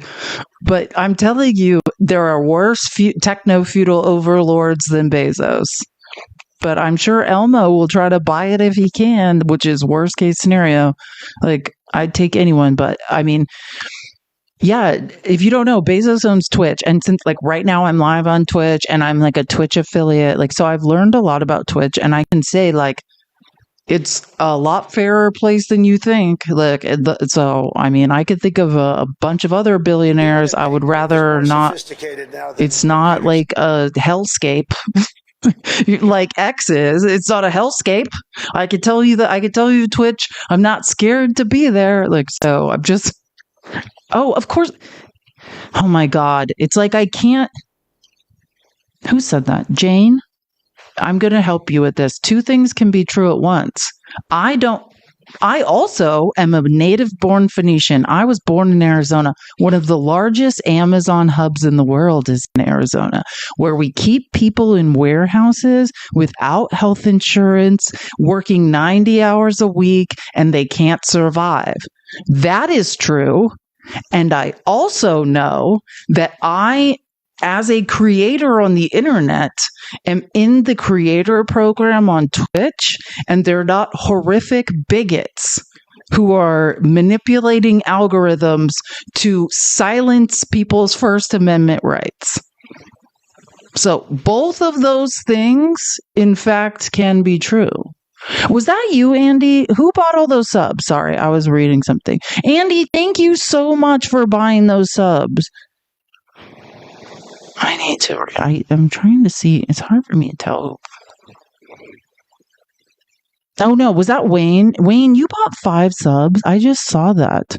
Sorry, it's so hard for me to see who does these things. Jimmy the Gent, Trish, are these? Who bought the second round of subs? Me and Andy. Thank you, Wayne and Andy. You guys are amazing. So yeah, like, is Jeff Bezos a union buster who is cozying up to Trump to make sure his own employee? No, listen, I don't care if Jeff Bezos owns some of Amazon or majority. He is leading that charge. He is horrible on labor rights. Like that. I mean, he is. Like, it's not just what he's doing in America. I could go off about what Amazon does with labor rights. I'm not claiming Jeff Bezos is a bad person. I'm saying on Twitch, which he owns, he is not squashing people's First Amendment rights. That's all. Like, he's like Elmo regularly. If you understood what he's doing, the worst case scenario would be him taking over TikTok. Another bad, I mean, I don't think it would also be great. I mean, it just depends on what they want to do with it. But I'm just saying, like, and I don't know. He could have a different plan in mind for TikTok. I'm just saying, from what I've seen on Twitch, it's a fair reasonably safe space. Like they're trying to actually create some safe spaces on Twitch, and like it's not like a literal waking nightmare. That's all I'm saying. Like that's all. I'm not promising it's going to be great. I'm saying it is literally not worst case scenario. That's all. Not much hope. I'm just saying. Oh, I want to show the clips of Judge Susan Crawford, our new Supreme Court judge in Wisconsin, because it was awesome.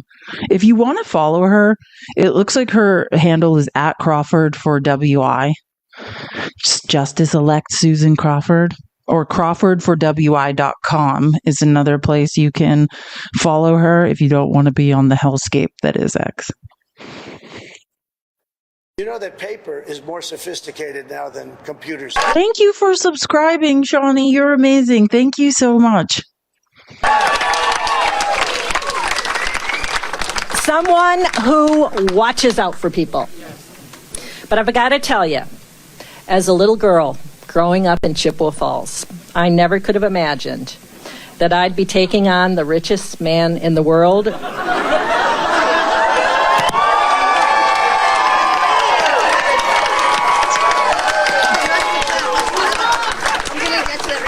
For justice in Wisconsin. And we won.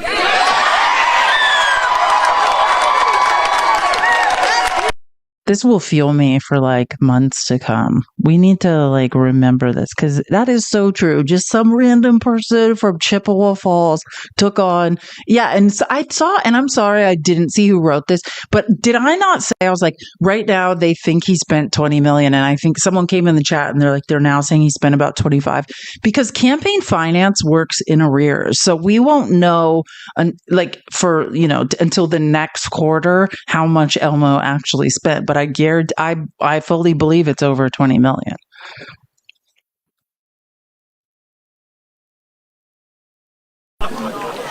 So today, Wisconsinites fended off an unprecedented attack on our democracy.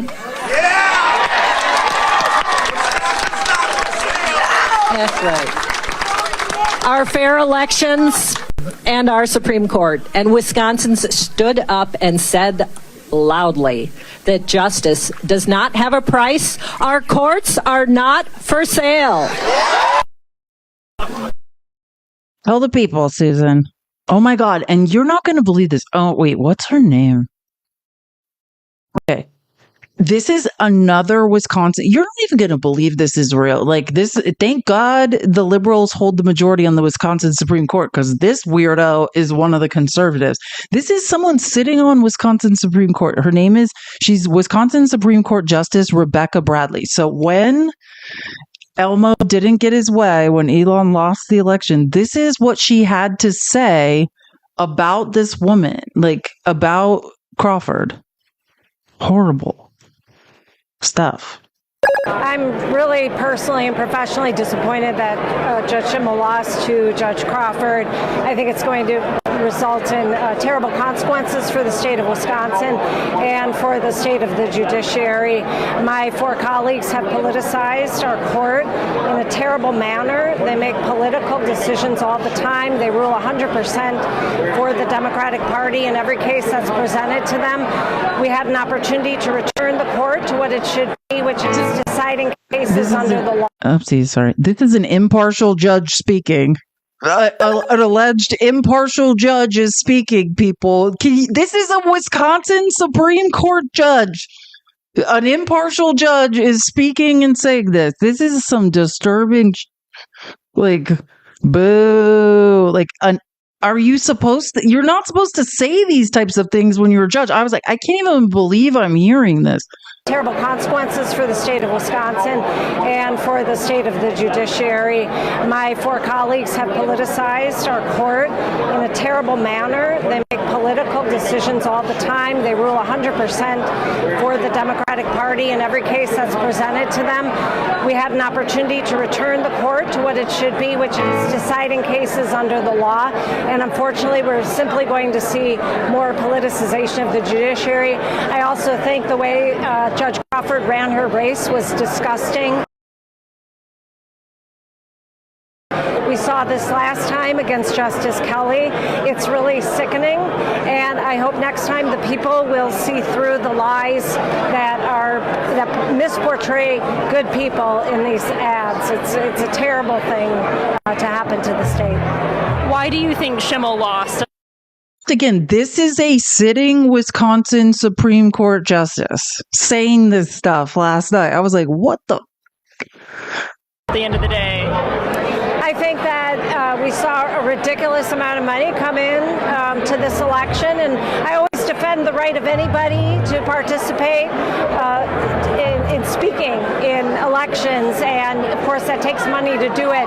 But when you see $100 million plus being spent on one state Supreme Court race, that is telling you that the Democratic Party is buying another justice, just like they did with Justice Protasewicz. It needs to. You add together all the billionaires that donated to this election, they don't equal what Elmo spent.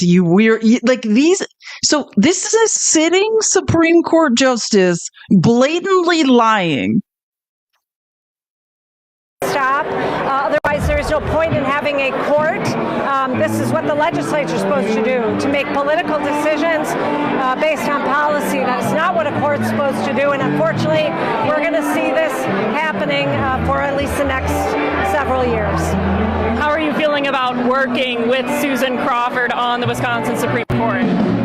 I'm not looking forward to working with her because I think she's, as they have accused us of, and it's simply not true, she is bought and paid for by the Democratic Party. I challenge her to rule one time against the Democrats. I haven't seen that yet from any of my liberal colleagues. But having said that, I will work with her like I've worked with all of my other colleagues and get the work done. And people are like, who's this lady that's been hitting the sauce? Because I agree. Does she look like she has all her wits about her right now? This is a sitting Wisconsin Supreme Court justice, a conservative justice who will be sitting alongside Judge Crawford, who just said all this embarrassing stuff. I mean, she can't be sober. That's my opinion. But like, who would ever say this? Look at her. Like, come on. Who would say this? And again, her name, let me just make sure I get it right. Wisconsin Supreme Court Justice Rebecca Bradley. That is an impartial judge just said all that and then lied and said Democrats poured money into this race. Again, well, don't worry. I got the graph to back this up. Here we go. And again, campaign finance works in arrears. So these aren't final numbers. This is what we knew at the end of the last quarter, what had been spent. So Elmo's already at 19 million. This is Diane Hendricks, Elaine. Oh, those scary wackos.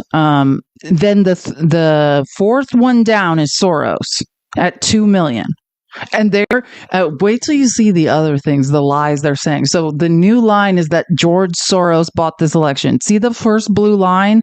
That's Soros. Now you tell me who bought this election. You just see there's two Elaines, Elizabeth and Richard. They're married. So top 6 people at Soros. Who tried to buy this election? And a Supreme Court justice is out of her mind lying on camera. And again, these aren't the final numbers. I guarantee you when the next quarter ends and the final campaign finance numbers come in, Elmo will be well over 20. Yeah, they're mad. And whenever they don't get their way, they lie. And you could see it goes, Soros spent 2, J.B. Pritzker, I always tell you, the governor of Illinois, he's the heir to the, oh my God, I always get it wrong, the Hyatt fortune. And he spent it looks like 1.6, 1.7. But you tell me who spent the most. I'll help you. Let me help you. It's not liberals. It's not progressives. It's not Democrats. But nice try with the lies. I think we could very clearly see here who spent the most and tried to buy an election. It's almost like the sitting Supreme Court justice in Wisconsin is a liar. Yeah, the red bar is bigger. I know. Thank you. I mean, it's that simple, but don't try to get MAGA to tell the truth. It's pretty much above them. I love this. So Rod Filipkowski was like, he wore the cheesehead hat in Wisconsin, spent $20 million, paid people to sign petitions, paid people to canvass, did $1 million giveaways, a rally, TV interviews. But I guess people in Wisconsin didn't appreciate an oligarch trying to buy their civil liberties. Like, could not agree more. Preach. Weirdo. Wisconsin, they cannot be bought. And I love this. So do you know, I've been talking a lot about Derek Van Orden in particular. I don't really know Brian Steele, but Representative Derek Van Orden is the Republican who keeps scheduling town halls and then changing the location and only letting Republicans that like him in. And his constituents are like in the streets in Wisconsin, like screaming that Derek Van Orden won't talk to them. Well, look at this. So Manu Raju's reporting and saying, and I remember this now. They were basically saying, hey, if the liberals, basically, if they weren't allowed to gerrymander the voting maps, that they would not be reelected. Because if the maps are drawn fairly by an unbiased third party, they won't be gerrymandered. And Derek Van Orden and Representative Derek Van Orden and Brian Steele would end up losing their seats if Dem-backed Susan Crawford wins the Wisconsin Supreme Court race because of redistricting. We both lose, he told me. So that's why everyone's paying attention to this on a national level. Derek Van Orden is the worst. Ron's like, I guess these boys are in trouble then. Yeah, bye, Derek. Like, do a town hall. Maybe it's time to do a town hall, Derek. It might be time to face your real constituents, not the ones that agree with you and that you'll meet in a secret location and pretend to do a town hall with. It might be time for the real town hall now, but people are pretty angry at you. So good luck. Steele is your rep, Mark? I didn't know that. We'll talk about that later. Good to see you, Mark, my favorite Wisconsin nurse. Ron said, wait, did I already read this? Oh, Trump went all in. Musk went all in. Said Western civilization would end. And I know, I played that quote. He said Western civilization would end if they did not hold the Wisconsin Supreme Court. More specifically, can we all tap the screen? Let's get to 500K as fast as possible. Love you all. We can do it.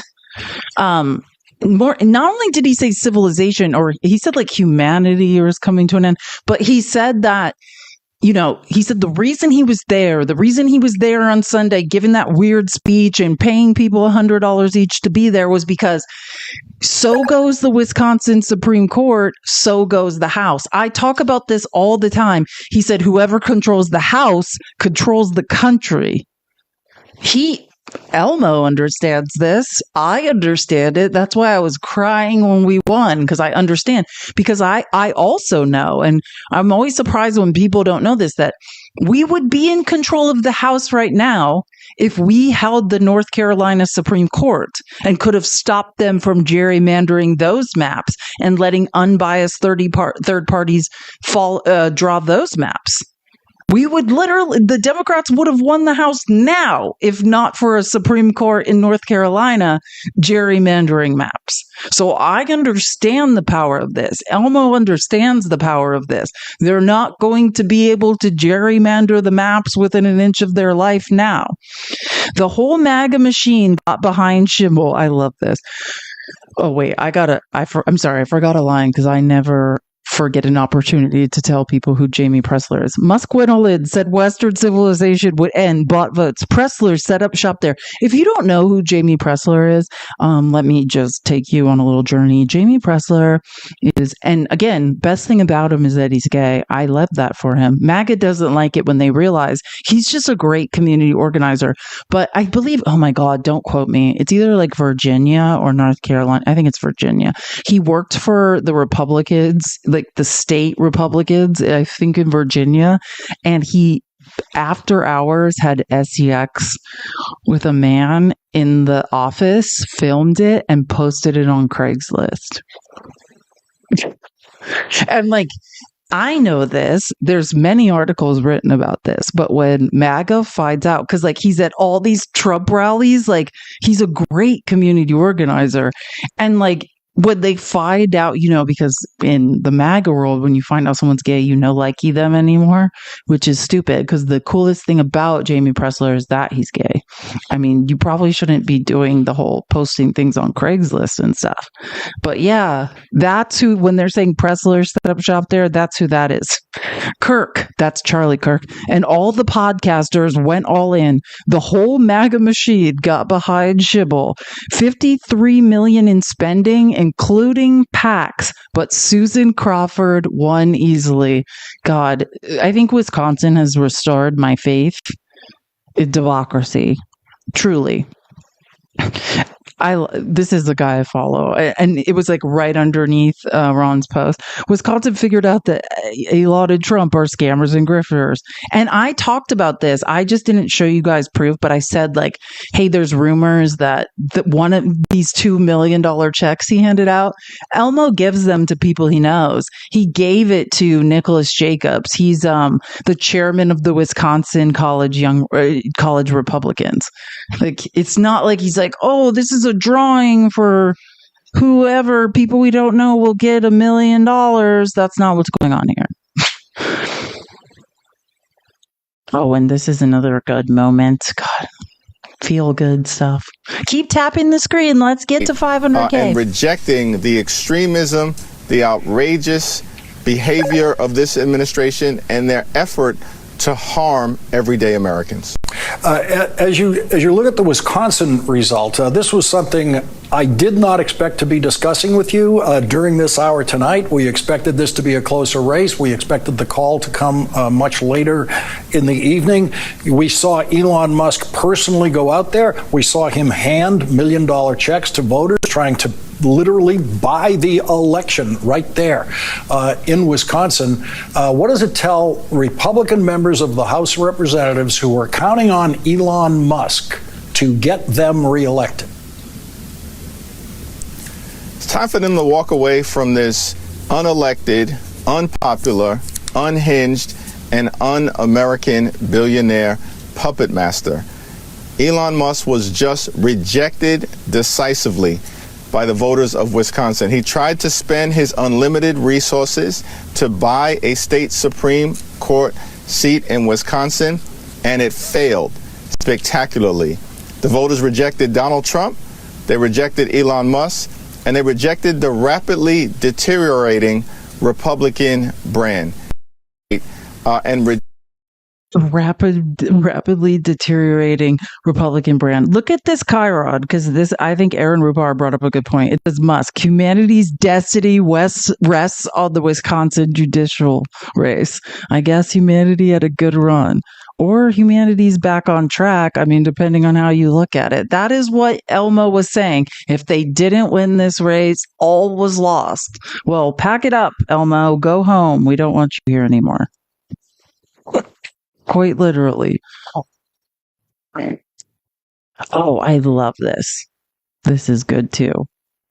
And in case you didn't know this, like, because, the reasons Elmo gives for caring about an election in a state, there's always more. And I don't know how many people have heard this. Do you understand what his business interests are in Wisconsin?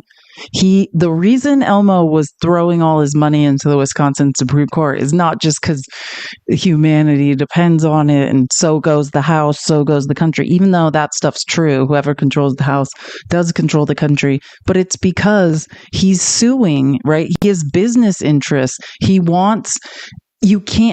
only third-party dealerships can sell cars in Wisconsin. I used to work in the automotive vertical in advertising. This is a long contested things.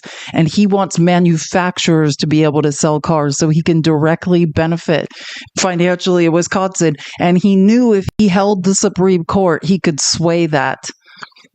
I think that Elon Musk has a number of interests here. One is that one of his companies, Tesla, has a lawsuit against the state of Wisconsin that's moving its way through the Wisconsin state courts. So he's got some stakes in the judiciary in Wisconsin, and he wants to have some impact and influence over judges here. And he also, as you know, is working as Donald Trump's right-hand man in sort of unelected, unappointed capacity, and he's got paid canvassers going door to door in Wisconsin that say to put Schimmel on the court to protect the Trump agenda. So those are his interests, and he has spent now over $25 million at last count that I've heard of. I'm working hard to make sure that voters understand that they should not stand for this, that we should not allow a seat on our Supreme Court to be bought, and the court's not there to advance a partisan agenda. I think. Oh, the court's not there to advance a partisan agenda? Well, tell the entire conservative party that. I think there's some major confusion about what the job of courts are. If you rule not in favor of conservatives, they literally, they want to impeach you, oust you from the country, throw tomatoes at you. Someone tell the conservatives that the point of the judiciary is not to advance partisan agendas. Like, I think we know that. Now listen to Scott Walker spewing lies last night after Susan Crawford won. So do you think that was compelling? I think it's an interesting tactic. It's a little Saul Alinsky-ish in the sense that you've got George Soros and J.D. Pritzker and Reid Hoffman and all these billionaires who've spent far more than Musk did in this, and now pointing and say, well, wait a minute. I don't think they spent on this. They didn't. Well, collectively, if you look at all the money from outside that was given to her, again, 77% of it came from out of state, only 15% came from Schimmel, and collectively, a number of the analysis. I'm just saying, like in terms of the money from individually, J.B. Pritzker. If you look at the whole outside money that came from out of the state, it's clearly. But you don't think it was a referendum on Musk at all, though? Oh, I think it had a part of it. I think there are a lot of different issues. I think. Just say what drives me absolutely nuts about Jake Tapper. Before CNN had this new CEO who's so pro-Trump, Jake Tapper used to not let someone pathologically lie. Do you know what I mean? Like, if someone was telling a lie, Jake Tapper would sit there and hold their feet to the fire and say, yeah, that's not true. You just said a lie. No, if you add all the money that George Soros gave and all the money J.B. Pritzker gave and all the money Reid Hoffman gave together, it is not even a sliver of what Elon Musk said. The old Jake Tapper used to say the truth. Notice how he just lets people pathologically lie and just brushes over it now. He never used to be that person. Yay, we got to 500K. I'm so happy. Thank you guys so much for tapping the screen. You guys are amazing. I'll update it. But yeah, Jake Tapper used to be, Jake broke my heart too, Eve. That's actually a great way to say it. Like, Jake Tapper was a real, he has it in him, is what I should say, to be a real journalist who does not allow people to lie, but gone are those days. And just not to bring up the chart again, but let's see, could that be true, what you said? Let's see, George Soros is the first blue dot. J.D. Pritzker is the second. Reid Hoffman's the last little sliver at the bottom. Now, if we put all those three slivers together, would it add up to the giant red sliver there on the top? No. It's almost like they just lie. And it's like, Jake, why are you letting these people do this? Everybody added together did not even approach half of what Elmo spent. Period. Why are we pretending otherwise? Space Karen tried to far and away buy an election, and it did not work. And Jake Tapper's like, I'll just let you pathologically lie, and I'm not going to say anything. So this is Brian Steele, who's Mark in the chat's rep, McDoodoo's dad. And then also alongside him and Derek Van Orden, this is the guy who's saying, if the maps aren't gerrymandered, if the maps are drawn fairly, they won't be reelected. So that's this guy. So listen to him tell the same pathological lie. But it shouldn't be lost on your viewers that George Soros has poured millions of dollars in, and the Democratic governor of Illinois, the state to the south of Wisconsin, has also poured millions in. Why? Because the left wants to drive forward a radical agenda. In the state of Wisconsin, we're concerned about parental rights, school choice, voter integrity, and that is why in Wisconsin we're working so hard to get Brad Schimmel on the court. I looked at the numbers. When it comes to George Soros, he's donated $2 million to the Wisconsin State Democratic Party this cycle. Just by comparison, you're looking at $19 million, more than $19 million for Elon Musk and affiliated groups, is why I asked specifically about that. Don't hit them with the truth now. They're not interested in hearing the truth. Let's just look at the slivers again. Is that true? Did George Soros buy? Oh, of course it's not true. I literally can't even take it. And MAG is just like, yep, George Soros bought the election. That makes sense. I heard someone say it, so it must be true because I can't do numbers or words. So I'll just take that as bond. The word is bond. This is interesting too. Look at this. Just so we're clear about the wealth comparison between George Soros, random liberal billionaire, and Elon Musk, the richest man in the history of the world. This is a chart comparing George Soros's wealth to Elon Musk's. Like, there is no comparison to the wealth that Elon Musk is throwing around. It is delusional to suggest it. It is insulting to people's intelligence. Well, MAGA can't find their way out of a paper bag, so they just accept insulting things as reality all the time. But I can do numbers, and words. I can do numbers and words, so I know how absurd it is to continue telling these lies in public.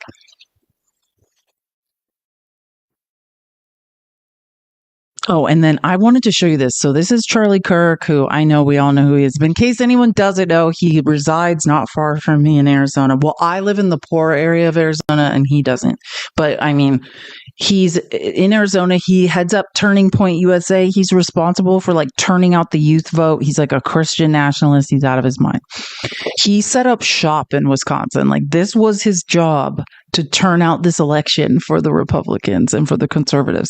And this was his response after they lost, which it's like, am I living in the same world as this man? We did a lot in Wisconsin, but we fell short. We must realize and appreciate that we are the low prop party now. The party has been remade. Special elections and off-cycle elections will continue to be a problem without a change of strategy. We are the party of welders, waiters, and plumbers. No, you're the party of technocrats. You're the party of billionaires. You're the party of taking from the middle class so rich people can have tax cuts. You're the party of welders. Yeah, welders that are going to learn today, maybe, when they're bankrupt. They voted for you once. They're not going to have anything. You're the party of valuing corporations and billionaires. We are the party of people who work with their hands, not for long, who shower before and after work. Is this guy serious? Politics is an afterthought for many of our supporters.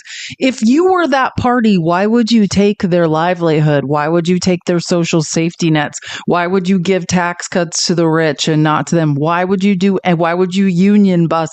If you were who you say you are, Charlie Kirk, like, come on. They have common sense and American values, but they are voters who must not be chased. Democrats have, this is where it gets real weird. Democrats have become the college indoctrinated, institutionalized, and government dependent high prop party. They live for politics. It is their religion. I mean, I don't know about that. Politics, none of us, I mean, I'm deconstructing from religion currently. You're the religious one. You may hate Donald Trump, but he resurrected a dead GOP back to life. Voters who weren't on anyone's data rolls came out of the woodwork to vote for Donald Trump. Our movement must begin to fully fund the infrastructure to match the Democratic machine. Still can't tell the difference between an adjective and a noun, I see. It's Democratic machine. Democratic is the adjective form of Democrat. The noun is machine. Democratic describes describes the machine. As a second grade grammar teacher, I'm happy to help. Our ideas are better. They are actually popular. Are they? It's not looking that great. But we need to match like for like. We need to out-organize Democrats. We need to match their fundraising advantage. Exactly. Don't get me on second grade grammar. I do love an adjective and verb conversation. Let Wisconsin be a wake-up call. Charlie Kirk is out of his mind. Let it be a call to return to the front lines. Yeah, you get up there, Charlie. We wanted November, but to save the Republican, we must string together multiple victories, and that starts in 2026.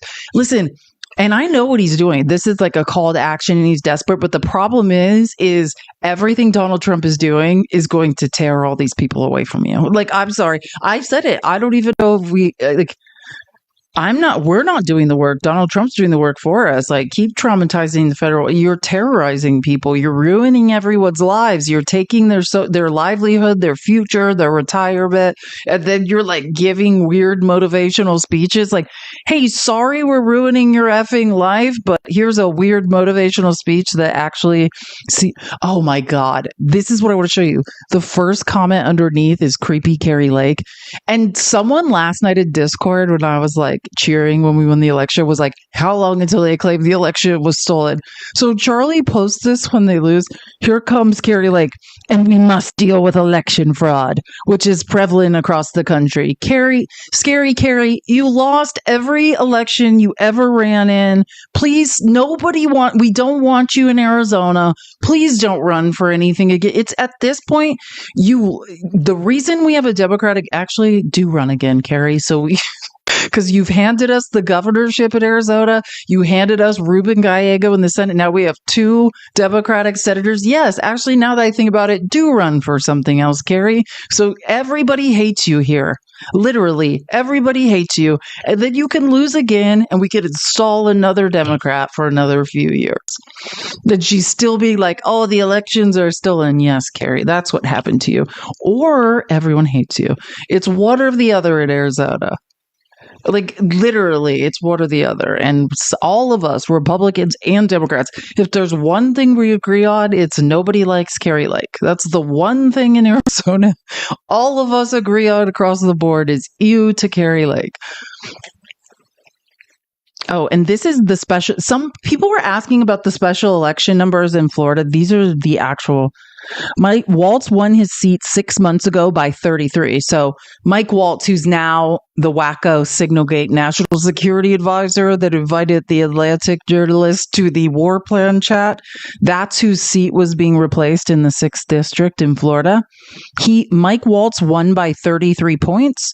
Trump won the 6th district of Florida by 30. And now, I can't remember the final numbers because I think this was posted before the final numbers. But yeah, it's like a 15-point swing. And then in the Florida 1, Matt beat the same woman. Thank you, Andy, for the 5 giveaway subs. You are so amazing. I appreciate you so much. Oh my God. And I need to reset the gift goal. Paper is more sophisticated now than computers. So awesome. Thank you for subscribing. You're amazing. Sorry, lost my train of thought.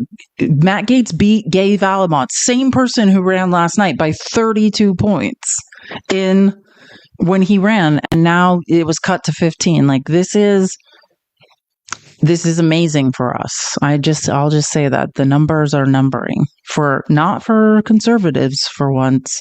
I think what Dana Bash was saying was right. She's saying she had a Republican source who said they wanted to stamp out our hope. They wanted these elections to show us that we could never win again. And the opposite has happened. And now, we know that everyone is shaking in their boots, and I cannot get enough of it. One point, Lawrence, that should have my Republican colleagues quaking in their boots. In the Florida 6. I did not know he was going to say that. I just said that. In the Florida 6 race, which was a Trump plus 30 district, where the margin was cut in half, And we'll see where it ultimately lands, but we know at minimum it was cut in half to around 15 or 16 points. There are 60 Republicans in the House of Representatives who currently represent districts where Trump did worse than 15 or 16 points. And every single one of those districts, there's now a target on the backs of those House Republicans.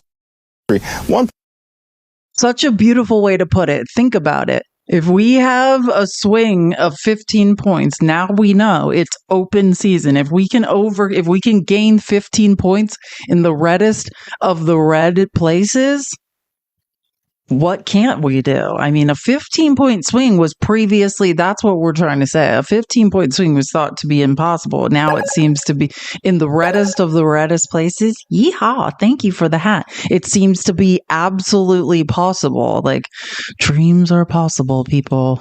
Quite truly. I don't know how else to put it.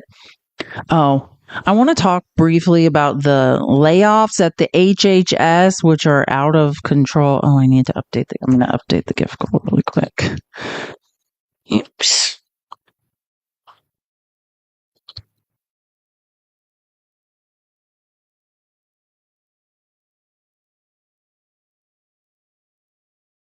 Why is this not updating? Sorry, TikTok Studio. It's making it hard. Okay. It's super disturbing, all of these layoffs at HHS. I mean, it's pretty much a bloodbath at HHS, FDA, all these people. They were told, I mean, I don't know if you saw the protests going on outside the CDC yesterday. They were basically telling them, like, oh, if you have a discrimination complaint, file it with a woman who's no longer alive. Her name was Anita Pinder. She died over a year ago. They're like, contact the person that's no longer alive. One of the most disturbing things, and like, one of the things that moved Cory Booker to tears, like his father had Parkinson's disease, like the award-winning Parkinson's researcher, like has been fired and purged. I mean, Alzheimer research, everything you can imagine that helps people remain alive, medical research has all been canceled. I mean, it's devastating to our economy. And I wanted to talk about why I wanted to show some numbers I looked up really quick. Hold on one second. I want to find this. Yeah. Okay. Here it is. Maybe Trump's slashing of government funding of research is a bad economic idea. The Trump administration has also effectively delayed grants from the NIH, the National Institute of Health, which funds biomedical research, and sought to fire workers at the National Science Foundation. Google began as a graduate research project at Stanford funded by the foundation, if you didn't know that. Trump has also put a cap on indirect funds used for expenses like buildings, utilities, and support staff. A 2019 analysis found that nearly a third of patents rely directly on government funding. Like, this will cripple our economy. It will grind it to a halt. Listen to this. And I read half this paper last night because I was so fascinated by this article. A recent paper by the Dallas Fed found that the government funding and research accounted for at least 1/5, 20% of all U.S. economic productivity growth since World War II has come from the NIH funding, from American Research and Development that we're canceling. This is really killing the goose that lays the golden egg. Sabrina Howell, an NYU professor who has studied the role of the federal government in supporting innovation, said. I say this over and over. Oh, Tana, thank you so much for subscribing. You're amazing. It's biting off our nose to spite our face. For every dollar we invest, our tax dollars into the NIH research, we get $2.56 back. We fuel the economy with $2.56. It's a return on investment. It's making us safer and more stable. There's no reason to cancel medical research. And if you want to read more about this article is a New York Times article. It's fascinating. It's called Trump Science Policies Pose Long-Term Risks, Economists Warn. It links to the Dallas Fed paper, the research paper that bears out like the math on this. It's terrifying.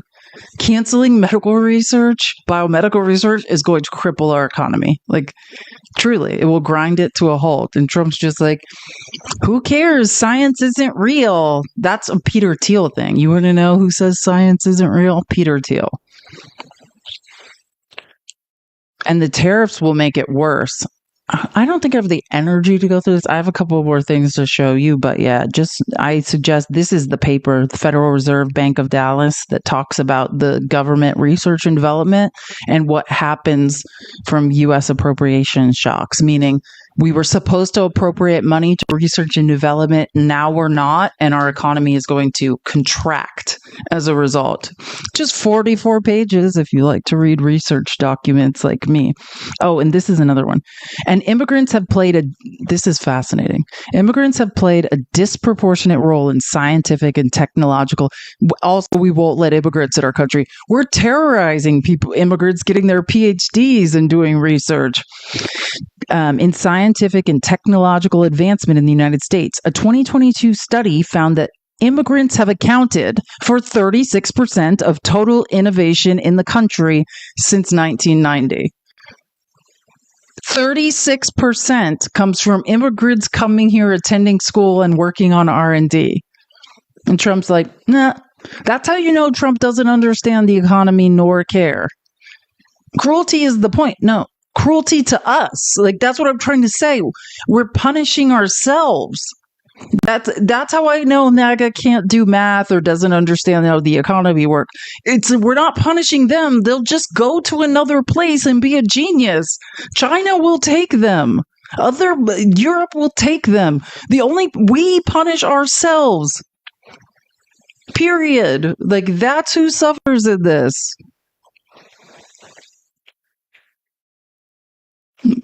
Alpha Mike, this is not the place for you, because this is a place for people who have brains. You're not an economist, because no economists who can do basic math agree with what Trump is doing. You're just a person saying things, and you think because you're a man that lends you credibility. Like, what an embarrassing thing to say. I'm an economist who supports Trump because he just makes sense. Oh, God. That, and the award for the most embarrassing statement of the day goes to the guy I just blocked. Imagine being that dumb. Yeah, math is math. It's not about supporting. Like, math doesn't support anything, right? It supports. You do statistical analysis, and then you make good decisions based on that, or you don't live by a data-driven model, right? Like, I want to live in a data-driven society. We use math, we use research, and we make decisions based on statistical analysis and research and facts. That's what is smart and what would give us good results. That's what Joe Biden did to recover us the best in the G7 from the pandemic. And you're saying I'm in cognitive dissonance, so I think Trump's great. No, he's not an economist. No economist would say that. I mean, unless you're paid to lie. Do you know what I mean? Like, don't get me wrong. Like, there are economists like Scott Bessent who lie for Trump. I'm not saying you couldn't be an economist who lies for Trump, but no economists think these tariffs are good. It's just the only debate is about how bad they are. Like, how devastating will it be? It's not like it just makes sense. No, it doesn't. Like, nobody thinks that. So that's how I know that's not true, because nobody effing thinks that. Anyways, is it fun? Oh my gosh, it is so late. I've been doing this. How long have I been live? Oh my God, it's over 5 hours. Good Lord. Okay, I've got to go because I have some things to do. Time flies when you are having fun. Thank you guys for hanging out with me for so long. Trump looking old. I know. He looks a mess, a hot mess. Don't tell him, though. Just let him look like that. I think that's... I know. I have to, though. I've been doing this for 5 hours. I haven't even eaten today. I have to, like, do some things. And that's the thing. And I should have probably said this earlier when more people are in here, but I'm going to be live at 5 a.m. my time, 8 a.m. Eastern, because I'm going to be on Faxes Live tomorrow morning. So I have to, like, eat make the plans for tomorrow's show because I won't have tomorrow morning to do it. So if you're up early, 5 Pacific time, 8 Eastern, I'll be with Facts Still Matter, Steve on his live. And then after that, I'll be doing the People's Receipts at the normal time. So I've still got to fit in like getting all this together and doing it again. Yeah, I'm talking about Pacific, 5 Pacific, 8 Eastern, 7 Central. Thank you. Yeah, I know. I'm just saying, if you're awake and you want to watch, some people on the East Coast, definitely. But yeah, so I'll be doing that. And then normal time, 11:30 Pacific, 2:30 Eastern tomorrow. We'll be here again during the People's Receipts. I have children. I'm always awake. God, I hear that. I'm always awake because I have insomnia and PTSD.